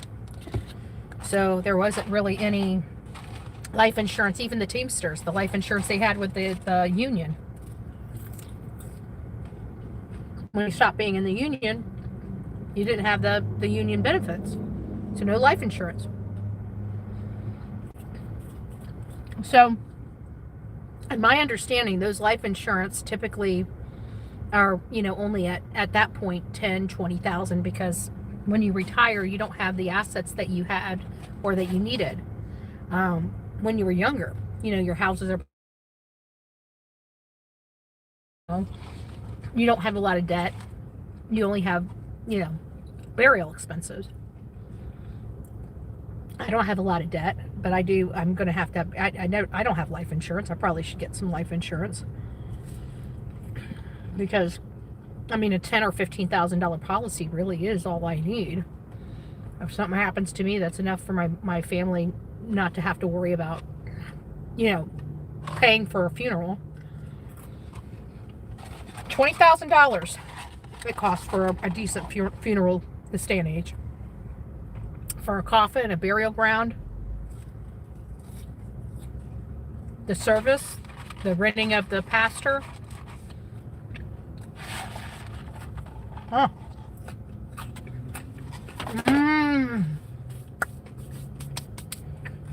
I got salt all over you.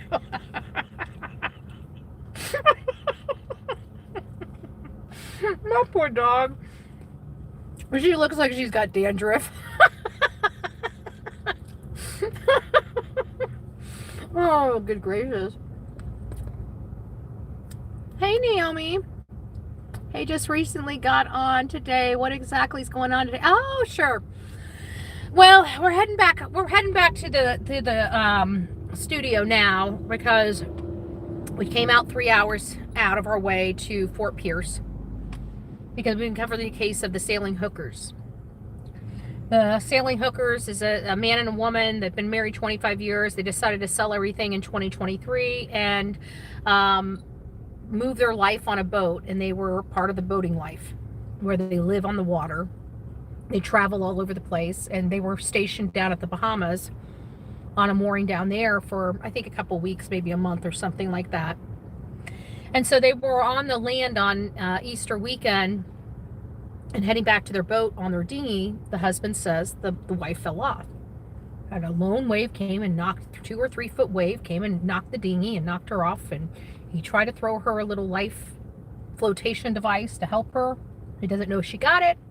The water was so strong, it just swept her away. That's the story. So then we're looking at maps, maritime maps, flow charts, the tides, the high tides, the low tides. That's all scientific, right? You can't fake that, right? And we're finding out little by slow, his story is breaking down, that there's no possibility of these things happening the way that they happened. And if they did, Lynette's body would have already been found. Water crystal clear, fairly shallow of all things. That's another real big caveat with this whole story of her being swept away. Like, there's just areas that she was at that she could have literally stood up and walked. And so this whole being swept out the sea, just, it's very hard to palate the story that was said. But either way, he ended up getting arrested, detainment arrest, which means that he's not charged. He's just being arrested and housed in the jail under suspicion of homicide. They did not find Lynette, so they didn't charge him with any type of crime. And they let him go. They had to, by law. So Brian said he was going to be out there searching and looking for his wife. And there was nobody that's going to stop him from doing that. And as soon as he said that, he boarded a plane and came back to the States and never went back there. And then he hired somebody to bring his boat back to the States, but the Coast Guard learned of it and ended up scooping the boat. So we're here in Fort Pierce at the Coast Guard to confirm that they have the boat. They've got the boat. The boat's here in Fort Pierce, Florida.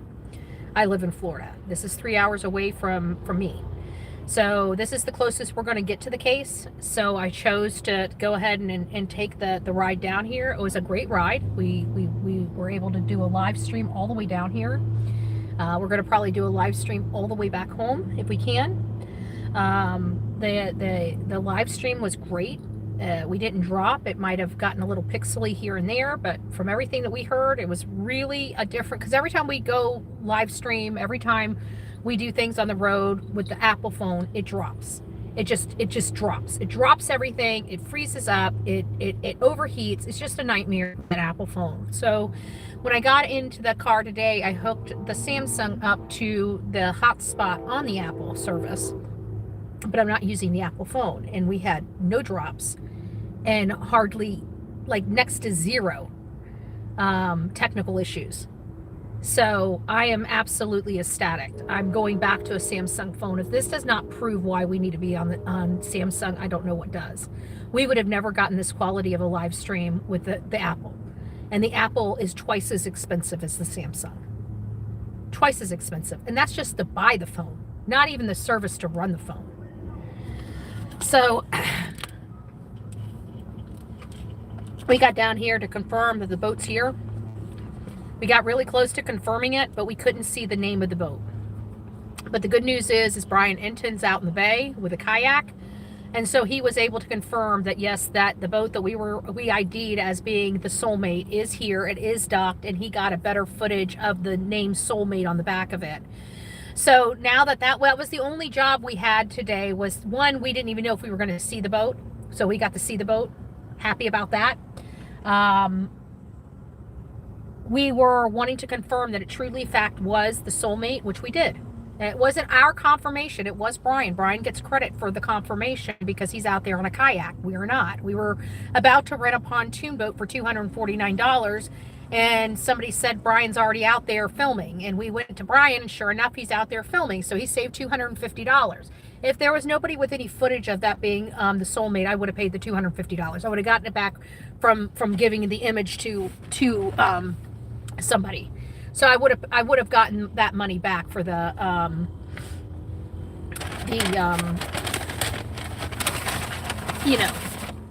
whatever. But Brian's out here. He got the footage perfectly fine. Didn't I say no pickles and mustard? You guys heard me say no pickles and mustard. I like dill pickles.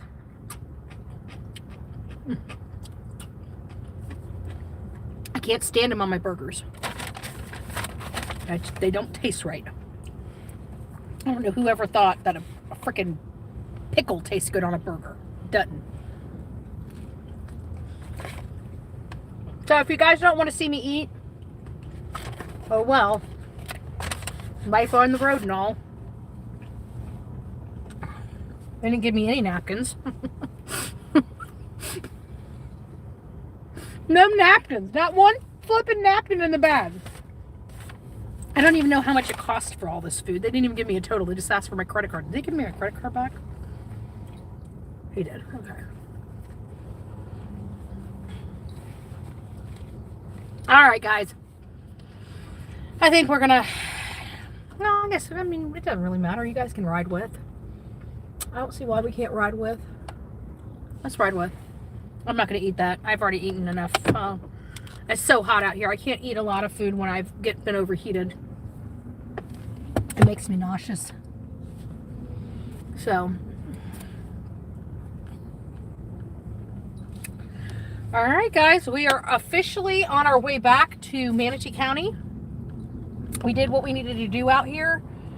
I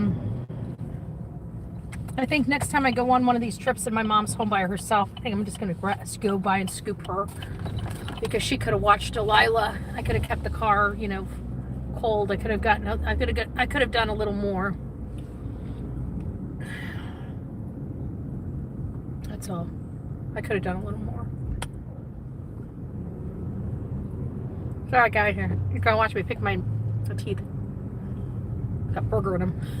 Got burger in them. Good news is I don't need any gas. We already filled up. We're still a full tank of gas.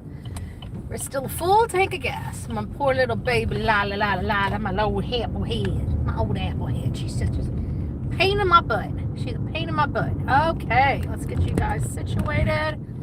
We are back on our road trip adventures. If you guys don't know, we decided to take a cruise, a 3-hour tour, literally, to the east coast of Florida. We've gone straight across the state today, and you guys were here for every bit of the ride. We went straight across the state.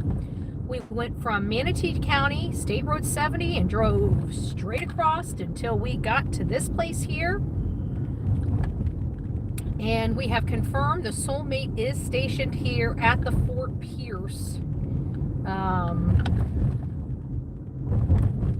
Where's my turn? Is this it? Is this 10th? This is 10th.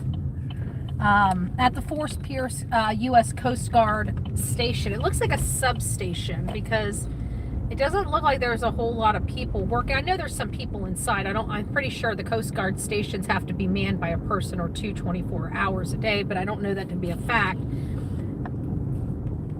But I can tell you the Coast Guard facility is locked down. It does have a little station out front of it, and I thought maybe it was manned. I was going to just pull up there and talk to the person. But when I got close to it, I realized there was nobody manning the station, and the gate was locked. So I went ahead and drove a little past it. And we did try to get confirmation of the Soulmate. But again, Brian's out there with a kayak. I can't take a kayak with Delilah. I don't know how she would react on the water. I need a pontoon boat that has a flat bottom. It's okay, Miss La La La La La. It's okay, Miss La La La La La La La. My sweet little baby girl. She is a sweetie.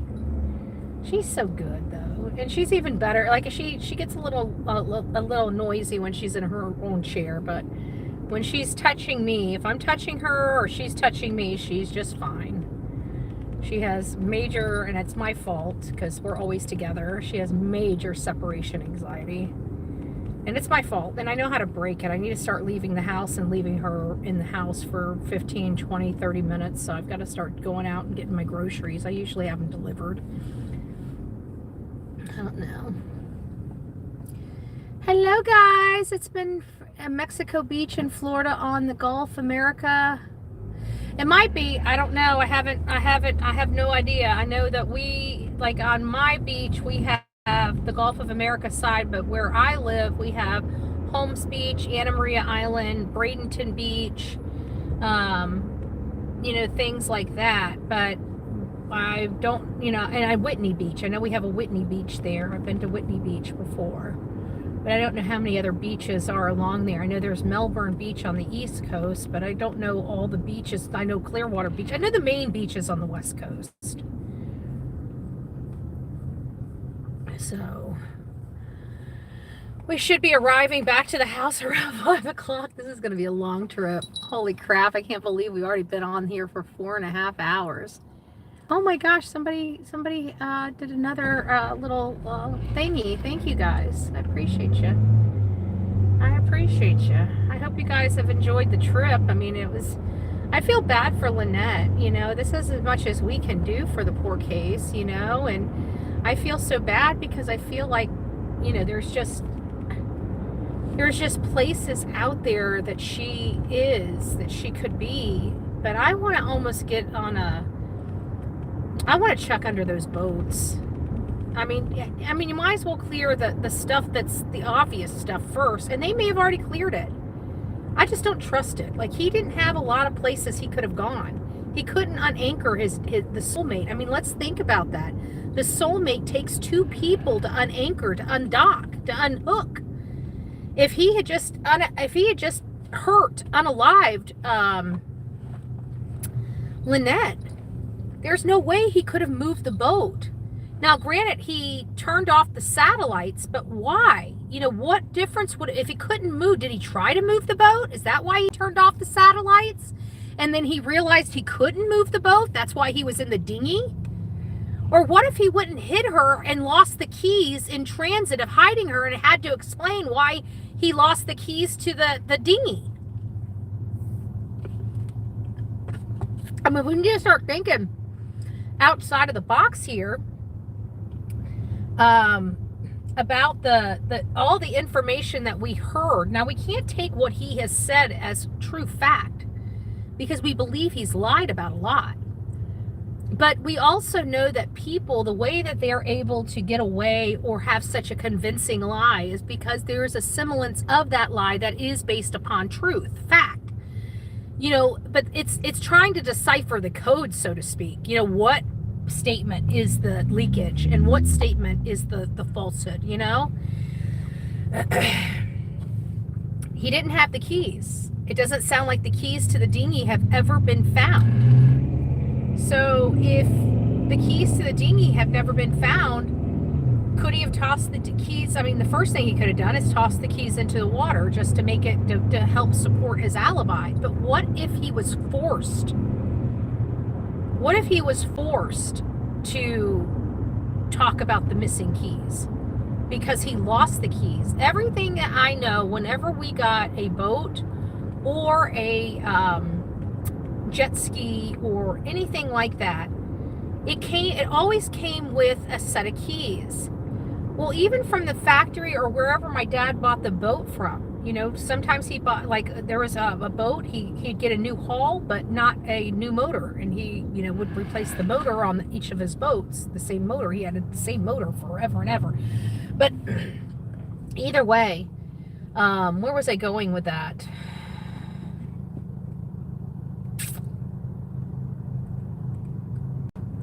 I forget where I was going with the motor angle. My brain's starting to get tired. Excuse me.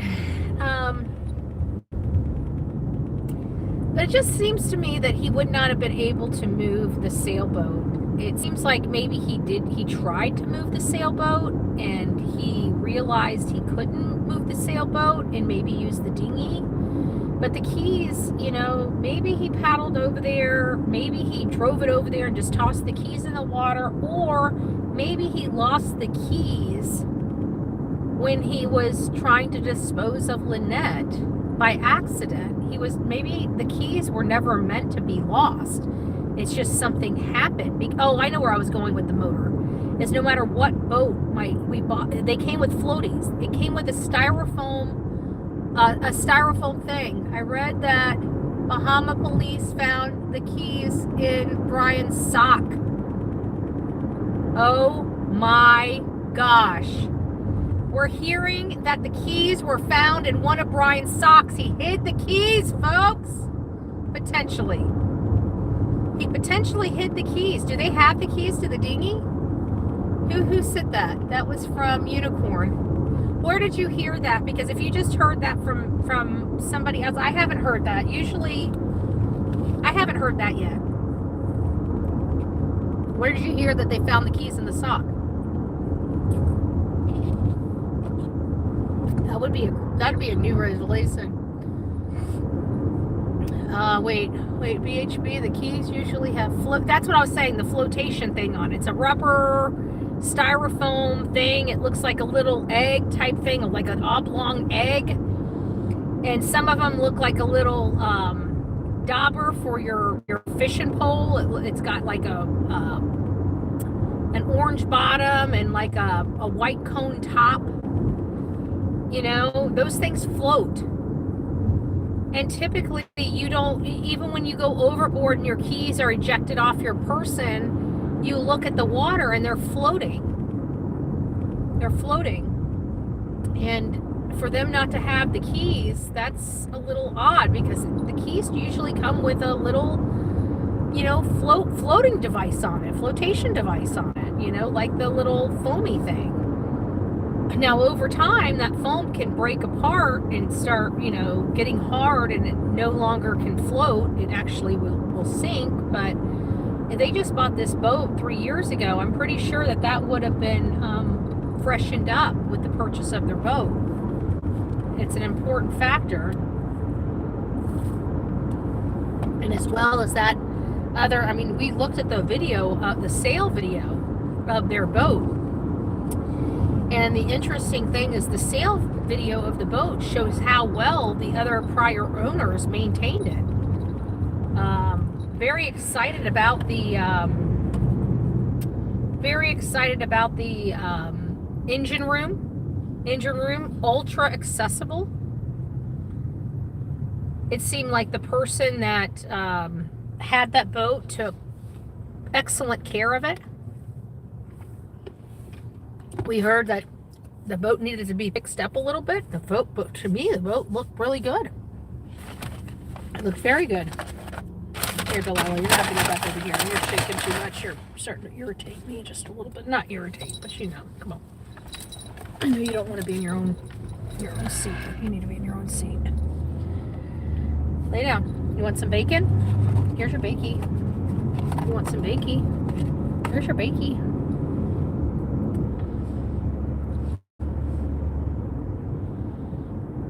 She's just not going to eat or drink until we get home. That's so freaking annoying. So, I don't know.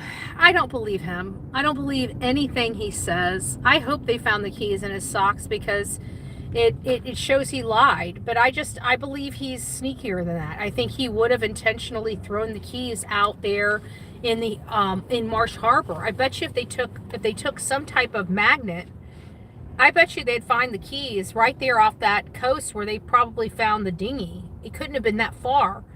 Maybe a half a mile out, not even that. He probably tossed them right as he saw land, and he probably started, you know, turned the engine off and tossed it in the water. I wonder if somebody can magnet fish and fish. I bet you anything. It's around that Marsh Harbor. If anybody's out there with snorkels or scuba gear, I'd be looking for those keys. Guys, I don't believe he paddled across that channel. I really don't. I do not believe he paddled past that channel. I don't. I believe he drove. I believe he had the engine. I believe the engine was on, and he drove over there until he got fairly close, and then he killed the engine and tossed the keys and paddled the rest of the way. That's what I truly believe happened. Because if he ever had paddled, he would have known what it was like out there in the water. He could have explained it better. It would have been the leakage of more accurate information that he could have manipulated, but he didn't. He said something really boneheaded. And those keys, I wonder what that system tracks. I know the system tracks their boat, but does the satellite track their, you know, like other equipment on the boat, like maybe something that's being lowered down or lifted up? Does it track that? You know, I don't know that much about the information on that boat. So we don't know what kind of, because you know, like cars, we have this infotainment center in most of our newer cars. And this infotainment center, it keeps a lot of details about your personal travels. It stores information in the infotainment center. It can tell somebody when this car was cranked. It can tell somebody when this car is put in drive. It can tell somebody when I slow down. It can tell somebody that I've rolled my window down. It's recording a lot more information than I would personally like or see any purpose of it needing record of. But I digress. These are the newer vehicles.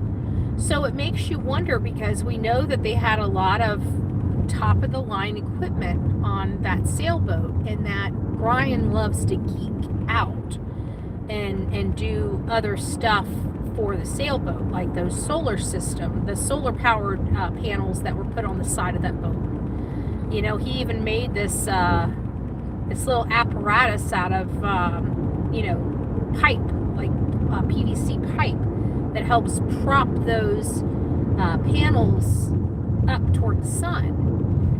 He knew enough to run panels and electrical so things can run from those panels. He's smart enough to do all that. There's a lot of things that this Brian character knew how to do, more so than the rest of us. So when he's calling people and saying he's so confused, he's been out on those waters, navigating those waters for 3 years without confusion. And then all of a sudden, the night that his wife disappears, he's so confused. All of a sudden, he gets amnesia. All of a sudden, he gets dementia. He don't know nothing. He don't remember where she fell off at. He doesn't remember how the currents were. He doesn't remember which way she went. He doesn't remember whether it was high tide, low tide. That's too confusing for him. He just doesn't understand. He just doesn't know. Meanwhile, this lady is supposed to be in the water, yet every time we're looking for her in the water, she's not there. And if you look at the flow patterns in that area, it's going to say that she drifted to Lubbers, yet she never drifted to Lubbers. So, I don't know. But anyways, guys, we went out there. It was tight. It was hot. We got to see the boat. The boat is docked, but we didn't get to film the name of the boat, but we did see it on the outside of the gate. It is there. Brian Enton was out there on a kayak, and he was able to confirm that it truly is the Soulmate. So he saved us $250. If he wasn't out there and we couldn't confirm it, we were going to purchase a charter, because I've got Delilah, so I'd have to do a pontoon boat, and they have a 20-foot pontoon boat that I could rent for 2 hours for $249. We would have rented it for 2 hours just to go over there and get that footage. But if Brian's there and he got the footage, he's got a kayak, by God bless him. I'm glad he's out there. I'm glad he got a kayak, and I'm glad he confirmed it was truly. But it, like I said, when we got there, we knew that it was the only sailboat that was stationed at the Coast Guard station, and that's just a little odd. Period. It's just a little odd to be because the Coast Guards don't use sailboats. They use a lot of different boats, but not a sailboat. They need aggressive boats. They need to get places where they need to get. You know, it's our U.S. Coast Guard. Gasoline's not a problem for them. So they want speedboats. They don't want sailboats. And it's the only sailboat stationed at that substation. We tried to call the Coast Guard. We tried to call the Fort Pierce Coast Guard. Nobody's picking up the phone. And so we couldn't confirm that it was the Soulmate from their own voice. But again, shortly after us trying to confirm the boat, Brian Enton is observed out there on a paddleboard or a kayak, and he is able to get a close-up and personal view of the Soulmate. So the boat we were looking at is absolutely the Soulmate. We were able to confirm it. It's here. It's here in the United States of America. It will be processed by the best of the best. We're hearing rumors that the keys to the dinghy may have been found in his socks, but that's the first I'm hearing about it, and I know that there's a lot of people spreading around misinformation, either to create, you know, clicks and views, or they're AI and they don't know what the hell they're doing. They're just putting whatever out to put it out. Misinformation. Again, don't know why it's big money for misinformation, but it is. It's $1 million industry. Either way,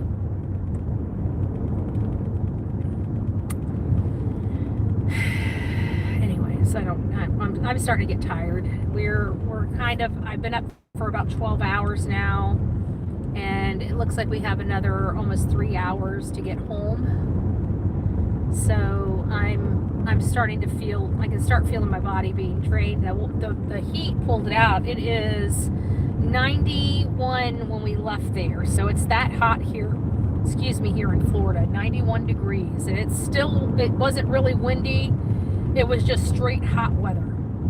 So, but it's here. Oh, I know what I'm saying. I know what I was going to say. I'm hoping that they forensically test that. I believe that they will. If the keys are in the socks, then that'll all come out in the wash. Obviously, he lied even more.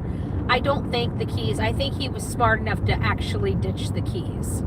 I really do. I think that if he committed homicide, he's ditching the keys. He's ditching the keys because that's part of his alibi. He can't be caught with those keys.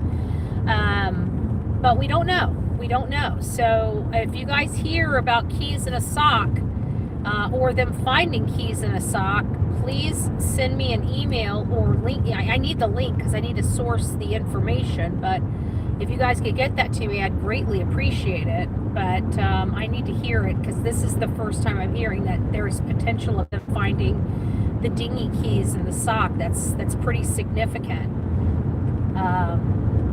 But it doesn't sound like the Bahamian police really executed a thorough search warrant. So I don't know what. But I feel like at this point we are on arrest watch. I feel like now that they've got the boat, and many of us believe it's the crime scene, I have to think that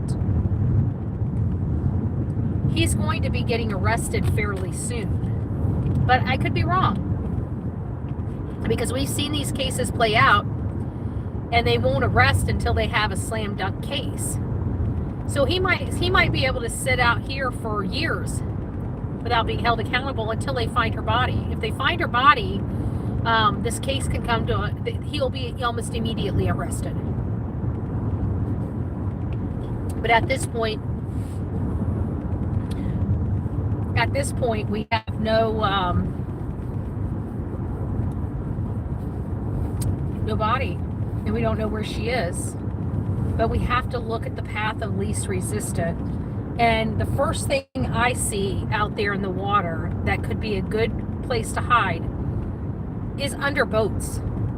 When you have a huge docking system that stretches for, an eighth of a mile or a quarter of a mile, that is a good hiding place for somebody. Is that what he did? Does he know of another boat that's out there that is unoccupied, that's just sitting out there because that's where it sits until the owners come back for it? Do we have a situation like that? I feel like it's possible. I feel like she could, she's right there.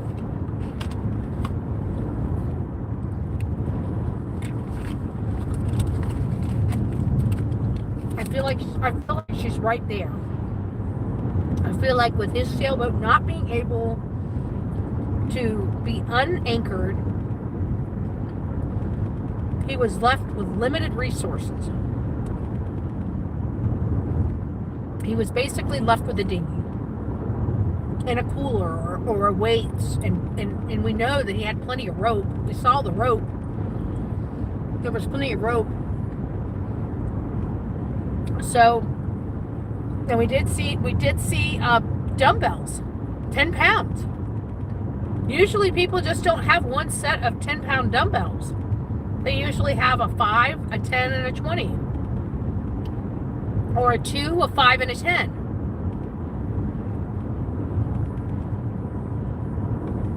Those were solid metal. Those are the ones that look like they come in a set. Yet we only saw one pair, not set. So it makes you wonder, is there other weights missing from the boat? I feel like there is. I really do. I hate when I get food stuck in my teeth, and there's nothing more annoying. I'm a flosser. I can't stand stuff between my teeth. I really can't. It annoys the crap out of me.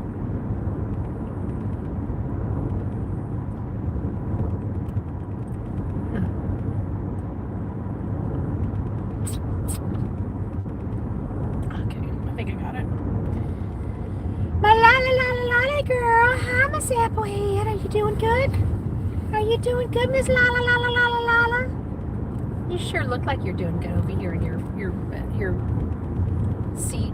She hates her seat. I mean, she loves her seat. She hates her seat being so far away from me. Let me clarify that. She wants to be on top of me. She's a hover dog. If she's not touching me, she is not a happy camper. Very much dependent upon moi. All right, guys, listen, we don't have a whole lot to talk about. We talked about the whole trip all the way up. We talked about the whole case all the way up. At this point, we're going to be repeating a lot of the same information that we've already repeated over and over and over again. The bottom line is Lynette is missing. She's presumed dead. We don't believe Brian Hooker's story, and neither does the U.S. Coast Guard or our federal government, so they have seized his boat. They believe his boat has to be a crime scene. They had to have probable cause to have it, to take it in, to take it, to seize it. So the process is started. Okay, his story's not making sense, and our government is making moves. We have the Bohemian Police Department, which, again, we got to remember different countries handle things differently. And these people, this is a tourist destination, and quite frankly, I'm not impressed with their law enforcement. I think their law enforcement, I don't want to be disrespectful, but when you don't even forensically process a boat and you've got a news lady collecting more evidence than the Bohemian Police Department, I kind of feel like if we keep it, if it was to stay at it would never get solved. People in the Bahamas, the police in the Bahamas, I'm glad they arrested him. That was a step in the right direction, but their investigative work just, maybe I'm just wrong, but it seems to be subpar. I wasn't impressed with the Bahamian police. But knowing that the U.S. Coast Guard were on the scene, the U.S. Coast Guard had their dog, the U.S. Coast Guard was walking and talking and taking the dogs in places and, getting cooperation from the Bahama officials and stuff like that. I felt a little bit like we might be able to have some resolution, but as the weeks went on and Lynette is not being found, I knew more and more that, because her body, if she drowned, I mean, sad as it is, there are plenty of people out there that have horrible backgrounds that have a person go missing or get killed that had nothing to do with it. Whether you like them or don't like them or think they're a horrible person, just because he has been abusive in the past and he's an abuser doesn't mean he's responsible for this lady losing her life. But again, we have a huge story here that's not making sense with the information and the stuff that can be confirmed. We're told that she fell off a dinghy in shallow water. I mean, he didn't say it like that, but we found out he made it sound like she was in the deep blue sea and had white water rapids, going through this area, this channel. Like it was just moving right along and just grabbed a hold of her and just took her out to sea. I mean, he described, if you guys have ever watched The Perfect Storm with George Clooney and the boat and the hurricane, it seemed he was describing what he saw in the movie. It defies logic. Like the maps should have showed something. The maps showed nothing. And as a matter of fact, the maps themselves contradicted the flow, because he's saying he floated over to Marsh Harbor, but according to the currents in the chart, he should have floated over to Lubbers. He should have never made it over to Marsh. So how did he make it over to Marsh if he was supposed to ram into freaking Lubbers, according to the charts? So we've got scientific proof that his story did not add up. And then you've got the Fitbit or the Apple Watch on board of the boat that was on her earlier that day. We don't know what the broken oar aspect means. We don't know what the flares mean. We don't know. We still have a lot of unanswered questions when it comes here. But the good news is is the Bahamian police do not have the boat. The federal government does.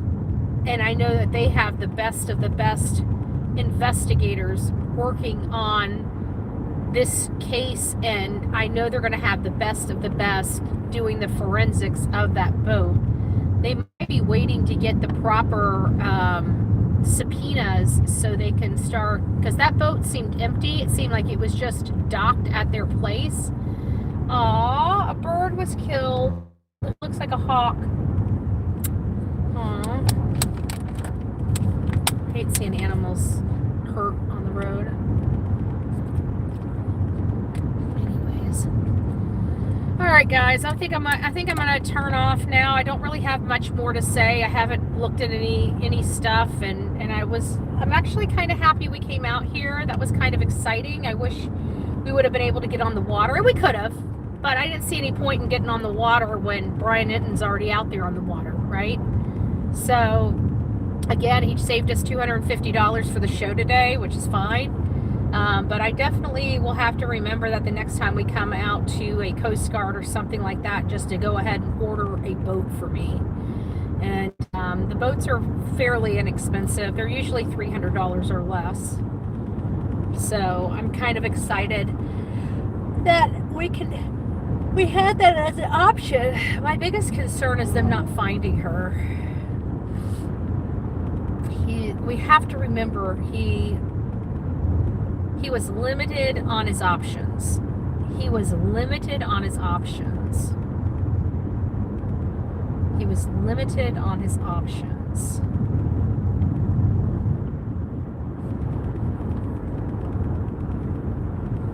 We didn't see anybody searching that area around his boat and up at the docks there at Pat's Harbor, Aunt Pat's Harbor. I don't know. I really think that I don't know if they did a thorough job, guys. I just don't know.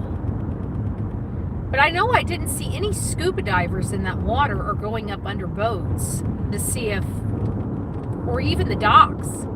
I didn't see anybody go up under the docks to see if she was tied on something. He had plenty of rope. What's keeping him from tying her up to one of the posts that hold the dock? You know? Did we see, just out of curiosity, did we see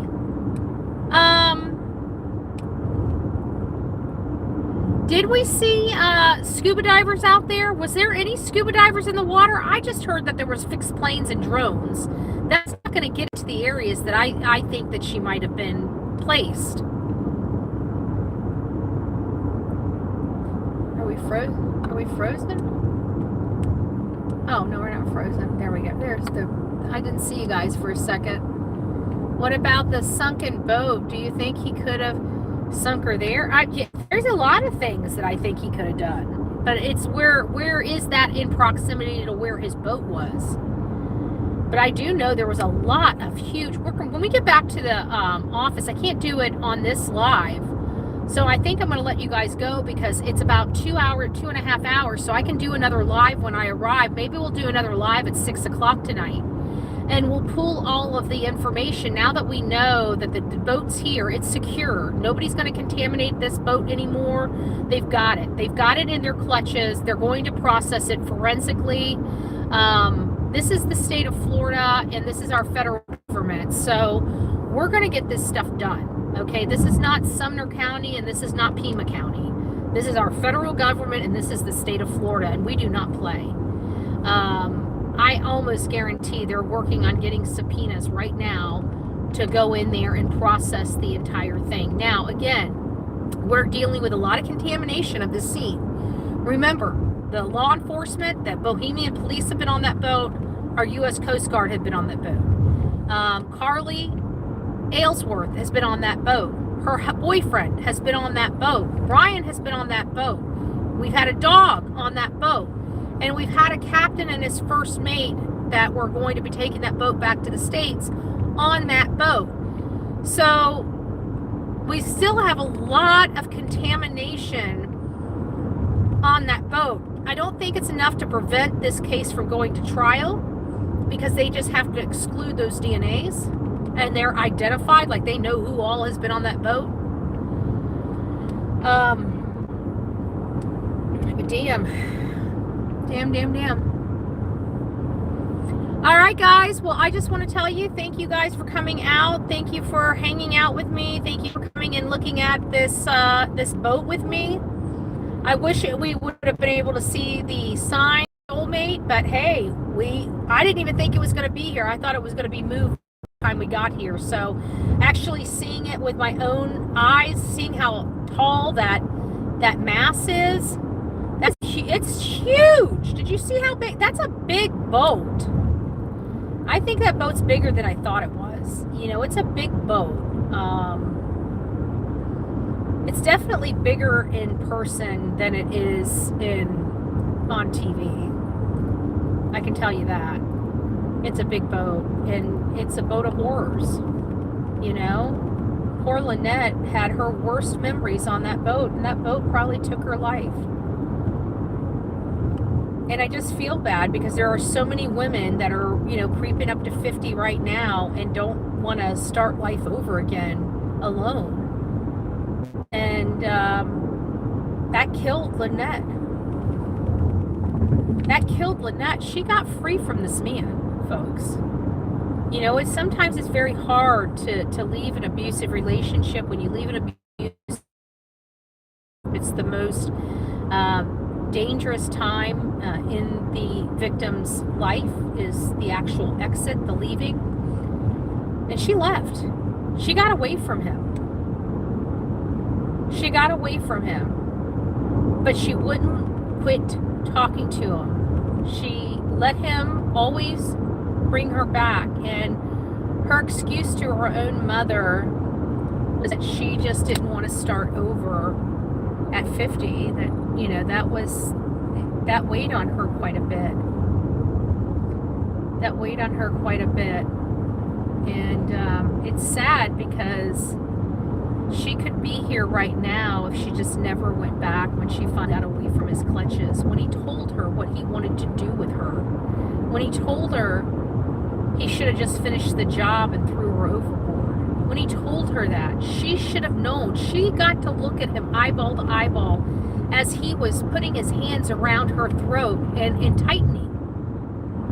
You know? He did that to her. That's an up close and personal sport. He had to have seen her eyeballs just about bulging out of her face. And he chose to let go that time. This time it sounds like he didn't. That man is a monster. He's a monster, and that's something his dying mother is going to have to accept. She birthed a monster out of her loins, and people are going to be like, Betty, you're being mean. I am being mean. I'm being mean to a woman that doesn't deserve it and sick. But I want to piss Brian off if he ever comes by this channel. Because he's literally going to send his mom's last dying breath is going to know that her son is a murderer. She was so proud of her son being in the military, working for AT&T, retiring from AT&T, living this amazing lifestyle. She probably always bragged about her son. And she's going to go to her grave knowing her son is a murderer. How unfair. How unfair. There is nobody that is more of a monster in my mind than him in this story.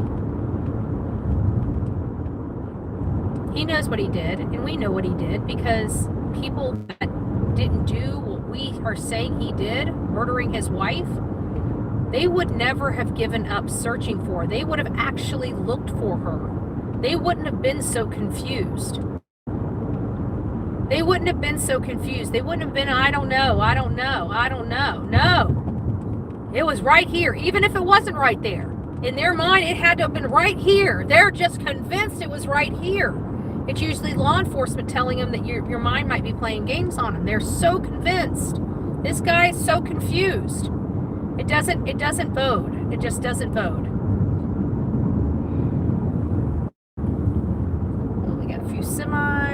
and okay, and double line. I can't get over it. All right, guys, that's pretty much all I've got for today. I'm exhausted. I'm tired. I'm going to start speaking in circles because I can feel my body starting to really, you know. So I'm going to just focus on the roadways getting us home. We're in about another 3 hours. We're going to do probably about 5:30 or 6. We're going to go over what we know. And I'm going to start going over some places I think she might be. But I think we need to investigate because I've looked everywhere. I don't see anybody in scuba gear. I don't see anybody in scuba gear. And I think that